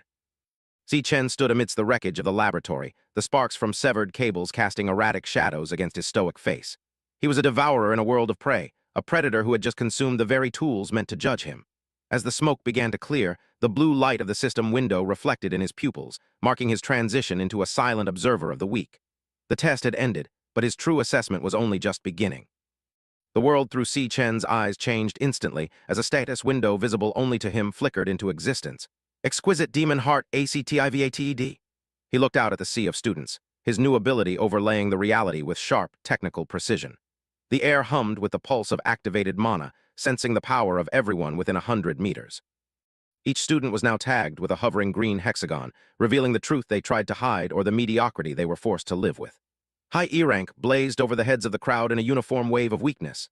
Inside his mind, Si Chen calculated the data with a cold efficiency and thought, now I can see everyone's true rank. This is quite convenient. His gaze swept across the field, the glowing blue light in his irises intensifying as the system fed him a continuous stream of information. No one was a secret anymore. The true power levels of his peers were laid bare, revealing a landscape of profound commonality that didn't interest him in the slightest. Si Chen's eyes settled on the student council president, the analytical overlay instantly identifying the man's hidden depth behind his mask of regal calm. A pink hexagon blazed over his head. Mid-C rank. Si Chen narrowed his eyes, a small smirk playing on his lips as he realized the deception. He thought, so Gong Ting has been hiding his real strength too? Mid-C rank. Mediocre at best.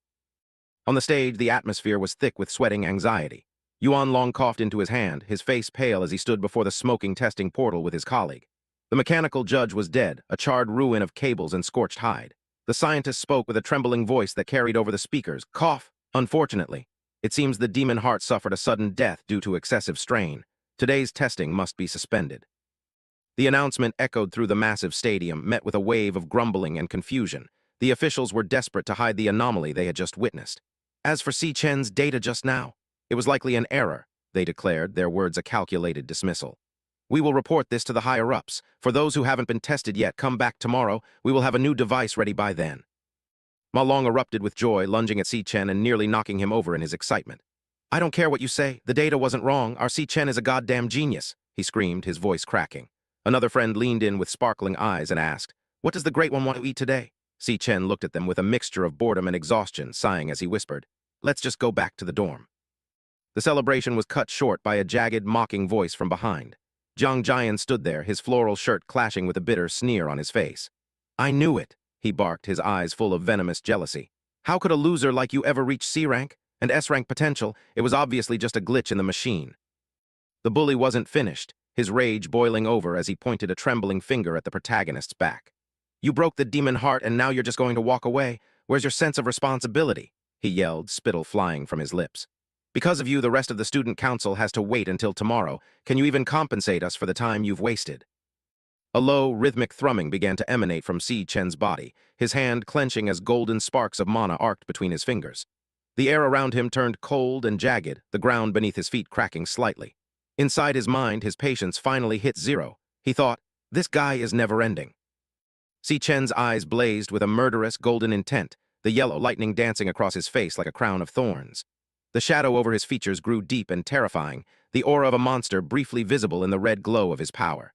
He looked at the screaming man and wondered with a cold, detached bloodlust, should I just cripple him?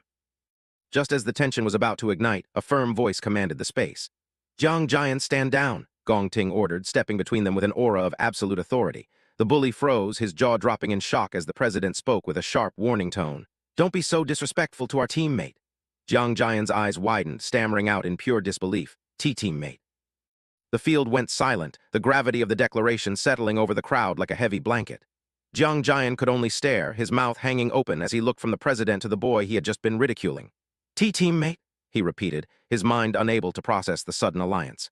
Si Chen stood amidst the group, his expression unyielding and cold. Gong Ting turned to Si Chen, his golden eyes unblinking as he extended a hand in a gesture of unexpected alliance. A faint, knowing smile played on his lips as he spoke with the confidence of a man who always got what he wanted. Join my squad. Let's tackle the graduation combat assessment together. The air between them hummed with the weight of the invitation. The president's hand remained steady, a bridge offered across the divide of status and hidden power. He looked into Si Chen's sharp eyes and delivered a focused promise. The highest score in history. It will belong to us. Si Chen. The protagonist stared at the hand, his eyes reflecting the blue sky as he calculated the value of this new, dangerous game he was about to play. The school courtyard buzzed with hushed whispers as Gong Ting, the illustrious student council president, stepped forward. He extended a hand towards Si Chen, his voice carrying a weight of authority and unexpected favor. He actually invited Si Chen to join the team personally. The surrounding students murmured in disbelief. Jiang Jian stood nearby, his face twisted in a mix of shock and suppressed envy. Jiang Jian's mind raced, his teeth bared in a silent snarl of frustration. If this guy joins, someone has to be kicked out of the team. He thought about his brothers, the lackeys who relied on him for a spot. How am I going to explain this to the brothers? But he knew the stakes. Joining Gong Ting team means guaranteed first place in the graduation combat assessment. Si Chen remained motionless, his crimson eyes reflecting a profound indifference that bordered on contempt. To the others, he was a nobody who had just hit the lottery. Jiang Jian glared at him, his internal monologue screaming with entitlement. So many brothers couldn't get in even with bribes. What gives him the right? Swallowing his pride for the sake of the greater plan, Jiang Jian reached out, his fingers clutching at Si Chen's sleeve.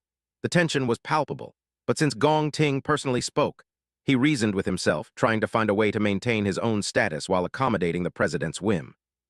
A forced, oily smile broke across Jiang Jian's face as he struggled to suppress his seething displeasure. He clapped a hand onto Si Chen's shoulder, his voice dripping with false camaraderie. He. Since that's the case, then welcome to the team. With a sudden, sharp motion, Si Chen swatted Jiang Jian's hand away as if brushing off a bothersome insect. His voice was cold and flat, cutting through the performative friendliness. Not interested.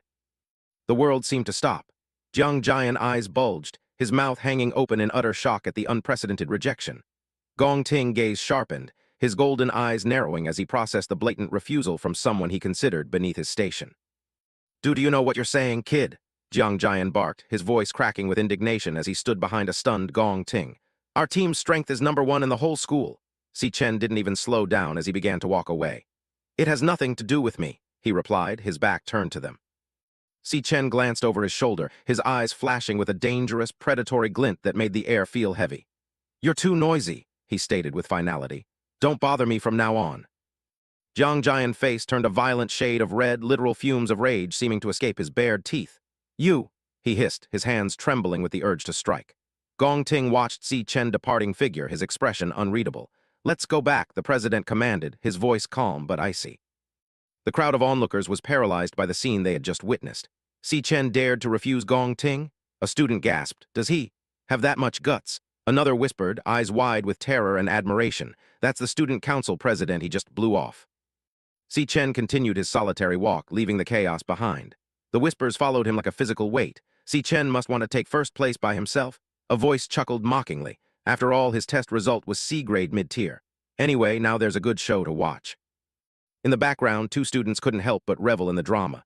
Did you see those two's expressions? Hilarious. One of them laughed, nudging his friend. Ha ha ha ha. They were so arrogant in front of us just now. Si Chen is too brave. Gong Ting paused, looking back one last time with a faint, enigmatic smile playing on his lips. It's okay, he told the fuming Jiang Jian. It seems this brother Si Chen has his own ideas. From high above, the school grounds looked like a miniature stage, the figures of the students scattering after the morning's explosive confrontation. The shadows lengthened as the morning sun cast a dramatic light over the impending conflict. Watching from a distance, Yuan Long sighed, the deep scar on his face twitching. Such a pity the two of them couldn't team up, he remarked to the woman standing beside him. I was looking forward to a new school history record being born this year.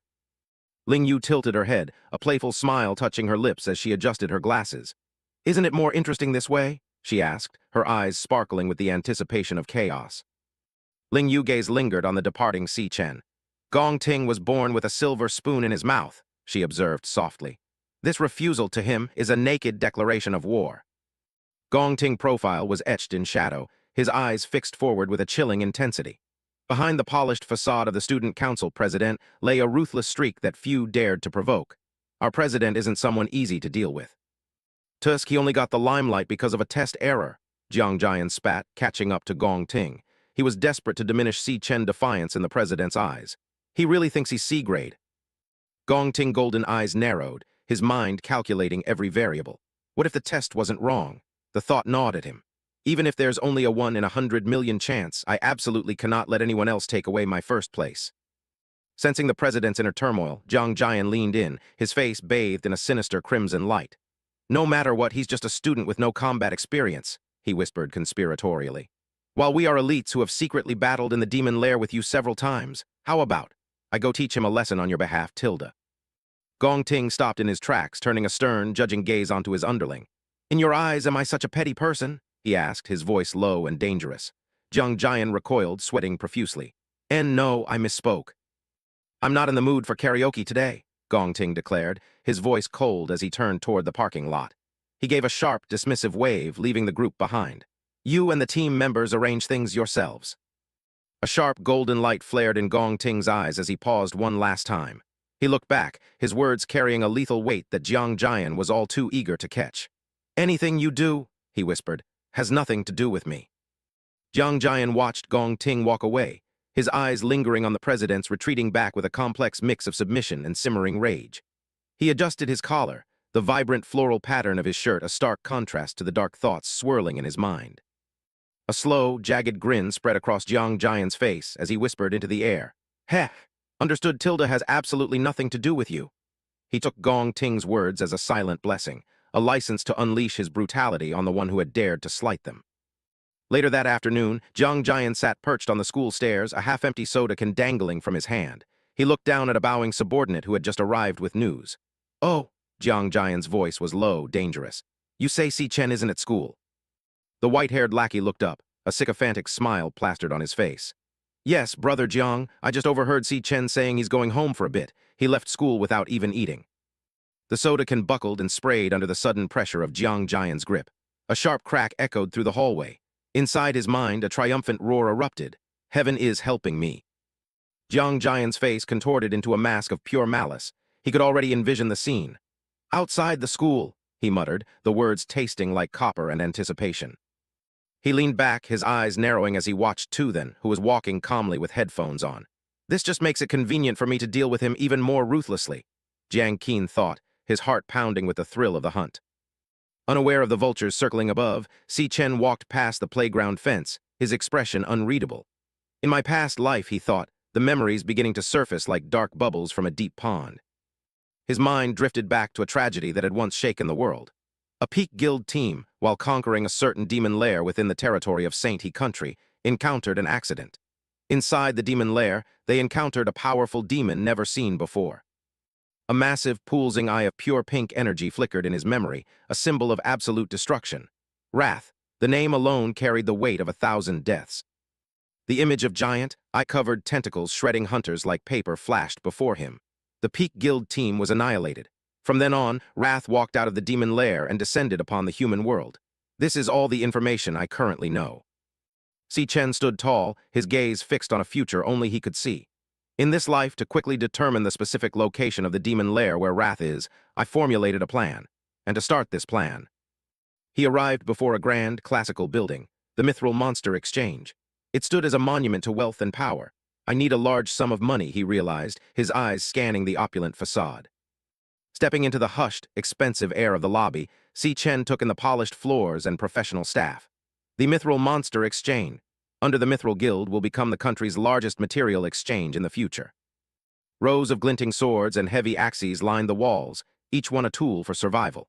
The weapons and equipment in the hands of awakeners are key elements determining their strength. The Monster Exchange is the necessary transit station for buying and selling equipment.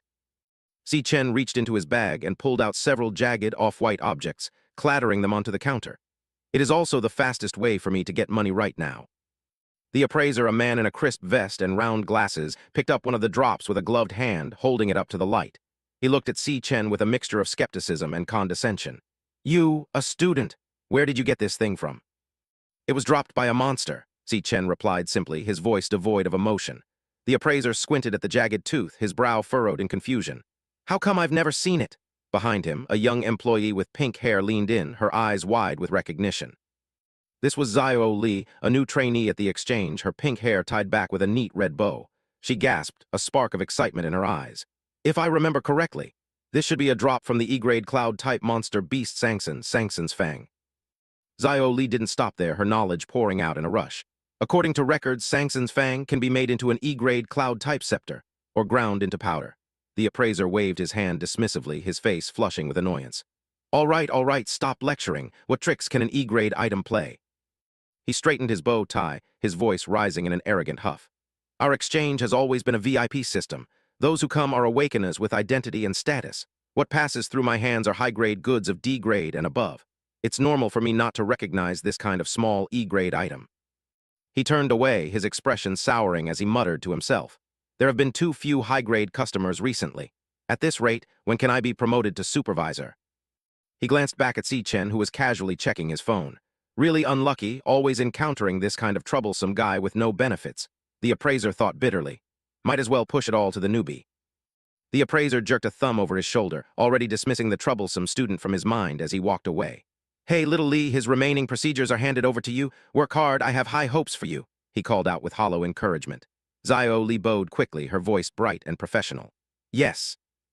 Zio Lee returned to the counter a few moments later, her movements efficient and polite. She slid a black box embossed with the gold mithril logo toward Si Chen along with a digital transaction slip. "Here is your money, please keep it safe," she said, offering a small smile. "Is there anything else you need help with?" Si Chen looked down at the transaction slip, his crimson eyes scanning the figures. 18,000 credits. It wasn't a fortune, but inside his mind he calculated the immediate needs. He thought 18,000 enough to solve the rent for now. It was a solid start, a small piece of the puzzle falling into place. But he wasn't finished, not by a long shot. He raised his hand, a surge of energy manifesting in his palm like digital static. He looked at the stunned staff members and said, "Then next." The air in the exchange began to vibrate with a latent power. With a violent tear in space, he pulled a massive, jagged weapon from his dimensional storage. It was a bone-white greatsword pulsating with a malevolent purple aura, its surface etched with otherworldly runes. He slammed the hilt onto the counter and commanded, "Help me look at this." Zio Lee, the pink-haired employee, recoiled in sheer awe. Her breath hitched as she stared at the terrifying beauty of the blade. She gasped, What a cool greatsword." She had never seen anything that radiated such a visceral sense of dread. She leaned in, her eyes wide with professional curiosity. Her mind raced to categorize the impossible object. She thought, although I've never seen it, I feel it's at least B grade. No, maybe it can reach a grade. The mere suggestion of such a high rank sent a shiver down her spine. The senior appraiser scoffed, his face twisting into a mask of arrogant derision. He laughed at the girl's ignorance and barked, "HMPH? A grade? What are you dreaming of? The market price for a grade weapons is heading straight for 1 million. I've worked here for so many years and haven't encountered a single one." "You're right," a calm, authoritative voice cut through the appraiser's bluster. A man with teal-blue hair and sharp glasses stepped into the room, his presence immediately commanding respect. He looked at the weapon and stated, "This is certainly not some B-grade or a grade equipment." Thinking his superior was confirming his own low assessment, the appraiser bowed and chuckled servilely. He gloated, "The boss has sharp eyes after all. I told you, what good stuff can this poor student bring out?" He anticipated the humiliation that would surely follow for the young man. But Qing Zhai, the manager of the exchange, ignored the sycophant. His eyes were fixed on the blade with an intensity that bordered on reverence. He adjusted his glasses and declared, "This is clearly from the Purgatory Lands S-grade equipment." The revelation hit the room like a physical blow. The appraiser's jaw hit the floor, his eyes bulging behind his spectacles. Zio Lee let out a muffled shriek of disbelief. Together, they stammered out the impossible truth. "SSS grade?" The air in the room felt heavy, charged with the weight of the legendary treasure. Qingzhai moved with lightning speed, reaching out to grasp Si Chen's hand in a firm, respectful grip. His demeanor had shifted instantly from professional detachment to eager hospitality. In the background, the appraiser could only watch in mute, bug-eyed horror at his own catastrophic misjudgment. "Welcome, distinguished guest," Qingzhai proclaimed, his smile wide and welcoming. He gestured toward the back of the facility and insisted, "Please follow me to the VIP room. Feel free to mention any requests." Zio Lee followed behind, carefully carrying the heavy bone sword as if it were a fragile holy relic. Si Chen followed, a faint, knowing smirk playing on his lips. Everything was going exactly according to plan. As he watched the manager's eager back, he thought, "You finally appeared." He knew the value of his bait, and he had finally caught the big fish he wanted. He studied the man leading him, Qing Zhai, a successful businessman who would one day become the country's largest material exchange mogul.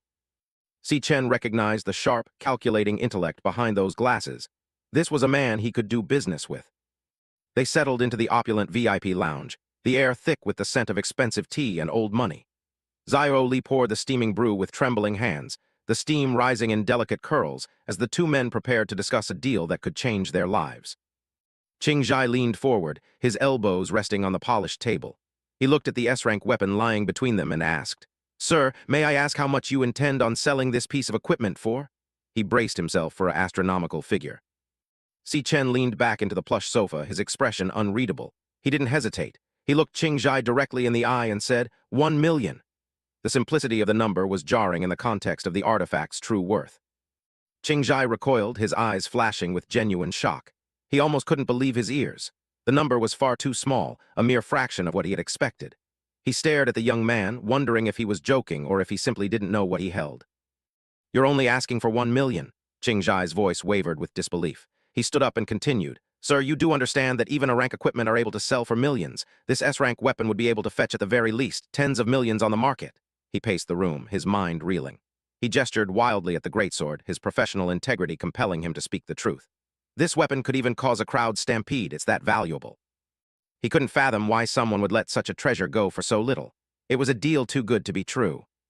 Si Chen sipped his tea calmly, unfazed by the manager's outburst. He clarified his proposal with surgical precision. I want to use this S-rank weapon as collateral to get a loan of 1 million. I'll pay it back in 1 month. He had no intention of losing the sword. Qing Zhai fell silent, his analytical mind spinning into high gear. Using an S-rank weapon to secure a loan? Is this something a university student would normally think about? He studied the boy, looking for any sign of weakness or deceit. He saw none. Inside his head, Qing Zhai ran through a dozen different scenarios. It seems he has no intention of actually selling this sword.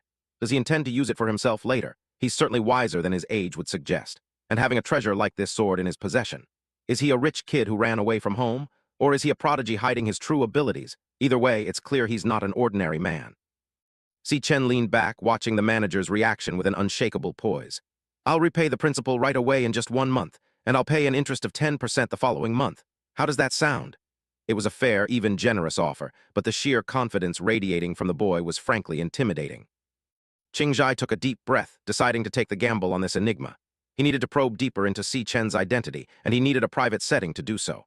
He looked over at his employee and said, Xiao Li, would you please step outside? The pink-haired girl bowed and retreated, closing the door and leaving the high men alone in a heavy, expectant silence. In the opulent silence of the VIP room, Qing Zhai leaned forward, his fingers steepled as he studied the young man across from him. The sunlight filtered through the heavy emerald curtains, casting long shadows over the ornate furniture. If I'm not mistaken, he began, his voice smooth and calculating. Qing Zhai adjusted his glasses, a faint, predatory smirk playing on his lips. His blue hair caught the light as he peered over the rims. The school you attend is National Awakener University, he stated with absolute certainty. And the seniors there are about to graduate. He leaned back into the plush sofa, crossing his legs with effortless elegance. To my knowledge, National Awakener University holds an annual graduation examination. This year's examination is scheduled to take place in exactly 1 month from now. And the prize money awarded to first place is exactly 1 million, which completely lines up with your proposed loan repayment amount and date. A sharp glint flickered in Qing Zhai's eyes, a look of pure strategic intrigue. He didn't blink as he delved deeper into his deduction. If I had to take a guess. Si Chen sat motionless, his face partially obscured by shadow, a single crimson eye glowing with a cold, steady light. He said nothing, allowing the silence to hang heavy between them. Qing Zhai continued his interrogation, his voice dropping an octave. You're confident that you'll take first place in the examination, aren't you? Qing Zhai stood up, packing the room with the grace of a panther. He looked at the massive bone sword lying on the table, its aura reflecting in his glasses. You could have just waited 1 month to collect the prize money, yet here you are, urgently trying to offer up this rare item as collateral for a loan.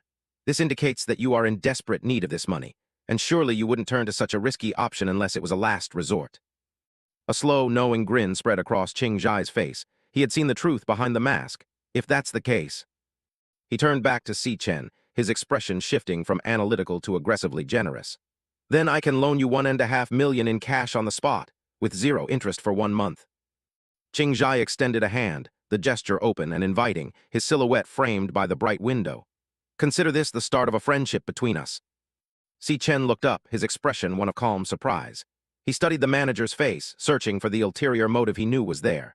He remained silent, his mind already calculating the next dozen moves. Qing Zhai's smile remained fixed, but his eyes sparkled with a professional hunger. And rest assured, I will keep everything discussed today strictly confidential. And remember, if you have any trading needs in the future, please consider our exchange facility as your first option. I'll make sure to cut you the best deal, what do you say? Si Chen's gaze lingered on Qing Zhai, a faint, imperceptible smile touching his lips. With just a few details, he was able to infer my situation and my needs. Impressive. And instead of taking advantage of my predicament once he figured it out, he even offered me better terms for the sake of a long-term partnership. It's no wonder Qing Zhai will be able to make the Mithril Exchange into the world's premier exchange in the future. Si Chen reached out, his hand meeting Qing Zhai's in a firm, decisive handshake. His internal monologue shifted to a darker, more global objective. In order to eliminate wrath, I can't just rely on my own strength. The two men stood silhouetted against the bright light, their hands joined in a pact of mutual interest. That's why I'll need to start making some trustworthy allies, Si Chen reasoned. A heavy, magical contract scroll was unfurled on the table. Si Chen placed his hand over the ancient parchment, and a golden magic circle erupted with a low, vibrating buzz. The energy crackled beneath his palm as the terms were magically bound. The magic contract is complete. The funds have been transferred to your account. A holographic notification dinged in the air. Si Chen checked his phone, seeing the confirmation of the $1.5 million. Qing Zhai stood by, his smile satisfied as the deal for the abyssal netherbone was finalized. Qing Zhai's curiosity was piqued. He looked at the young student, wondering what other secrets he held. Speaking of which, since you're using such a great weapon as collateral, what are you going to use for the graduation examination? Would you like me to lend you some equipment? He gestured toward the racks of glinting swords and heavy armor lining the walls. We do not have any S-rank equipment currently, but we still have quite a selection of high-rank items including some A-rank and B-rank equipment. Si Chen didn't even look at the weapons. He raised his hand, the familiar digital static of his inventory system crackling around his fingers. No need, he said flatly. In a flash of violet light, another massive bone greatsword materialized in his hand, identical to the one he had just pawned. It pulsed with a terrifying, abyssal energy.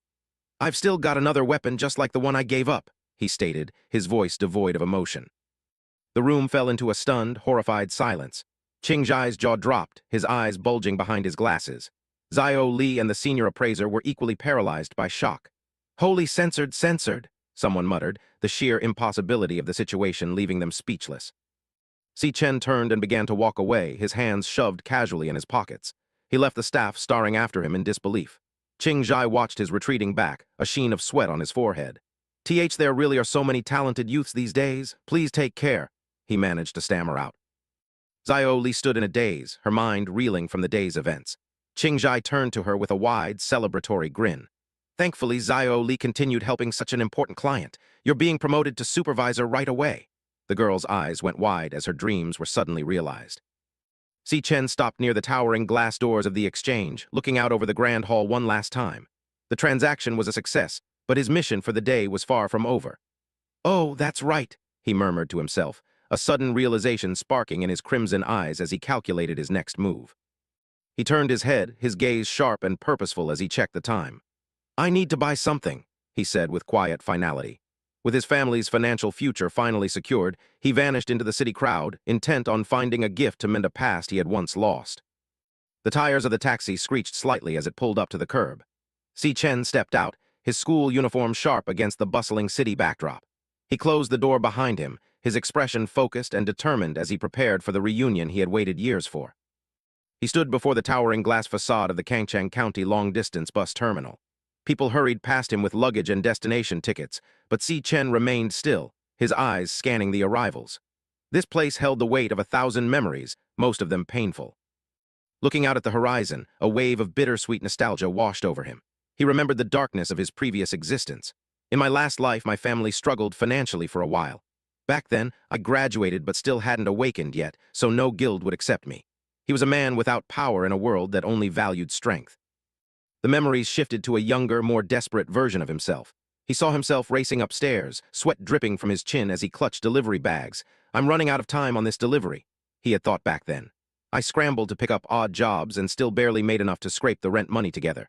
Every cent was a battle for survival. The cold, blue glow of an ATM screen flickered in his mind. Remaining balance, $105.60.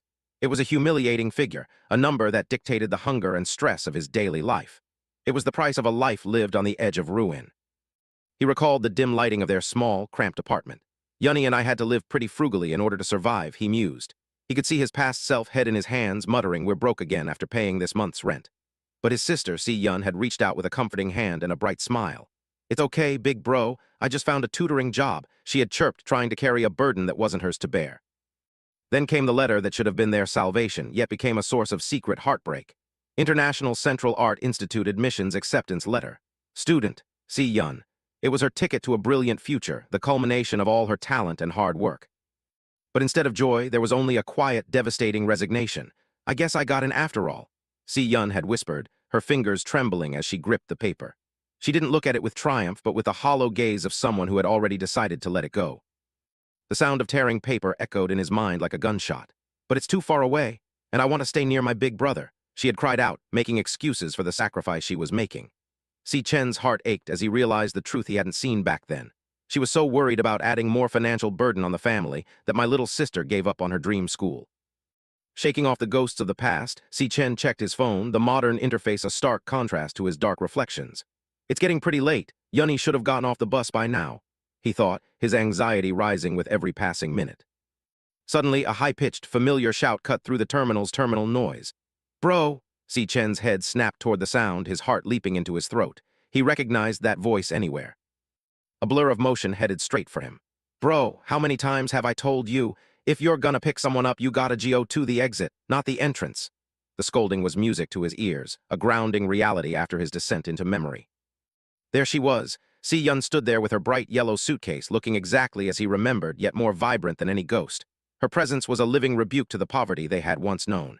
In his mind, the old refrain played one last time, we're broke again after paying this month's rent. But this time, he knew it was a lie. Si Chen's crimson eyes widened, fixated on his sister as if she might vanish if he blinked.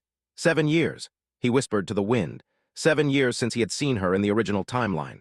7 years of regret, now replaced by an impossible second chance. Si Yun waved her hand enthusiastically, her pigtails bouncing with every movement. Big bro, come give me a hand with this luggage, she called out, her voice full of life and demanding affection. When he didn't move immediately, she walked right up to him, waving a hand in front of his face. Big bro, why are you just standing there like a dummy? She teased, her brow furrowed in playful confusion at his sudden catatonia. Si Chen didn't answer with words. He lunged forward and pulled her into a fierce, desperate hug, burying his face in her shoulder. The warmth and the scent of her hair were real. She was here. He held her as if he could shield her from the entire world. Si Yun's eyes went wide with shock at the sudden, intense display of emotion.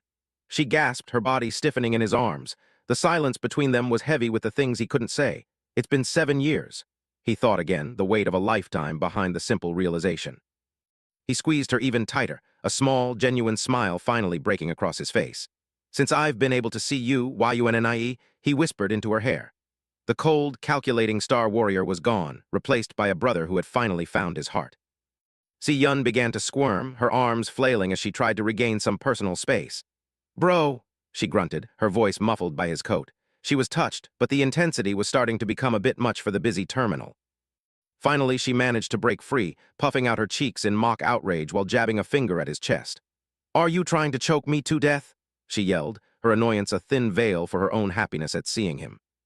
She snatched up her bag and started walking toward the parking lot, her head tossed back. You've been acting really weird the last couple days. Did you get rejected by a girl or something? Come on, hurry up. Let's go home, let's go home. Si Chen followed behind, a soft chuckle escaping him. No, I didn't, he muttered, content to let her lead the way. As they walked together, the sun began to set, casting a golden glow over the terminal. Si Yun talked incessantly, her voice a bright melody in the evening air. Oh yeah, the ride to take my exam this time was crazy. Let me tell you about it. 10%. Si Chen listened to every word, every nonsensical detail, cherishing the normalcy of it all. Si Chen watched her profile, her eyes sparkling with pure, unfiltered excitement as she recounted the highlights of her journey. This time around, he thought, his own gaze softening with a profound, unspoken promise. Everything was going to be different. This time he would ensure the ending was one of their own making, a future where they finally held all the cards. He looked at her radiant, happy face and made a silent vow that resonated through his very soul. I won't let you suffer anymore, he told her in his heart. There would be no more torn acceptance letters, no more desperate odd jobs, and no more hunger. He had the power now, and he would use it to build her a world where she could truly dream. Yet even as they walked, the light was fading, and a darker reality was preparing to greet them in the quiet streets ahead. The shadows lengthened in the narrow alleyway as the sun dipped below the horizon. A group of men huddled together in the gloom, their eyes fixed on the street corner. One of them pointed a calloused finger and grunted. This is definitely the way that punk Si Chen takes to get home. The air was thick with the scent of stagnant water and impending violence. Jiang Jian stood at the center of the group, the vibrant floral pattern of his shirt almost glowing in the dim light. He took a long drag from his cigarette, the tip burning a bright, angry orange. He looked at his hired muscle, their faces obscured by masks, and commanded, "Go hide, and the moment he shows up, we'll jump him." He exhaled a thick cloud of smoke, a predatory glint in his eyes. A slow, jagged grin spread across Jiang Jian's face, revealing a row of sharp teeth. He leaned closer to the shadows, his voice a low, raspy whisper that carried the weight of 1,000 grudges. I'll make sure he learns. What happens when you mess with me? He chuckled, a dry, hollow sound that echoed against the damp brick walls. The trap was set, and the Star Warrior was walking right into it. In a narrow, dimly lit alleyway, shadows lengthened as a group of figures paced with impatient energy. One of the thugs, gripping a heavy metal pipe, looked toward his leader with a hint of hesitation. He muttered, "By the way, boss, since a bunch of us student council members are here, what if things go too far?" The air was thick with the scent of damp concrete and malice, a trap set for an unsuspecting prey. Kiang Dai, a high-ranking member of the student council with silver undercut hair and a cigarette dangling from his lip, let out a dismissive scoff. "I was just gonna teach him a little lesson. But that dude's attitude pisses me off." He adjusted his red floral shirt, his eyes narrowing with pure contempt. "That low-tier E-rank piece of trash actually thinks he's a C-rank now. That trash has no idea who he's messing with." To Kiang Dai, the mere idea of Si Chen rising above his station was an insult that needed to be erased with blood and broken bones. Kiang Dai's mind flashed back to the encounter that had ignited his rage. He saw Si Chen's profile, cold and detached, those dark eyes glowing with a faint, predatory red light. In that memory, Si Chen had dismissed him with terrifying indifference, saying, "You're too loud. Don't bother me ever again." The memory only served to fuel the fire in Kiang Dai's chest. He wouldn't rest until that look of superiority was wiped off Si Chen's face forever. Behind Kiang Dai, his cohorts stood ready, their faces masked and weapons drawn. One thug slapped a wooden bat against his palm, the sound echoing sharply against the brick walls. Kiang Dai snarled, "When it's time, you guys better leave me a piece, 'cause I'm gonna destroy him." He gripped his weapon tighter, his knuckles turning white. He won't be able to take the graduation in 2 weeks when I'm done with him. The graduation ceremony was meant to be a new beginning, but for Si Chen, Kiang Dai planned to make it an ending. A cold azure light began to emanate from Kiang Dai's hand as he drew a jagged, serrated combat knife. The energy hummed with lethal intent, marking him as a formidable cloud-type assassin. He grinned, a sadistic expression twisting his features as he felt the power surging through his veins. "I'm one of the best cloud-type assassins in the entire school." He spat the words out like venom. "Just wait till I'm done with you, you poser piece of shit." The name Kiang Dai burned in the air, a declaration of the violence to come. Outside the oppressive gloom of the alley, the day was bright and deceptively peaceful. Si Chen walked alongside his younger sister, Si Yun, their shadows stretching out over the pavement. The city hummed around them, unaware of the predators waiting just a few blocks away. For Si Chen, this moment was precious, a slice of normalcy he was determined to protect, even as he sensed the shifting atmosphere around them. Si Yun sipped on her drink, her large, expressive eyes fixed on her brother. She had always been the more observant of the two, and the subtle shift in Si Chen's demeanor over the past few days hadn't escaped her. "Hey, big bro, you've been acting pretty weird the last couple of days," she noted, her voice tinged with concern. "Are you stressed over the graduation exam?" To her, he seemed more focused, more intense, as if he were carrying a weight she couldn't see. She continued to study him, her head tilted slightly as they walked. "I mean, a simpleton like you doesn't normally get caught up in your emotions," she teased, trying to lighten the mood. Si Chen remained silent, his gaze fixed forward, his expression unreadable. He was no longer the simpleton she remembered, but a man who had seen the abyss and returned with its hunger, though he kept that side of himself hidden deep beneath the surface. Seeing his lack of response, Si Yun's expression turned serious. She stepped in front of him, her eyes bright with determination. "Big bro, no matter what happens, you gotta pull yourself together. Weren't you always the one telling me that?" She quoted his own words back to him, her voice firm. "Life's a long journey, and chances will come to you sooner or later."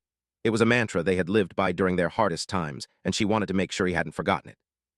A moment later, her serious facade broke, and she began to skip ahead, her voice ringing out in a cheerful, if somewhat off-key melody. "How does that one song go again? Believe in yourself, tilde oo, tilde o," she sang, her laughter echoing through the narrow street. Her innocence was a stark contrast to the darkness Si Chen knew was lurking just around the corner, a reminder of exactly what he was fighting for. Si Chen watched her with a soft, bittersweet smile. He thought to himself, "Si Yun's so perceptive. She noticed something was different about me the moment we met." He was grateful for her intuition, yet pained by the secrets he had to keep. "She still doesn't know that I've awakened, so she probably thinks we're still strapped for cash." He knew the truth would change everything, and for now he preferred her to live in her peaceful world. He gave her a reassuring look, trying to soothe her lingering worries. "I promise I'm okay," Si Yun tilde said, his voice gentle. But his sister wasn't entirely convinced. She watched him out of the corner of her eye, her thoughts swirling. He's still trying to deny it. Is it because of his male pride? She wondered if he was just trying to be the strong older brother, even when he was struggling inside. She let out a dramatic sigh, shaking her head as they continued their walk. "Men begin forming emotional walls as they get older." HMPH, I guess the book was right after all. She shot him a playful, mocking look. "Looks like you're getting old, big bro." Si Chen could only respond with a confused grunt, his mind occupied by a sudden shift in the air, a familiar, foul scent that didn't belong in the sunlight. As the siblings turned into a secluded alley, a figure watched them from the deep shadows. The observer's eyes were cold, calculating every movement they made. A masked thug peered around a corner, his eyes widening with predatory glee as he saw Si Chen and Si Yun entering the trap.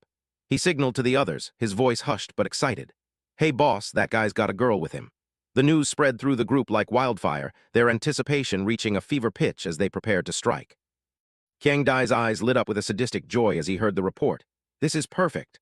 Ha ha, this alley's got no cameras," he laughed, the sound muffled by his mask but no less menacing. "Guys, this is our lucky day," to him. The lack of surveillance meant they could indulge their darkest impulses without fear of consequence. The stage was set for a slaughter, and he couldn't wait to begin. Si Chen's eyes narrowed, the world around him slowing down as his senses heightened. A sharp, metallic scent filled his nostrils, cutting through the stagnant air of the alley. "This smell," he thought, his blood beginning to simmer. It was the unmistakable stench of killers, of people who had discarded their humanity for power. The predator in him stirred, recognizing the threat long before it showed its face. He glanced back over his shoulder, his red eyes scanning the darkness behind them. "It's those guys from the student council," he realized, his mind quickly identifying the silhouettes of the thugs he had seen before. They were blocking the exit, their weapons glinting in the dim light. They were no longer just bullies, they were a direct threat to the person he loved most in the world. The group of thugs stepped out from the shadows, their presence filling the narrow space. Qiang Dai stood at the front, his knife humming with energy, his eyes fixed on Si Chen with a look of pure hatred. "They've got a lot of nerve coming here," Si Chen thought, his resolve hardening into steel. They had chosen the wrong day and the wrong person to ambush. He wouldn't let their filth touch his sister. With a sharp pop, Si Chen opened a small case and pulled out a wireless earbud. His movements were calm and deliberate, a stark contrast to the chaotic energy radiating from the thugs. He wasn't reaching for a weapon. He was preparing a shield of a different kind. He knew exactly what was about to happen, and he refused to let his sister witness the carnage that was about to unfold. He gently took Si Yun by the shoulder, his touch firm but reassuring. Before she could react, he carefully placed the earbud into her ear. She looked at him with a mix of surprise and confusion, her drink momentarily forgotten. For a fleeting second, the tension in the alley seemed to vanish, replaced by a quiet, intimate moment between siblings in the middle of a war zone. "Si Yun, I've been really into this song lately and playing it on repeat here, listen," he said, his voice a soothing balm against the rising threat. Si Yun blinked, her eyes wide with bewilderment. "Big bro, when did you start listening to music?" she asked, her voice innocent and light. She was completely unaware of the monsters closing in on them, her world suddenly filled with the rhythm of the song he had chosen for her. As the music began to play, Si Yun closed her eyes, letting the melody wash over her. She couldn't hear the clicking of knives or the low growls of the thugs. Well, I guess music can show a person's mental state, she thought, a small, peaceful smile playing on her lips. To her, this was just another weird, sweet gesture from her brother, unaware that it was the only thing keeping her from seeing him become a monster. Si Chen's jaw tightened, the mask of a caring brother dissolving into the lethal coldness of a killer. The warmth in his eyes vanished, replaced by a predatory light that seemed to swallow the very shadows of the alley. He didn't look back at Si Yun. His entire being was locked onto the trash, blocking their path. The time for games was over. The devourer was ready to feast, and he would start with the cowards who dared to threaten his family. With Si Yun safely cocooned in her musical world, Si Chen stepped forward into the gloom. In her mind, she thought, "So I'll listen and get to know my big bro better," completely unaware that the version of him she knew was being replaced by something ancient and hungry. His eyes flared with a brilliant, supernatural blue light, and an overwhelming pressure began to radiate from his form, distorting the air around him. He was no longer a student or a brother. He was an apex predator, and as he narrowed the gap, his gaze began to categorize the fodder ahead. A holographic interface flickered over the alley, scanning the threats ahead. Qiang Dai stood at the front, identified as a D-rank low-tier threat, flanked by several lackeys marked as E-rank high-tier and mid-tier. They were mere fodder, overconfident in their numbers, unaware that they were stepping into a slaughterhouse. Qiang Dai adjusted his mask, his floral shirt stark against the grimy brick walls as he led his pack forward. In her own world, cocooned by the earbuds, Si Yun closed her eyes and drifted with the melody. The lyrics sang, "The rust swallows up the bird's reflection. The sky shatters into an echo of goodbyes." She was blissfully unaware that just inches away, the air was vibrating with the intent to kill. The contrast was absolute, peace within her mind and a storm brewing in the alley. The goons lunged, their weapons raised as they charged down the narrow passage. The music in Si Yun's ears continued its melancholic count. The days on the calendar fade away, counting down to humanity's final civilization. The thugs were a blur of red and orange, shadows racing against the dim light, closing the distance to the two siblings. Si Chen didn't move yet, his eyes tracking every frantic step they took. Inside Si Chen's mind, the clock turned back to a time of despair. He remembered the year 2160 in my last life was when I lost my last family member. It wasn't until the year 2167 that I was reborn and able to come back, and I could finally see my little sister again. Golden lightning began to crackle around his form, a manifestation of the raw power and memory surging through him. He was no longer just a student. He was a vengeful ghost from a doomed future. The lightning intensified, arcing across his face as his eyes glowed with a terrifying intensity. He thought, "This is the first time in 7 years that I've been reunited with my family." The sheer weight of those lost years pressed down on him, fueling a rage that had been simmering since his rebirth. He looked at the charging scum not as people, but as obstacles to the only light left in his life. A snarl curled his lip as the golden sparks bit into the air. He roared in his mind, "How dare you all come and ruin this moment?" The thugs were closing in, their wooden bats and pipes swinging wildly. To them, he was just a target. To him, they were desecrators of a sacred reunion. The moment was shattered, and someone was going to pay for it in blood. Si Chen exploded into motion. He launched himself into the air, a shadow silhouetted against the blinding white light of his own power. With a deafening slam, his leg connected with the face of the first goon. The impact was visceral, teeth shattering, and blood spraying in a crimson arc. The thug's head snapped back, his body sent sprawling before he even realized he'd been hit.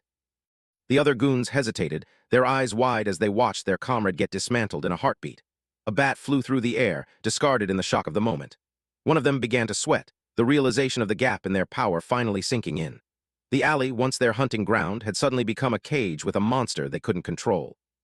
The world remained silent for Si Yun, the music wrapping her in a gentle embrace.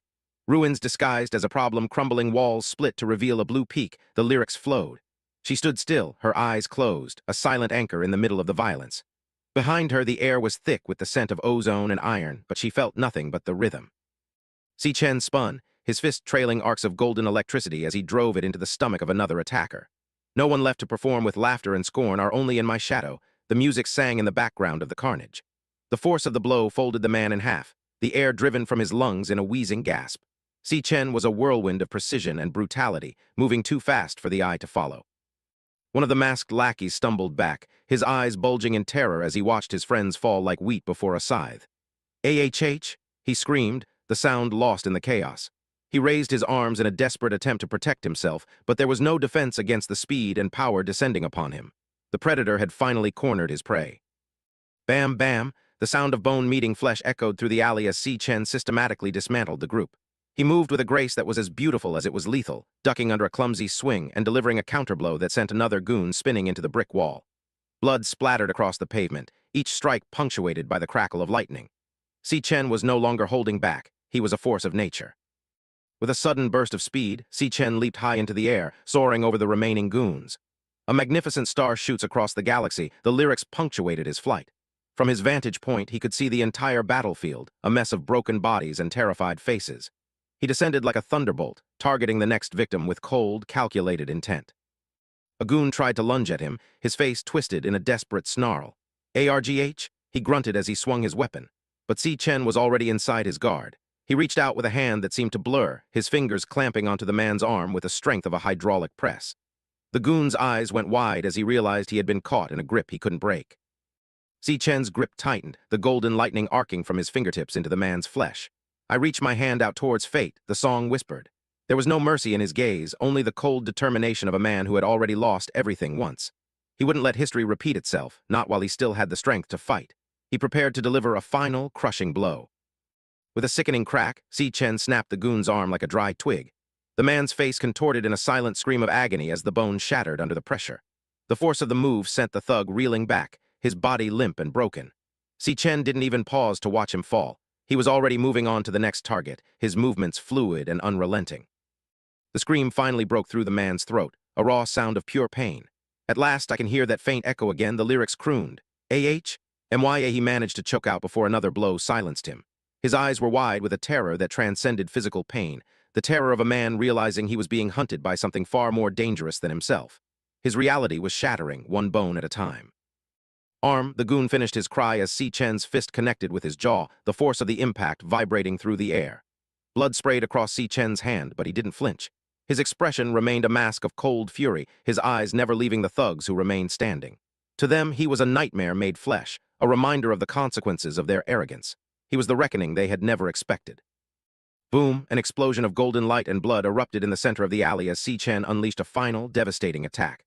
The remaining lackeys were sent flying, their bodies hitting the walls and pavement with dull thuds.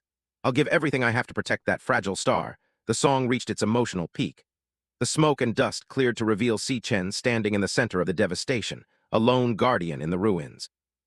Qiang Dai stumbled back, his eyes bulging in sheer, unadulterated shock. "Holy shit!" he gasped, his voice trembling with fear. "What the hell is up with that guy?" He watched as his entire squad was systematically dismantled in mere seconds. The arrogant bully was gone, replaced by a terrified boy who realized he had just picked a fight with a demon. The cigarette fell from his lips, forgotten in the chaos. How can he be this strong? Qiang Dai's mind screamed as he watched Si Chen approach, his form wreathed in golden lightning. The air crackled with power, the ground beneath Si Chen's feet cracking with every step. Crack! The sound echoed in the silence of the alley, a heartbeat of impending doom.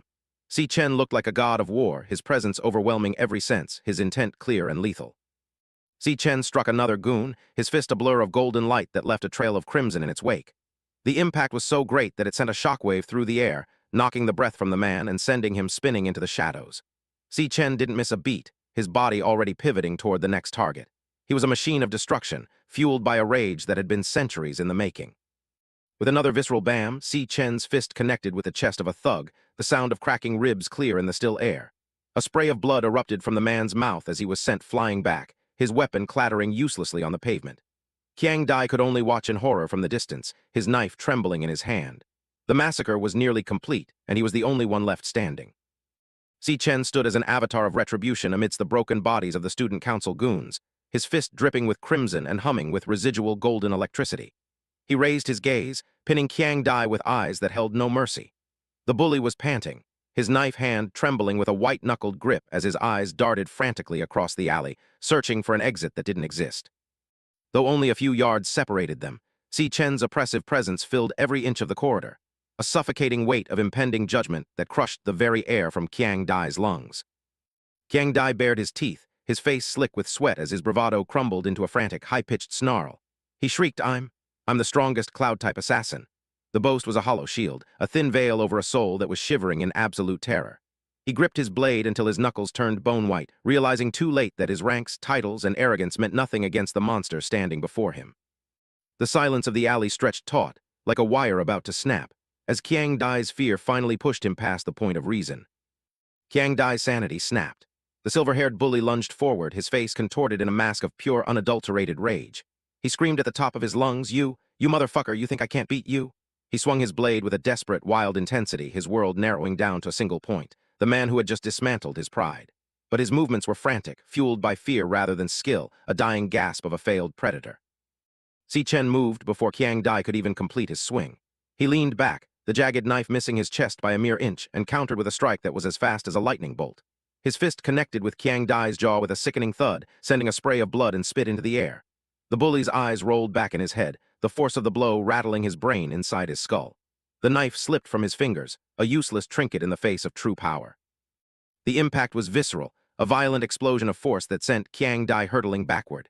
His body tumbled through the air like a discarded rag doll, his floral shirt billowing as he slammed against the pavement. A sharp grunt of pain escaped his lips, the air driven from his lungs in an instant.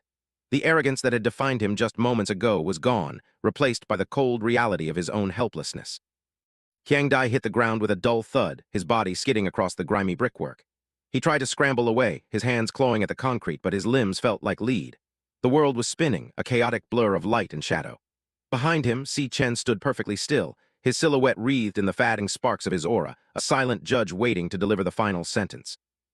The world went red for Qiang Dai as another blow descended upon him. This time, it was a crushing kick to the ribs that sent him sliding into a pile of trash. The impact shattered bone and bruised muscle, a symphony of destruction that left him gasping for breath. Blood began to pool in the corners of his mouth, the metallic tang of iron filling his senses as he realized just how far out of his league he truly was. Si Chen loomed over the fallen bully, his shadow swallowing the light. He didn't say a word, his silence more terrifying than any threat. He simply stood there watching Qiang Dai struggle to breathe, his eyes cold and devoid of any mercy. The alley felt smaller now, the air thick with the scent of ozone and the heavy weight of impending judgment. The slaughter was nearly over. Two of Qiang Dai's teeth flew through the air. The alley was littered with the remnants of the failed ambush, broken bats, discarded knives, and the groaning forms of the student council lackeys. The battle had been short, brutal, and entirely one-sided. Qiang Dai's body was a chaotic mess of bruises and lacerations. He wanted to scream, to beg for mercy, but his body was still tumbling uncontrollably, propelled by the residual force of Si Chen's strike. Another powerful impact shook the alley as Qiang Dai's body slammed straight into the street. The sound echoed off the damp brick walls, a violent exclamation point at the end of a bloody sentence. Dust and debris were kicked up into the air, swirling around the two figures like a localized storm. The fight was over. All that remained was the aftermath. From Qiang Dai's perspective, Si Chen was nothing more than a dark, monstrous silhouette against the blinding white light of the alleyway's exit. Two glowing red eyes burned through the gloom, fixed on him with a terrifying intensity. It wasn't the gaze of a fellow student or even a rival. It was the gaze of an ancient, hungry entity that had finally found something to devour. The shadow loomed closer, the pressure of Si Chen's presence becoming almost physical. Qiang Dai felt like a bug beneath a descending boot, his entire world narrowing down to those two crimson points of light. He tried to speak, to beg, but his throat was constricted by a primal terror that defied logic. He was no longer a person, he was just prey. Si Chen stood over the broken mess that was Qiang Dai, his voice cutting through the silence like a cold blade. "I clearly told you," he whispered, the words echoing with a lethal weight, "to never bother me ever again." He looked down at the silver-haired bully with an expression of pure, unadulterated contempt. The warning had been given, and it had been ignored. Now the consequences were being delivered. He leaned in closer, his red eyes boring into Qiang Dai's soul. "What part of that did you not understand?" he asked, his voice low and dangerous. The air around them crackled with residual electricity, the scent of ozone mixing with the copper tang of blood. Si Chen wasn't just angry, he was offended that such a pathetic creature had dared to think it could stand against him. Qiang Dai's mind was a chaotic storm of pain and realization. "MYRIBS are all broken," he thought, his chest heaving as he struggled for air. "URGH, and both of MY legs are numb." The sheer scale of his injuries was starting to sink in. His rank assessment was real. SICHEN really isn't a D rank. The terror reached a new height as he realized just how badly he had miscalculated. Sorry. He managed to wheeze out, the words thick with blood and shame. Si Chen didn't accept the apology. Instead, he grabbed Qiang Dai by his floral shirt and shoved the serrated edge of the combat knife against the bully's mouth. "Shut UP, he hissed, his gaze narrowing until his eyes were nothing but slits of fire. "If you make a sound, I'll kill you." The cold steel bit into Qiang Dai's lips, a silent promise of the violence that was only a fraction of a second away. Any shred of defiance left in the bully vanished in an instant. Qiang Dai stared up into those burning red eyes, a single tear of pure terror tracing a path through the blood and grime on his face. His eyes aren't lying, he thought, his heart hammering against his broken ribs like a trapped bird. He really will kill me. The realization was absolute. This wasn't a schoolyard fight anymore. This was a survival situation, and he was failing miserably. He squeezed his eyes shut, waiting for the end. A massive, monstrous shadow erupted from behind Si Chen, a manifestation of his overwhelming killing intent. It looked like a demonic beast, its eyes glowing with the same hellish light as his own. Qiang Dai's mind buckled under the pressure. He's clearly just a student, so why does he have such an intense killing intent? What the hell has he been through? He realized then that Si Chen wasn't just strong. He was something else entirely, a survivor of a darkness that Qiang Dai couldn't even imagine. Si Chen pulled the knife away, but his gaze remained fixed on the bully. "You better remember every single word that I'm about to say," he began, his voice dropping into a register that made the very air vibrate. He was no longer just a boy. He was a sovereign, delivering a final decree to a rebellious subject. Qiang Dai could only lie there and listen, his entire body trembling with the effort to remain conscious.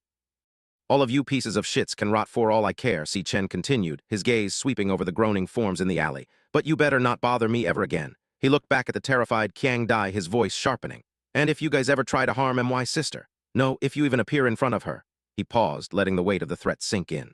The alley seemed to grow colder with every word he spoke. "Then one by one," he whispered, his eyes widening with a terrifying, manic intensity. The knife flashed in the dim light as he emphasized his point. "Without a second thought, I'll make each of you disappear permanently." The promise was clear. He wouldn't just beat them, he would erase them from existence. The sheer savagery of the threat left Qiang Dai breathless, his mind unable to comprehend such cold-blooded determination. Si Chen leaned in one last time, his face just inches from Qiang Dai's. "Got it?" he demanded. The bully could feel the heat radiating from Si Chen's skin, a physical manifestation of the power he had just witnessed. He looked into those red eyes and saw a bottomless abyss, a darkness that was both beautiful and utterly horrifying. There was no room for doubt. The message had been received loud and clear. Qiang Dai gave a weak, frantic nod, his teeth chattering in his mouth. "Nod." He managed to grunt, the simple action sending a fresh jolt of pain through his broken jaw. He was no longer the arrogant cloud-type assassin. He was just a broken boy begging for his life. Si Chen watched him for a moment longer, his expression unreadable, before finally releasing his grip and standing up. Si Chen walked away without a backward glance, his shoes clicking rhythmically on the damp pavement. He stepped over a discarded knife, his silhouette fading into the shadows of the alley's exit.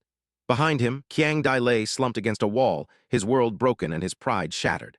The predator had left, but the fear he had planted would remain forever, a silent guardian protecting the siblings from anyone else who dared to cross their path. Cocooned in her own world, Si-Yun let the melancholic melody drift through her earbuds.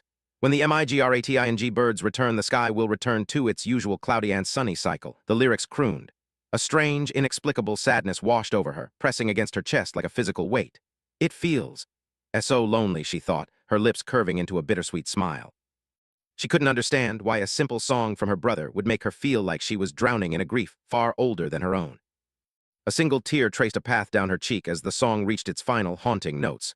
The calendars no longer modeled, and beneath the dawn, my shadow is nowhere to be seen. The music ended, leaving a hollow silence that made her heart ache. Why does this song make me want to cry? She wondered. She was blissfully unaware of the violence that had just occurred behind her back. But the crushing loneliness in Si Chen's heart had somehow found its way into her own, leaving her desperate to reach out to him. Si-Yun's mind whirled as she pulled the earbud out, the lingering echoes of the song still tugging at her heartstrings. She looked at her brother, her eyes searching his face for any sign of the sadness she'd felt. It's only been a few days since we've seen each other, but he's acting like he's gone through a lot, she thought, her brow furrowing in confusion. The brother she knew was a simpleton, but the person standing before her felt like someone who had lived 100 lifetimes. How can you possibly be this lonely? Haven't you always had me by your side? She let out an exaggerated wail, waving the earbud in the air as if it were a smoking gun. Big bro, she cried, her voice echoing through the quiet street. Aren't you taking this joke a little too far? She was trying to force a laugh to bridge the sudden distance she felt between them, but her hands were trembling. She didn't want him to be lonely. She wanted him to be the goofy, reliable brother she'd always known, not this mysterious stranger with eyes full of ancient shadows. Si Chen didn't answer right away. Instead, he reached into his pocket and pulled out a small, velvet-lined red box. He held it out to her, a faint, gentle smile playing on his lips. The alleyway around them, littered with the broken bodies of their attackers, seemed to fade into the background as he focused entirely on his sister. He wanted to give her something more than just protection. He wanted to give her the dreams he had failed to safeguard once before. "Yunny, I got this for you," he said, his voice soft yet steady. He opened the lid, revealing a sleek golden instrument nestled in white silk. It caught the dim light of the street lamps, sparkling with a promise of something magical. For Si Chen, this wasn't just a gift. It was a token of his rebirth, a physical proof that this time, things were going to be different. He watched her reaction closely, his red eyes softening with a warmth that was reserved only for her. Si-Yun gasped, her hands flying to her mouth in utter disbelief. "Is this a magic holographic pen?" She stammered, her eyes wide as saucers. "It's the latest style from Drag Co." She recognized the brand immediately. It was the kind of luxury item they could usually only dream of seeing in a store window. The shock was written all over her face, her previous worries about his personality forgotten in the face of such an incredible, impossible treasure. Her excitement quickly turned to concern as she realized the sheer value of what she was holding. "This costs over 10 grand," she exclaimed, looking back at her brother with a mix of awe and suspicion. "Where'd you get the money for it?" Si Chen simply shrugged, his expression unreadable, a small smirk dancing on his lips. He didn't want to tell her about the devourer system or the monsters he'd slaughtered to earn his keep. He just wanted her to enjoy the fruits of his dangerous new life. As Si-Yun stared at the pen, tears began to well in her eyes. She bit her lip, her voice trembling. "Maybe we should just return this. It's way too expensive." "I don't like it that much," she lied, her fingers gripping the golden casing tightly. Inside his mind, Si Chen's heart broke all over again. "In my last life, I failed to protect you," he thought, the memory of his failure a bitter sting. "I couldn't even protect your dream." Seeing her selflessness now only strengthened his resolve to never let her go without again. He looked at his hands, still stained with the invisible blood of the men he'd just crushed. "In this life," he vowed silently, his eyes hardening with a terrifying purpose, "I'll protect everything about you." He was a different man now, a predator who would tear apart anyone who stood in the way of his sister's happiness. The pen was just the beginning. He would give her the world, and he would build it on the bones of his enemies. The scene in the alleyway was grim, a stark contrast to the siblings' emotional moment. The thugs lay scattered across the pavement, groaning in agony as they clutched their broken limbs. "Ambulance!" One of them managed to wheeze out, his voice a pathetic rasp. They were broken, defeated, and utterly irrelevant to Si Chen now. He had delivered his warning, and he was moving on, leaving the trash behind to be swept up by the authorities. "I'll protect everything about you," his mind echoed as he turned away from the carnage. Si-Yun tentatively pressed the tip of the pen against the air, her eyes lighting up as a spark of pink light erupted from the nib. She began to draw, her movements fluid and excited as she realized the magic was real. For a moment, she was just a girl playing with a toy, the darkness of their reality forgotten in the joy of creation. She didn't see the blood on her brother's hands. She only saw the light he was bringing into her life. Woke, she shouted in delight as a shimmering, holographic goldfish materialized in the air, its fins fluttering as if it were swimming in a phantom sea. Wow, Tilda, I can't believe it really works. It can draw holographic images in the air. She giggled, her previous tears forgotten. Si Chen watched her, a genuine sense of peace washing over him. This was what he had fought for, what he had returned from death to see, his sister's pure, untainted joy. As long as she could smile like that, every drop of blood he spilled was worth it. Later that evening, back in their modest apartment, they sat down to a humble meal. Si Chen slurped his noodles with gusto, a flush of contentment on his cheeks. As long as you like it, Yunny, he said between bites. Yunny's fried egg noodles are seriously the best. He was no longer the cold-eyed assassin from the alley. He was just a hungry brother enjoying his sister's cooking.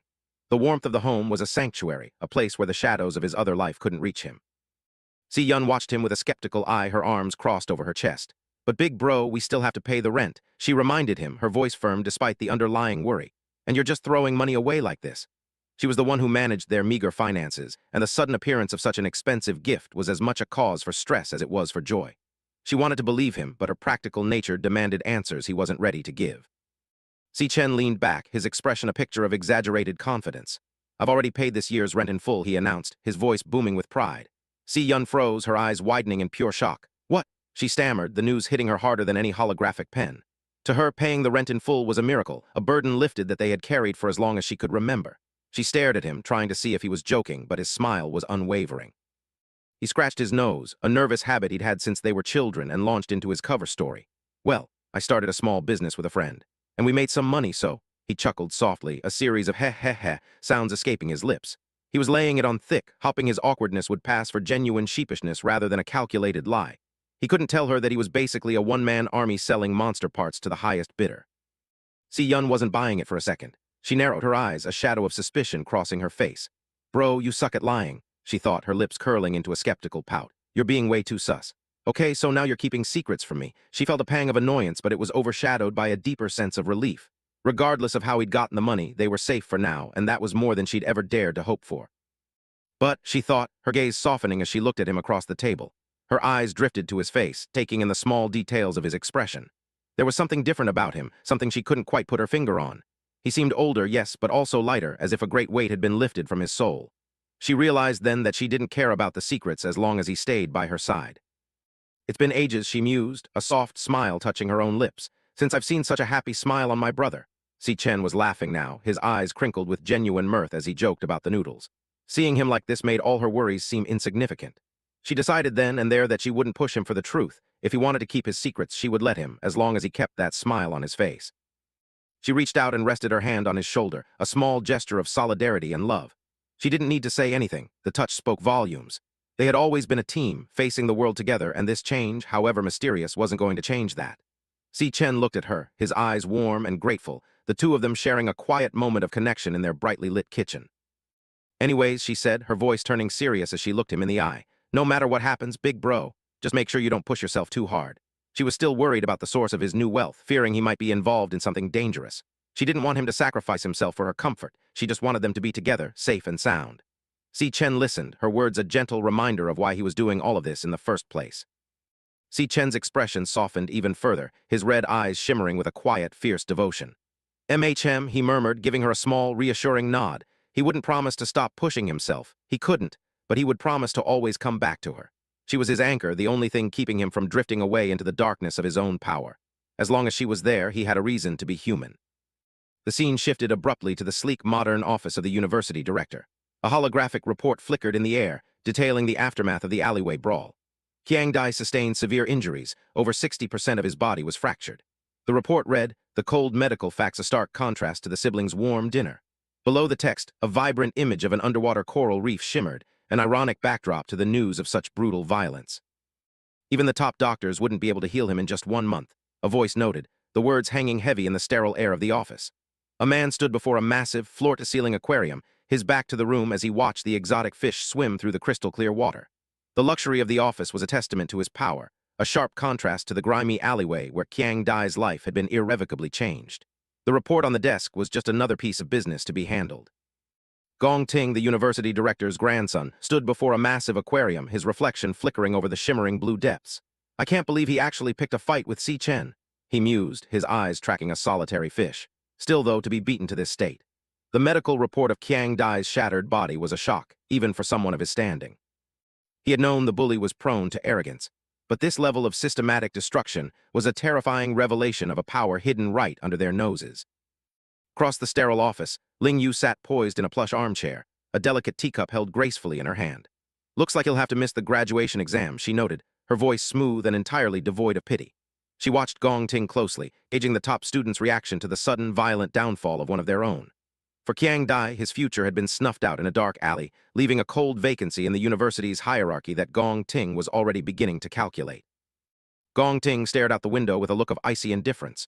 The news of Qiang Dai's devastating injuries didn't seem to faze him in the least. "It doesn't matter," he said, his voice cold and detached.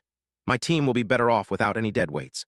To him, people were either assets or liabilities, and a broken assassin was a liability he had no intention of carrying. His focus was entirely on the future, on the glory that he believed was rightfully his. In the background, Gong Chuan paced the room, his footsteps echoing softly against the plush carpet. The director of career services looked troubled, his mind clearly occupied by the shifting power dynamics of the school. He glanced at his grandson, then back at the report on his desk. The quiet tension in the room was palpable, a silent acknowledgement that the status quo was being challenged by an unforeseen force. Gong Ting remained still, a shadow of arrogance playing on his features as he ignored his grandfather's restless energy. Gong Chuan adjusted his round glasses, his expression darkening as he looked at the name at the top of the assessment report. "It's that Si Chen again," he muttered, his voice tinged with a mix of intrigue and frustration.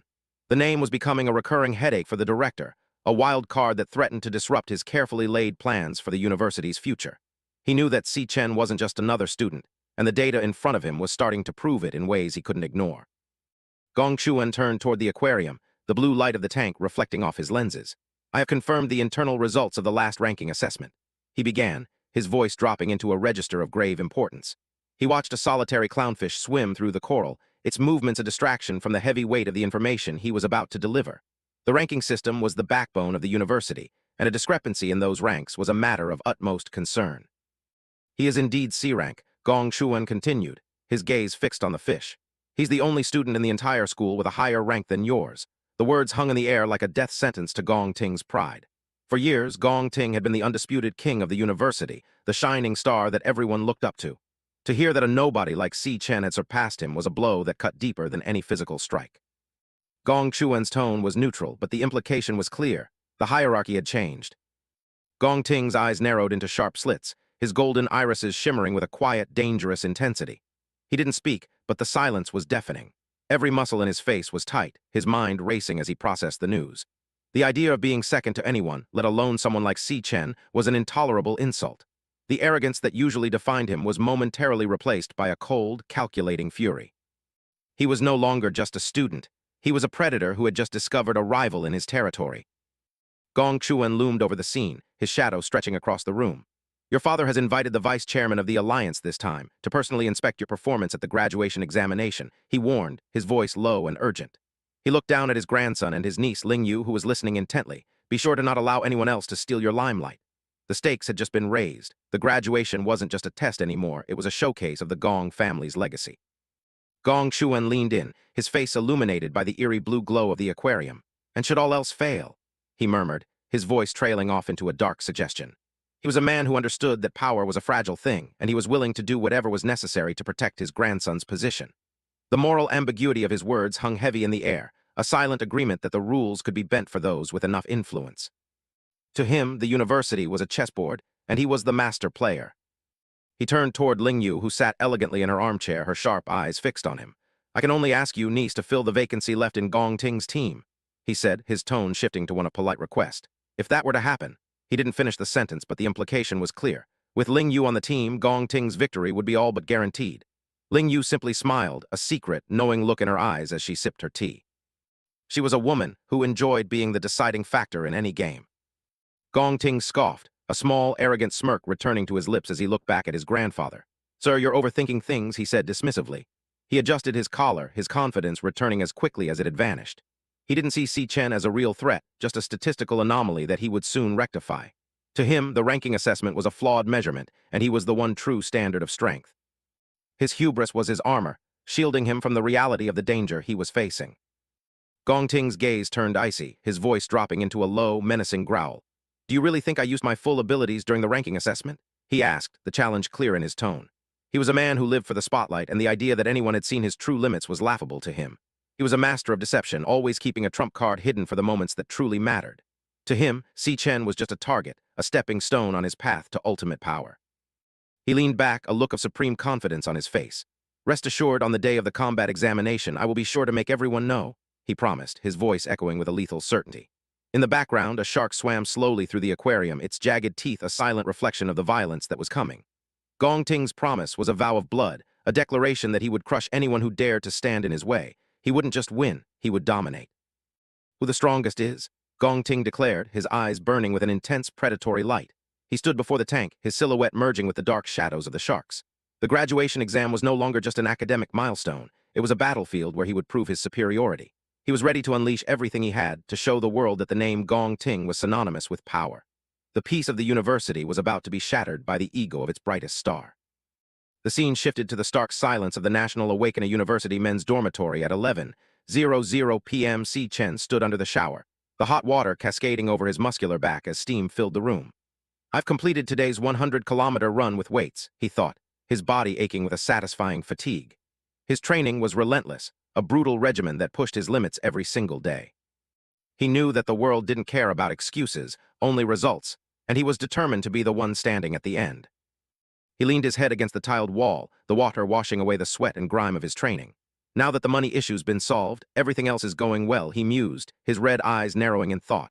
I should be able to start my real plan after graduation. The weight of his previous life's failures was a constant companion, but for the first time he felt like he was truly in control of his fate. The pieces were falling into place, and he was ready for the next phase of his journey. A vision of a golden trophy and a check for 1 million yuan flashed in his mind. The next step is to secure the 1 million yuan prize money at the graduation examination and pay back my loan from Qingjai, he thought, his resolve hardening. He knew that money was power in this world, and he needed both to protect his sister and achieve his ultimate goals. The graduation wasn't just a test for him. It was a financial and strategic necessity that he couldn't afford to lose. Si Chen's mind drifted to Qingjai, the man who had provided him with the initial capital he needed. I have to make sure I honor my agreement with Qingjai, he thought, his expression serious. After all, there'll be a lot of things I'll need from him in the future. He understood the value of a solid business relationship, especially with someone as influential as Qingjai. In a world where monsters were the currency, having a reliable middleman was as important as having a sharp blade.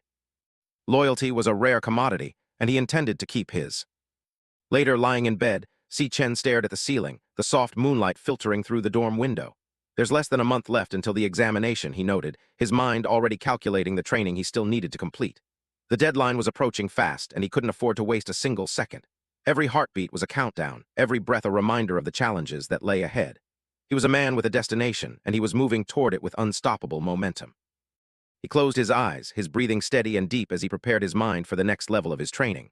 I need to level up a couple more times, he thought, the hunger for power a constant hum in his soul. He wasn't satisfied with just being strong, he wanted to be absolute. He knew that the monsters in the higher-ranked dungeons wouldn't show any mercy, and he needed to be a monster himself to survive them. The path to sovereignty was paved with blood and sweat, and he was willing to pay the price. In the darkness of his mind, a blue holographic window flickered into existence. System initializing loading.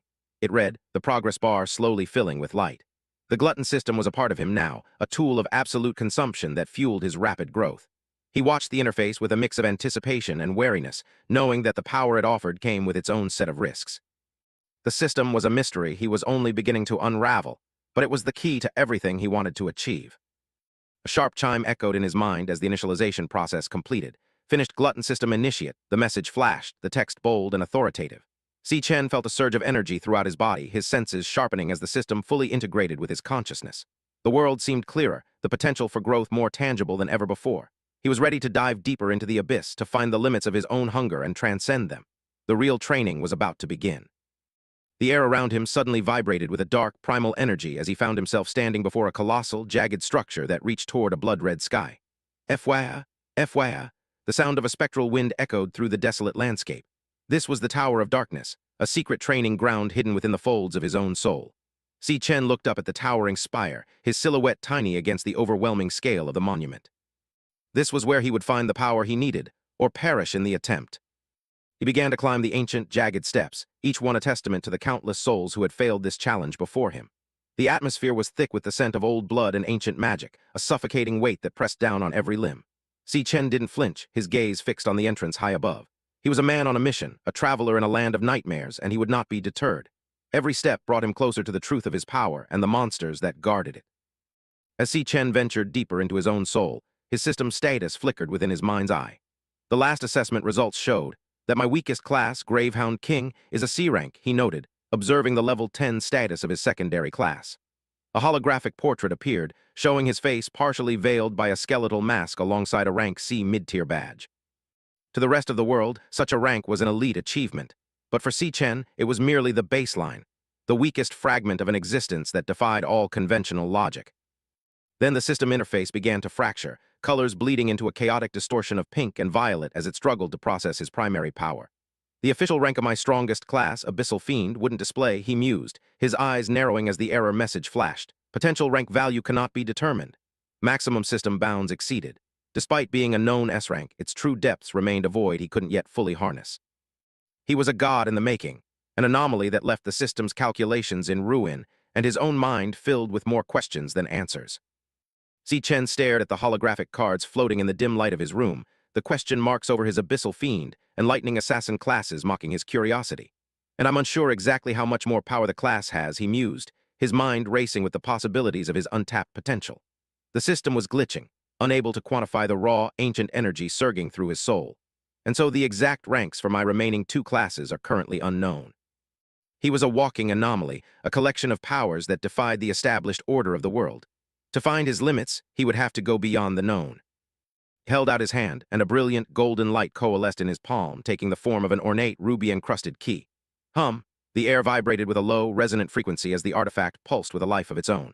A system window flickered into existence, identifying the legendary item, Time Rift Key Rank, SSS, the only key capable of unlocking the gates of the Tower of Darkness. This was his ticket to the next level, a physical manifestation of his unique destiny. The key was heavy with the weight of centuries, a bridge between his current life and the dark secrets of his past. With a steady hand, Si Chen drove the key into the fabric of reality itself. Rumble! The ground beneath his feet shook as the space in front of him began to tear open, revealing a vertical slit of blinding white and purple light. The sheer power of the rift was overwhelming, a crack in the foundation of the world that threatened to pull in everything around it. He stood his ground, his eyes fixed on the growing aperture. The Tower of Darkness was no longer just a memory or a system notification. It was becoming a physical reality. The rift exploded into a massive, swirling vortex of violet and pink energy, the sheer scale of the portal dwarfing Si Chen's lone silhouette. Rumble, rumble. The sound of a collapsing universe echoed through the room. Let's put it to the test today, he thought, his resolve hardening into steel. He stepped toward the roaring maelstrom, his cloak fluttering in the supernatural gale. What's inside the Tower of Darkness? What kind of scene is waiting for me? He was stepping into the unknown, a journey that would redefine his understanding of power and sacrifice. Whoosh, the vortex swallowed him whole, the violent currents of energy pulling him through the rift. For a moment the world was nothing but a chaotic blur of purple light and rushing wind. Si Chen braced himself, his senses reeling as he was transported across space and time. He was no longer in his dormitory, no longer in the university. He was in a place that existed outside the boundaries of human comprehension. The transition was visceral, a total sensory overload that left him gasping for air as he hurtled toward his destination. The light vanished as quickly as it had appeared, leaving Si Chen standing in a landscape of unimaginable dread. He gasped, his red eyes widening in shock as he took in his surroundings. His mind screamed, his heart hammering against his ribs. The air was thick with the scent of old blood and a lingering ancient malice. This place is, he whispered, the words dying in his throat as the true scale of the tower's interior was revealed. He was no longer the hunter. In this dark sanctuary, he felt like a trespasser in the presence of something far older and hungrier than himself. We open in a desolate realm known as the Fallen Star Wastes, where a lone figure stands beneath a vast, purple galaxy. Suddenly, Si Chen is jolted by a strange sensation, his eyes widening in confusion. An immense force slams down on him, forcing him to his knees with a pained grunt. His eyes glow red as he fights against the crushing weight, realizing the gravity here is insanely exaggerated. A system note confirms the surface gravity is 10 times that of Earth's. He quickly assesses the situation. The door I came in through has vanished. It seems I must eliminate this floor's boss to open it again. Forced to sit and catch his breath, Si Chen calculates his chances. In this environment, I can unleash 30% of my strength at most. I need to adapt to this place as quickly as possible. Just as he thinks this, a colossal glowing foot descends from the sky, shaking the very ground he sits on. The boss of this floor reveals itself, a B-rank star warrior known as the Phantom Lion. Realizing he's outmatched, Si Chen activates a system command. Loading, switching class. As he pants for breath, golden lightning begins to crackle violently around his hand. A notification declares the process finished. The class switch is complete, designating him as a level 10 lightning assassin. Now overflowing with power, Si Chen's stats have been boosted significantly. He glares at the beast and says, "So the enemy of this floor is you." Holding a newly formed lightning dagger, Si Chen prepares to face the pouncing Phantom Lion. The beast lunges with ferocious speed, but Si Chen, enhanced by his new class, narrowly dodges the attack. He grits his teeth trying to counterattack, but the intense gravity is still a major issue. My body feels so heavy. He pushes through the pressure, thinking, I must end this quickly. He thrusts his dagger at the lion's chest, but the attack misses its vital point, failing to paralyze the beast. His eyes widen in disbelief. I missed. While the lion lands gracefully, Si Chen realizes the flaw in his plan. The high gravity has severely impacted my speed and attack precision. The assassin class has lost all its advantages. The Phantom Lion roars, completely unfazed by the environment. Si Chen watches in frustration, thinking, but this guy is moving with ease. As the monster's cosmic energy flares for another attack, Si Chen understands the massive power gap. Is this the monster strength level inside the Purgatory Magic Tower? It was clear his current class wasn't going to cut it. Realizing his mistake, Si Chen doesn't hesitate. He initiates another class switch and the system confirms, class switch complete. Surrounded by a new, violent aura of pink and blue energy, his eyes glow with power. He declares, then I'll switch to Purgatory Rakshasa. His level remains 10, but his class is now something far more sinister. The Purgatory Rakshasa class card appears. A demonic horned star warrior with immense strength and stamina, a stark contrast to the speedy assassin. This class comes with two powerful skills, Myriad Bones to Void, which absorbs power from corpses, and Triphase Gravity Calamity. His stats are completely reallocated, with his strength tripled and his stamina quadrupled.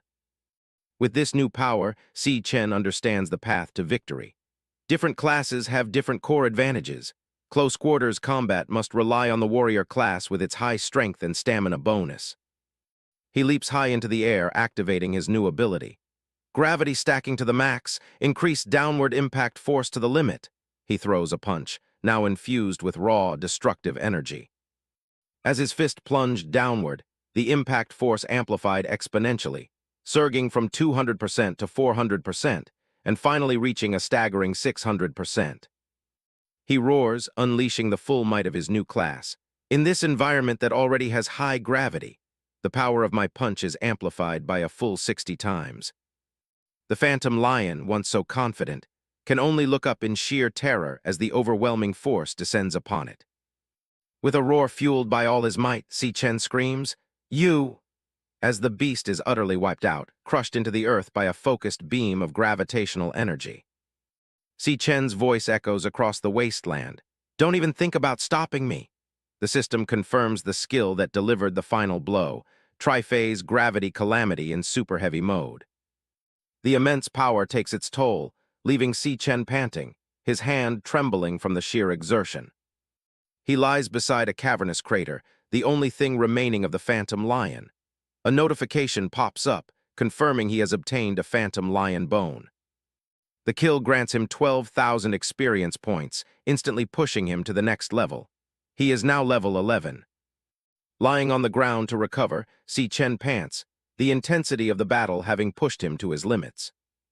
The system provides an explanation of his abilities. Every star on the card represents a multiplier of the stats. The more stars, the higher the strength after class change. It then compares his two classes. The Purgatory Rakshasa has 11 stars, while the Lightning Assassin only has 9. This means the overall amplification from the Rakshasa is far higher, making it a superior rank. Si Chen reflects on his performance. But just dealing with a B-rank monster took everything I had. It seems both of my current classes haven't broken through the B-rank limit yet. As he thinks about his classes, another thought suddenly strikes him. He looks at the monster's dissolving remains and wonders, why is it that after killing the monster this time, the system didn't show the devourable mark? He pants, catching his breath as he stands on the desolate landscape, and the gate to the next floor. But then a chilling thought crosses his mind. Could it be? Just as he thinks it, a rift tears open in the fabric of space before him. The rift widens into a massive, swirling black hole, a gateway to something terrible. From the darkness within the portal, countless pairs of menacing, glowing eyes stare back at him. The horrifying truth dawns on him. Could it be that the real Lord hasn't appeared yet? A whole pack of phantom lions pours out from the gate. Si Chen finally understands. The one I just killed with all my might was just a small mob. Before he can even recover from the shock, one of the beasts is already upon him, its claws swiping at his face. He is completely overwhelmed, torn to shreds by the relentless assault of the phantom pack. As he's being ripped apart, he thinks, only at this moment did I understand the true meaning of the Purgatory Rakshasa's words. He remembers the warning given to him. Once the door opens, what welcomes you will be endless pain. The memory continues as a lion roars in his face, but you must endure everything. Bloodied and exhausted, his will remains unshaken. It isn't just about enduring anymore. The warning echoes once again, you must conquer everything. With a grunt of pain, Si Chen jolts awake, drenched in sweat. He sits up in his dorm bed, breathing heavily. The brutal fight was all a hyper-realistic nightmare, a training simulation within his own mind. His roommate below is startled by the sudden movement. He clutches his arm, the phantom sensation still fresh. Muscles tearing, skin separating from bone, the pain in my dreams is all incomparably real. His face hardens with resolve. To become stronger, there are no shortcuts. This lonely and arduous road of purgatory has only just begun. The scene shifts. It is May 20th, 2157. We are at the National Awakener University's Grand Auditorium for the Graduation Combat Assessment Team Formation Ceremony. On stage, seated at the main table, Director Gong Xuan casually sips his drink, a smug look on his face as his plan unfolds. A nervous buzz fills the auditorium as students whisper amongst themselves. The word has spread that not only are the higher-ups of the Guild Alliance watching live, but the rules for this year's assessment have suddenly been changed. Another student chimes in, no wonder the rules for this year's assessment have changed. Yeah, his friend agrees. In the background, Si Chen sits alone, eyes closed, seemingly unfazed by the chatter. In previous years, there were no minimum requirements for team size or rank. But this time, every team must have at least 5 members, and at least one of them must be high E rank or above. One student speculates, is this change to improve the entertainment value? Another simply replies, who knows? Director Gong Xuan taps his thermos, clearing his throat to get the student's attention. A hum. He announces, the rank information of all students in this batch has already been sent to everyone's wristbands. Please check your wristbands and complete your team formation as soon as possible. Immediately, the students activate their wrist devices, and holographic displays of the rankings light up the auditorium. The list reveals Gong Ting at the top as a D-rank high tier, with a long list of other D and E ranks below him. One of Si Chen's friends, a boy with glasses, scrolls through the list and cries out, something's wrong. His friends are all listed as E rank, but what's shocking is the last name on the list. Si Chen, also ranked as a low E rank. He turns to Si Chen in disbelief. Si Chen, how can you be only low E rank? Si Chen remains silent, his expression unreadable. The news spreads quickly through the crowd. Didn't Si Chen test show C rank before? How did it turn into low E rank? A couple of other students scoff. So the demon heart really was broken back then. I was thinking since I couldn't get into President Gong Ting's team, I'd team up with Si Chen. I didn't expect him to be just a low E rank. The mockery continues. Perfect, now there's no way anyone would want to team up with him. Si Chen's gaze darkens, a flicker of crimson flashing in his eyes as he overhears the whispers. The students continue to gossip. The graduation assessment is so important. Who would want to carry a few low-level deadweights? That kid Si Chen refused Gong Ting's invitation back then. He must be regretting it to death now. Gong Ting, a handsome student with yellow eyes, glances over at the commotion, his expression stoic.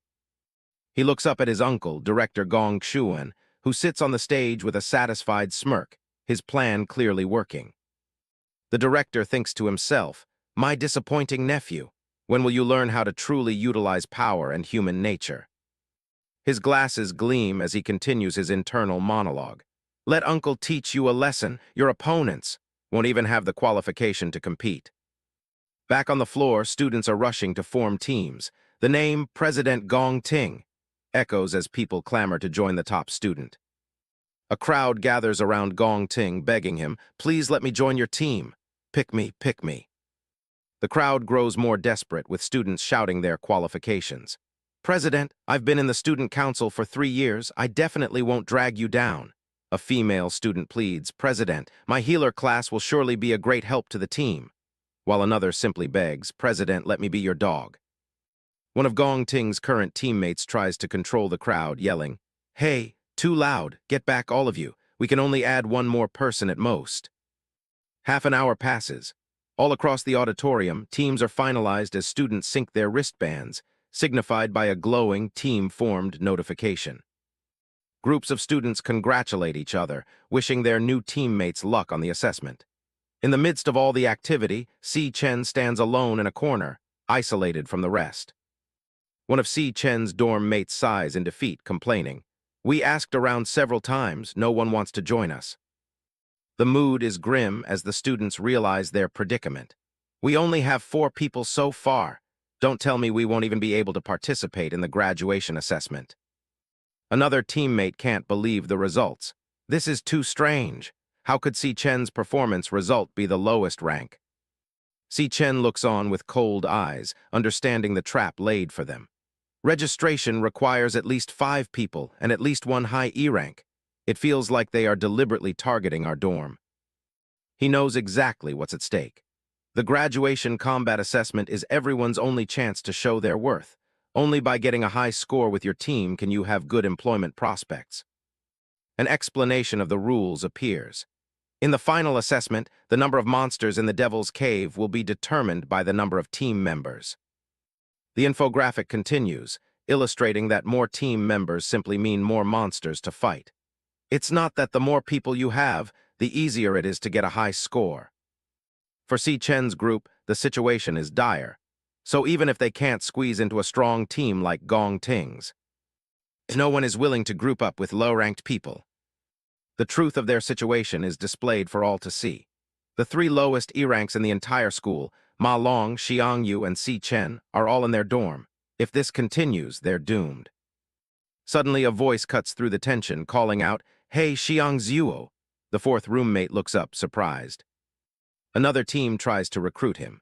"We're only missing 1 person. Come join our team. Surely you don't want to group up with those 3 low E-rank trash from your dorm? Otherwise, you might not even qualify for the graduation assessment." As Si Chen watches, his thoughts darken. If this goes on, we 3 low E-ranks are very likely to be abandoned by everyone. His thoughts drift to the image of the 3 of them being cast aside as low ranks. He finishes his thought, realizing that their mid-E-rank roommate would be dragged down with them, losing their chance to compete. But Xiang Zuo gives the other team a simple answer, "Sorry." He turns his back on them and faces his friends, declaring, "Our dorm agreed long ago to team up together. I won't abandon my roommates." The recruiters are furious.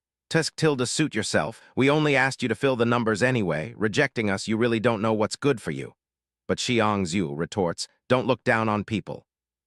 Meanwhile, the clock is ticking, and the team roster fills up with check marks, leaving fewer and fewer spots available.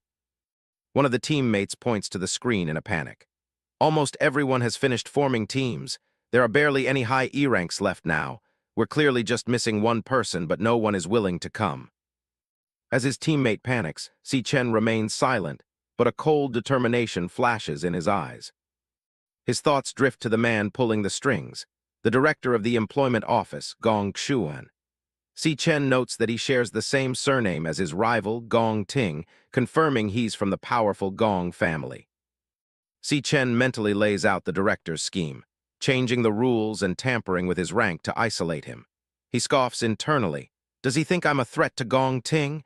People with power really do whatever they want. But Si Chen's resolve only hardens. I am definitely participating in this graduation assessment. As a switching class notification appears before him, he thinks, since you are targeting me so blatantly. The class switch completes, and golden lightning erupts around Si Chen. With a dangerous glint in his eyes, he finishes his thought. Then there's no need for me to be polite either. He has a plan. After all, assessments aren't the only way to prove one's strength. The sudden surge of energy from Si Chen startles the proctors overseeing the assembly. His own teammates are caught completely off guard. One of them shouts in a panic, "Hey, brother, what are you doing?" The narrator explains that Awakena schools have a special tradition to facilitate students' mastery. The other students are in shock, wondering what Si Chen is planning. The rule is simple and absolute. In any setting, students can initiate a 1v1 challenge. Si Chen's actions are a clear provocation, but it's the most direct way to show his true power, while many would refuse such a sudden challenge. He knows his target, the prideful Gong Ting, definitely won't. Si Chen stares down his rival Gong Ting, his plan laid out in his mind. As long as I defeat him, people who want high scores will surely come to team up. But just as he's about to make his move, a new voice calls out from the auditorium entrance. Si Chen, is your team still missing people? A mysterious student walks down the aisle, their voice laced with amusement. I also want to participate in the school's graduation assessment this year, Tilda. The figure is revealed to be a striking young woman with short blonde hair. She confidently states, I reached D rank back in middle school. Joining your team shouldn't drag you down, right? Si Chen's teammates are absolutely stunned. One thinks to himself, holy crap, when did Si Chen hook up with Ling Yu? Another simply cheers, awesome. The shockwave from Ling Yu's announcement hits Gong Ting's group hard. One of them turns to his cousin, stammering in disbelief. Cousin W, what is she saying? Her words stun the entire hall into silence. Even director Gong Xuan, the architect of Si Chen's problems, is left completely speechless as his scheme derails in an instant. Ling Yu confidently walks through the stunned crowd, the sound of her heels echoing in the silent auditorium. The students break into whispers, unable to believe what they are seeing. Vice President Ling Yu wants to team up with Si Chen's bunch of noobs. The murmurs continue as she approaches Si Chen's group. Her background has always been mysterious. I heard she's a super genius girl from the Saint He Kingdom.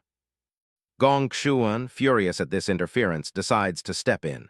Student Ling Yu, as an exchange student, technically you aren't qualified to participate in our school's graduation assessment. He continues, laying out the regulations he intends to use against her. Since you transferred here, you've never taken a rank test. Your participation is completely against the regulations. Suddenly, an imposing figure with a large scar over his eye appears in a flash of purple light.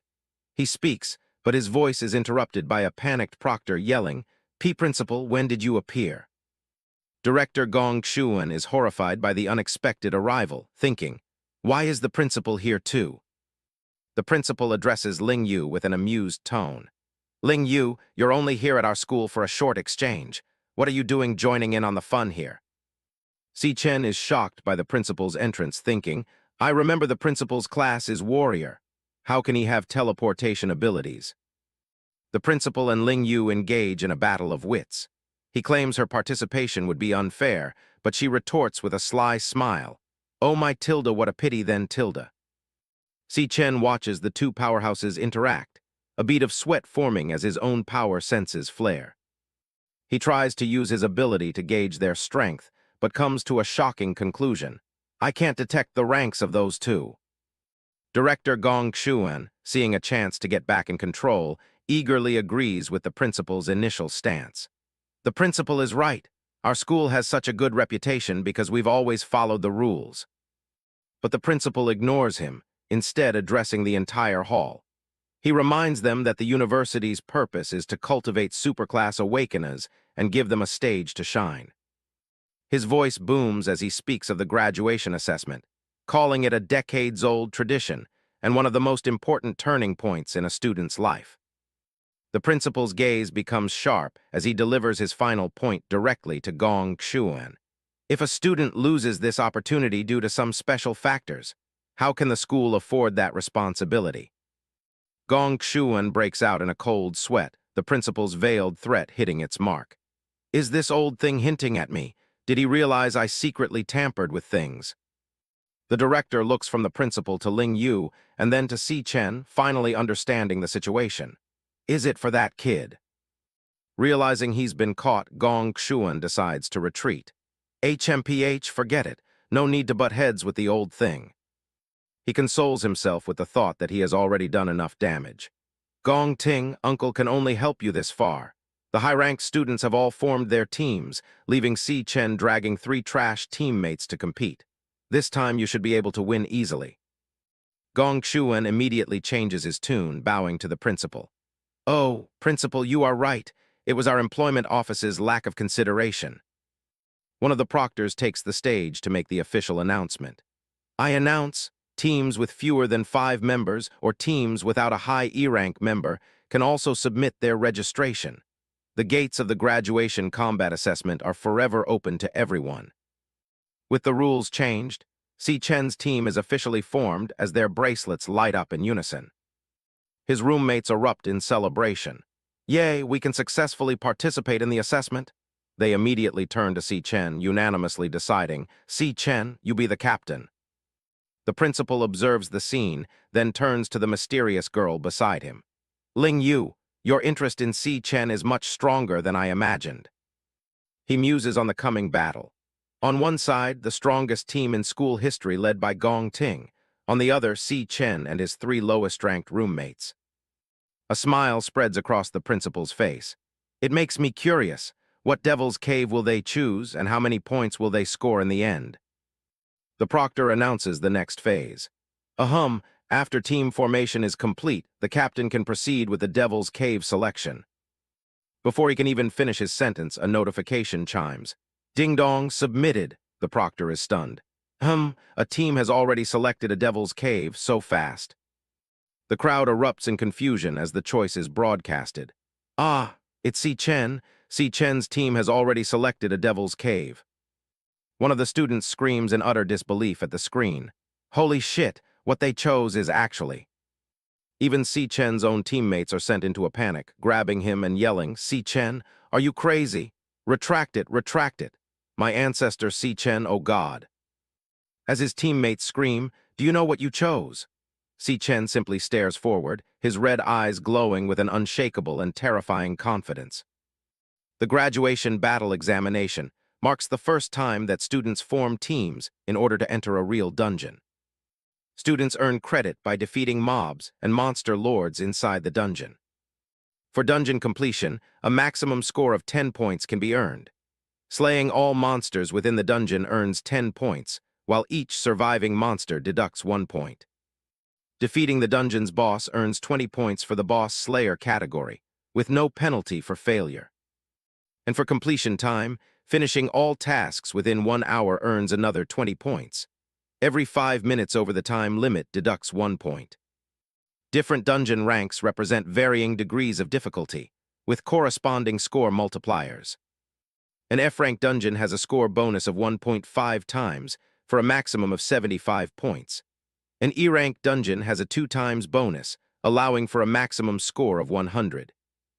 Therefore, choosing an F-rank dungeon will yield a maximum score of 75 points, but choosing an E-rank dungeon will yield a maximum score of 100 points. Achieving 100% completion, slaying the boss, and finishing within the time limit in an E-rank dungeon results in a perfect 100-point score. All members of the team with the highest score will receive an offer from the prestigious Imperial Guild.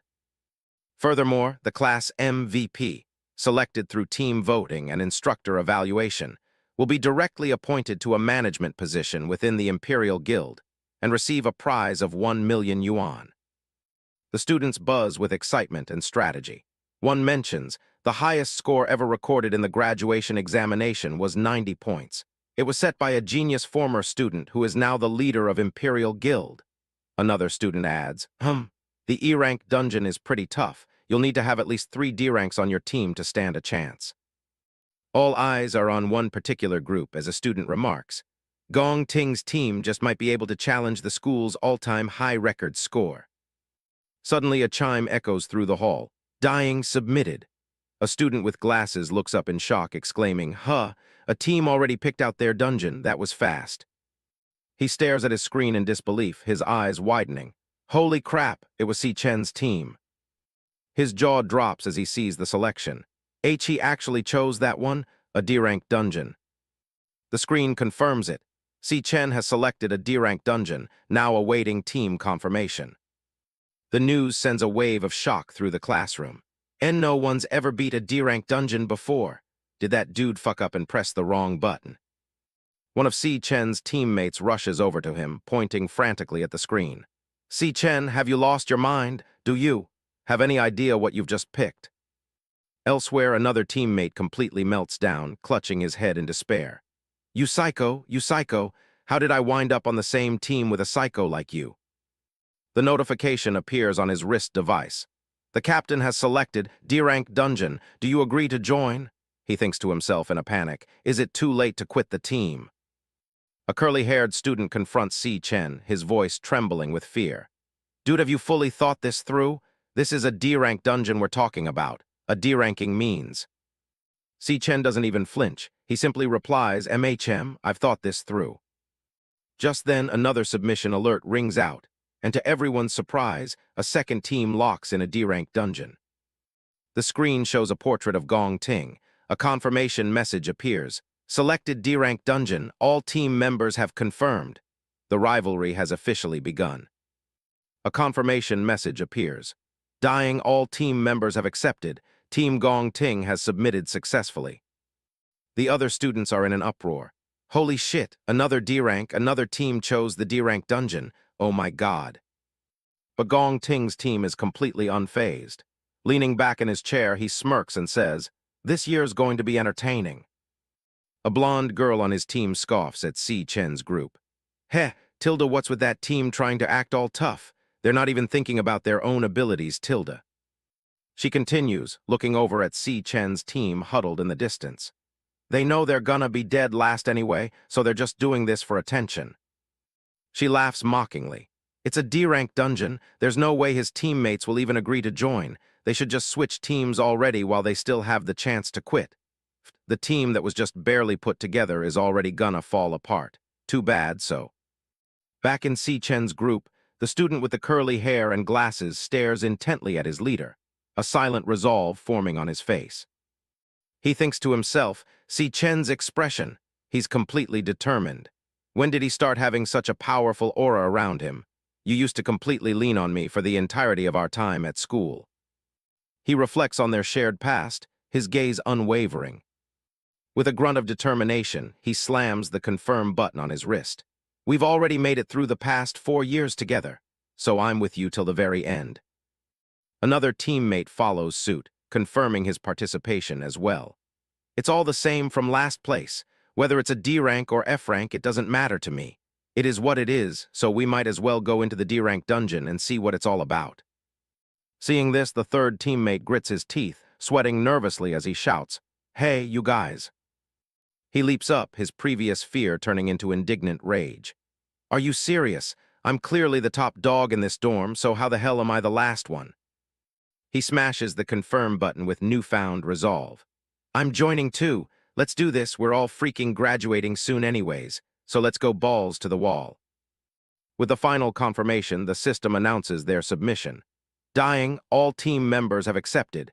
Team Si Chen has submitted successfully. Si Chen looks at his 3 teammates, all of whom have chosen to trust him despite the odds. A small smile plays on his lips as he says, Everyone. He bows his head slightly, his tone sincere. I'm sorry. I chose the D-rank dungeon in order to get MVP. On the other side, Gong Ting clearly overheard what Si Chen said. But now, I'm forcing you all to go down this path with me. A confident grin spreads across his face as he rallies them. So let's aim for the top score together. From across the hall, a voice cuts through the air, sharp and challenging. The MVP is mine. It's Gong Ting staring directly at Si Chen. Si Chen turns, his expression unreadable as his teammate looks on in surprise. Gong Ting's eyes glow with golden light, his aura flaring as he makes his declaration. Si Chen, there can only be one strongest student in the entire school. Watching from the sidelines, Ling Yu smiles faintly. This is the first time I've seen that kind of expression on Gong Ting. As the two rivals face off, another student murmurs, the battle between those two is finally out in the open. Observing the bold declarations, an older man with a gray beard smiles. The youth of today truly are incredible and fearless. Ling Yu shares her doubts, but Si Chen choosing a D-rank dungeon, that's a bit overconfident of him. Even if he's a C-rank, it would still be impossible for him to solo a D-rank dungeon. She explains, the bonus multiplier for D-rank dungeons is 3x, and so the maximum score possible is 150 points. But the difficulty is several times higher than that of an E-rank dungeon. Looking at the silhouettes of Si Chen's team, she concludes, given his team's current capabilities, that choice clearly wouldn't be the best option. The older man smiles calmly. Yes, there's only a little over a month left until the battle examination begins. His thoughts drift to the other students training in advanced simulators. It will be impossible for them to develop the necessary capabilities in such a short period of time. As he watches the elite students practice in the combat simulation room, he thinks to himself, I hope that when the time comes, Si Chen and his team are able to put on a decent performance. But Si Chen's team isn't using any simulators. With only 17 days left until the exam, they are out on the school field, exhausted and vomiting from a grueling physical workout. One of the teammates pants, trying to catch his breath. Hey, Si Chen, everyone else is in the elemental power training room using the monster combat simulator. Why are you making us do all of this? He continues to complain, dodgeball, shuttle runs, sprints, and long-distance runs. I mean, our graduation exam isn't a triathlon, so what's the point of doing all this stuff? Si Chen looks at them, a single bead of sweat on his temple. At this point, it doesn't matter how much you practice elemental abilities in a simulation training. In the end, it's all still just a simulation. He lectures his worn-out team. When you finally enter an unfamiliar dungeon, facing powerful monsters you've never faced before, when fear of the unknown instantly washes over you like a flood, it won't be the theories you drilled into your brain that determines your fate. A vision of a desperate battle flashes through his mind. And it won't be some makeshift attack combo thrown together at the last second. It'll be your instinct. As his teammates listen, finally starting to understand, he explains, physical endurance, explosive power, and reaction speed are what we're training right now. We're doing all this in order to heighten your physical instincts. He continues, his voice firm. The benefits you get from using the school's simulation training are incredibly marginal. The only true effective training you can do is by entering an actual dungeon for battle experience. His eyes glow red with intensity as he delivers the final, harsh truth. But ordinary people like us don't have access to actual dungeons to train in. Only those with status and privilege are able to. People who were never ordinary to begin with. With a blinding flash of light, Gong Ting's blade slices cleanly through a monster, demonstrating the overwhelming power of the elite. Inside a training dungeon, Gong Ting reflects on the nature of power. And they'll stop at nothing to widen the gap between themselves and us outsiders, in order to keep themselves in a position of power forever. His voice is cold and detached, a statement of fact from someone who has lived this reality. Since birth, they've already possessed what the rest of us spend our entire lives pursuing, but can only hope to attain. The words hang in the air, describing a chasm that seems impossible to cross. Back on the school grounds, Ling Yu voices the group's doubt, his expression a mix of frustration and helplessness. Well then, what can a bunch of nobodies like us do? A calm, determined voice cuts through the uncertainty. It's Si Chen. By entering the Imperial Guild, he states, his crimson eyes burning with intensity, we'll be crossing that social barrier right before their eyes. All three roommates felt the sheer weight of Si Chen's words, their eyes widening with a glimmer of newfound hope. This graduation exam is the one and only chance for us to surpass them. Si Chen emphasized. For Si Chen, this is more than just an exam. It's personal. It'll be my best chance to surpass them as well. He looks at his teammates, a silent promise in his gaze. And that's why I'll do my absolute best to fulfill this promise to everyone. We'll absolutely win. To keep that promise, Si Chen pushes himself to the limit, battling spectral beasts in the Dream Tower's Starfall Barrens. The training is brutal. He takes a vicious slash to the chest, blood spraying from the wound. He's knocked back by another savage blow, the impact rattling his entire body. But he doesn't stay down. 10 days until the exam. Si Chen puts his team through a grueling physical regimen. While he leads the pack with ease, his teammates struggle to keep up. 5 more laps, keep up, one shouts as another collapses, gasping, "No, I can't go on." Back in the Dream Tower, pain only fuels his resolve. Gritting his teeth, Si Chen retaliates, lightning crackling around his fists as he strikes back against the phantom creature. Meanwhile, Gong Ting continues his own training, effortlessly dispatching monsters with a confident smirk. For him, this is just another day. Only 5 days left. Si Chen's training intensity only increases, never wavering. He powers through push-ups with a massive weight strapped to his back, while his teammates practice supporting heavy weights with both hands, counting every single rep. 101-102. 3 days to go. Gong Ting stands alone, surrounded by the smoldering remains of his enemies, the picture of calm and collected power. With only 2 days left, Si Chen's relentless grind pays off. As he strikes down the last of the phantom beasts, a notification appears. He's leveled up, becoming a level 16-volt assassin.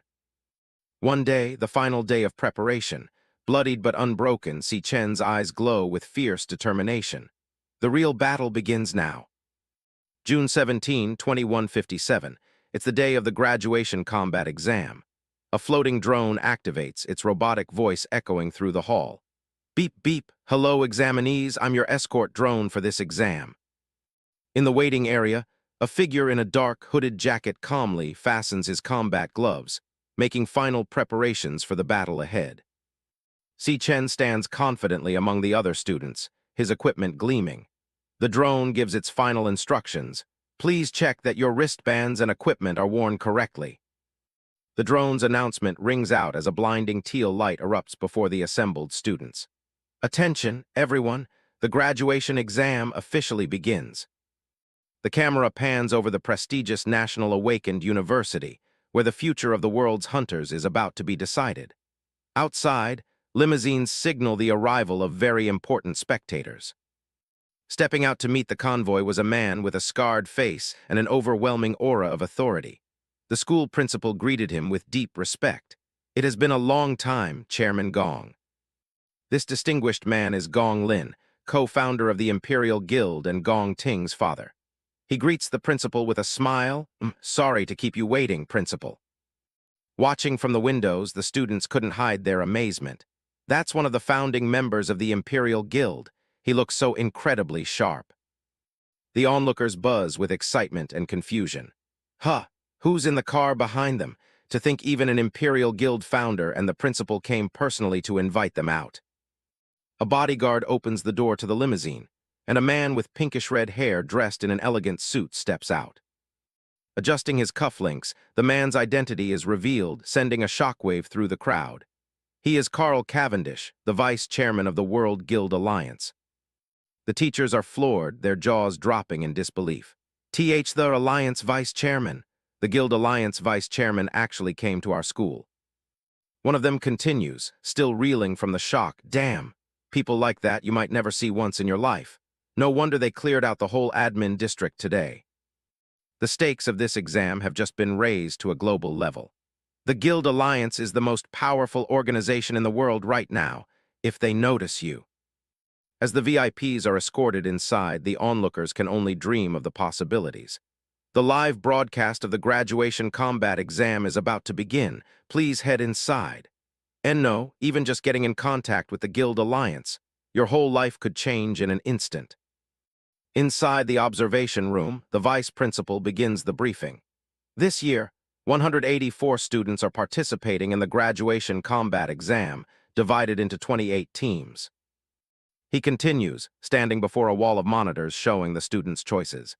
23 teams chose F-rank layers, 3 teams chose E-rank layers, and 2 teams chose D-rank layers. A woman with her hair in a bun and sharp glasses speaks up, her tone laced with surprise. Some teams actually chose D-rank layers. This is Sigrid, the Secretary General of the Guild Alliance. She turns to the school staff, her expression serious. Even for pro-guild parties, D-rank layers are considered dangerous.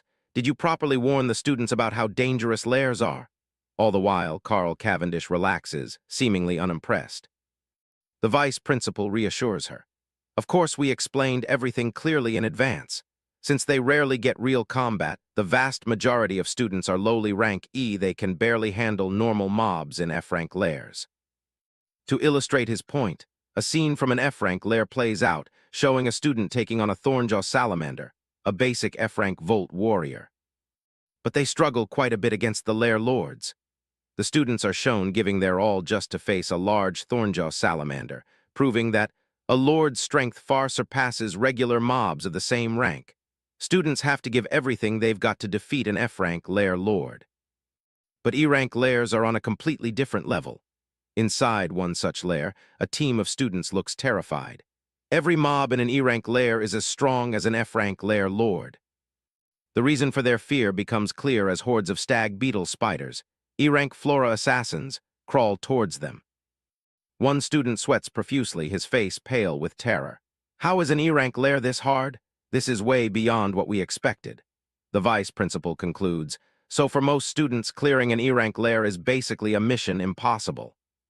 Sigrid presses further, concerned for the student's well-being. If a student runs into danger, what safety measures are there? The vice principal's expression is firm and reassuring. Rest assured, Secretary General, students are our most valuable resource.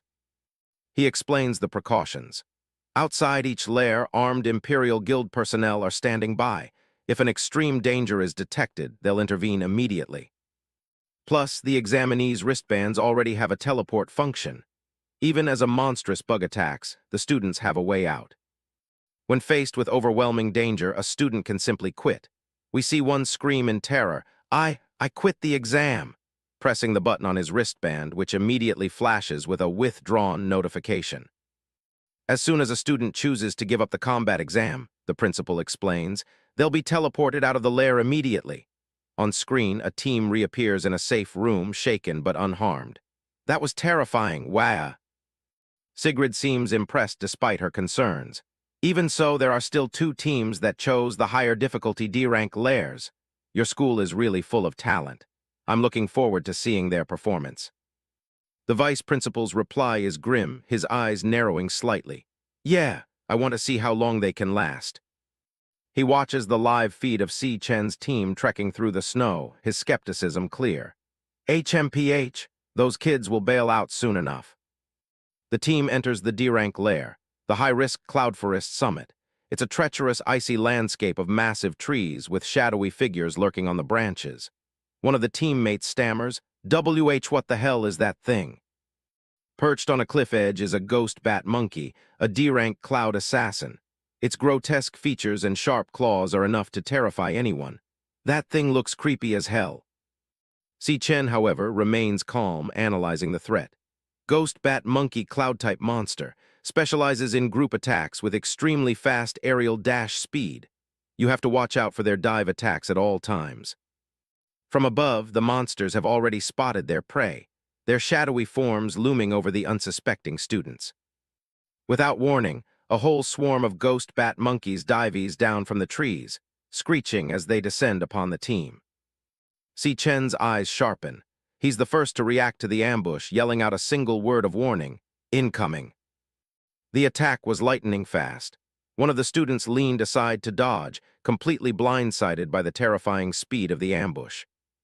Another teammate scrambles to get out of the way, tumbling desperately through the snow to evade the attack. A third leaps through the air, barely managing to avoid the deadly dive bomb thanks to Si Chen's warning and their grueling physical training. His teammates collapse onto the snow, breathing heavily in a mix of terror and relief. Holy *T, we actually just dodged a D-rank monster's attack, another exclaims. I'm still alive. Just as they recover, another monster charges forward, kicking up a massive wave of snow. But this time, someone is ready for it. One of the teammates watches in stunned silence, his eyes wide as he tries to process what he's seeing. Si Chen, he. Lightning crackles around Si Chen as he stands over the bloody corpses of 3 ghost bat monkeys. His teammate finishes his thought in utter disbelief. Took down 3 D-rank monsters in an instant. Si Chen, his eyes glowing with power, turns to his roommates. Your current strength isn't enough to handle them, he warns coolly. Just protect yourselves here. With a final command to leave the rest to me, he explodes forward, launching himself into the horde of monsters like a bolt of lightning. But the danger isn't just in front of him. A piercing scream of "Watch out!" echoes as a winged creature ambushes the others, forcing them to dive out of the way. The attack connects, slamming one of the students hard against a frozen tree trunk with a sickening thud. Watching the chaos, Ma Long has a sudden, dawning realization. So that's why he was training our reaction speed and explosiveness before. He never expected us to provide any actual help. It was just so we could protect ourselves. The self-proclaimed leader of their dorm seethes with frustration, thinking to himself, damn it, I've clearly been the boss of this dorm the whole time. Yet now I have to rely on this guy to get me to graduation. While they grapple with their wounded pride, Si Chen is already deep in battle, tearing through the demonic bats with brutal efficiency. The creatures swarm him, a chaotic flurry of claws and fangs descending from all sides. But Si Chen is faster. He moves like a phantom, his golden energy slicing through the monsters before they can even touch him. He becomes a whirlwind of destruction, each movement precise and deadly, leaving a trail of defeated monsters in his wake. Watching the one-sided slaughter, the dorm leader is stunned. I didn't believe Ma Long when he said Si Chen was strong, he thinks, but seeing it with my own eyes now. This guy is so strong he doesn't seem like a graduate at all. Si Chen's eyes burn with cold focus, every ounce of his being concentrated on the fight. The spectacle of golden light carving through the darkness solidifies the crushing truth in his mind. He's clearly a battle-hardened warrior. The gap in their power is undeniable. When did this guy suddenly become so reliable? He despairs. I've truly been left behind. While Ma Long is lost in thought, a stray monster breaks off from the pack. Ma Long spots it charging towards them and shouts a warning to the team. Watch out! Another one is coming from behind. The bat-like creature lunges, but at the last second, Xiang Zhu manages to perform a series of rolls to dodge the attack. Having narrowly escaped death, Xiang Zhu immediately counterattacks, channeling blazing fire energy into his hand before grabbing the monster's leg and yanking it back. With both hands ablaze, he pins the monster's legs down and shouts to his friends. Hey, Xiangyu, Ma Long, we can't just keep acting like punching bags and relying entirely on Si Chen forever. His words ignite a spark in the others. This isn't just Si Chen's fight, he reminds them. This isn't just his graduation assessment. With a furious roar, his eyes blazing with determination, Xiang Zhu declares, it's OUR graduation assessment too. Inspired, Ma Long's spirit soars. You're right, he agrees, as green light begins to emanate from his outstretched hand. He unleashes his own power, casting a spell. Flora chant, Vine Lock, he yells. Have a taste of this. Thick, twisting vines shoot out from the ground, wrapping around the ghost bat monkey and constricting it tightly. But their opponent is a D-rank monster. It lets out a piercing screech, and with a single flex of power, the thick vines snap like twigs, knocking Xiang Zhu back. Ma Long stares in disbelief, his confidence shattered as he cries out, Ah! It broke free instantly. Just as the monster breaks free, a blast of cold air hits it. Another teammate, Xiang Yu, has joined the fight, casting Cloud Chant, Frost Breeze, which visibly slows the creature down. With his hand glowing from the ice magic, Xiang Yu yells, I slowed it down, let's attack together. Ma Long, his determination returning, charges his fist with green energy and shouts, Let's see you run now. This time their powers combine. Combo skill, Frost Breeze plus Vine Lock. The icy winds and reinforced vines wrap around the monster, completely immobilizing it. Together they scream, Xiang Zhu, now. Hearing the call, Xiang Zhu, already prepared, yells, Got it. as he forms a swirling ball of fire in his hand. He leaps into the air and unleashes his ultimate move with a cry of "Taste this." It's the signature skill of a nuclear mage. Burst Flame Bullet. The attack hits the frozen monster head-on, with a massive explosion of fire and force. The ghost bat monkey lets out a final, agonizing howl as it's engulfed in flames. But incredibly, it's still standing. Xiangzhu can't believe it. Shit, it's this tanky. He unleashes a rapid barrage of smaller fireballs. The monster is battered by a relentless series of explosions, pushing it back. The combined hold is starting to fail. Ma Long strains, sweat pouring down his face as he yells, "I can't hold it back anymore." Xiangyu is also fatting fast, his face contorted in pain. I'm at my limit," he gasps. Seeing his chance is about to disappear, Xiangzhu makes a decision. "FCK it, I'm going all out." He begins to gather every last bit of his energy into a single, massive sphere of fire above his head. His face becomes a mask of pure rage and effort as he bellows, "This is my nuclear mage, converged burst flame bullet." With a final scream, he hurls the supercharged attack, and the entire area is consumed by a cataclysmic explosion. As the smoke clears, a small drone floats over the monster's remains, its cheerful voice cutting through the silence. "Congratulations, congratulations, successfully killed a ghost bat monkey." Exhausted but victorious, the three of them collapse onto the snow, laughing with relief and pride. "We did it, we actually took down a D-rank monster." Drawn by the massive explosion, Si Chen watches them from a distance, a silent observer. Lying on the ground, one of them spots him and calls out, "Hey, Si Chen, did you see that?" Below them, the monster's corpse dissolves, leaving behind a single item, a ghost bat monkey finger bone. Still giddy with success, Xiangzhu props himself up with a smug grin, boasting, "It was a piece of cake."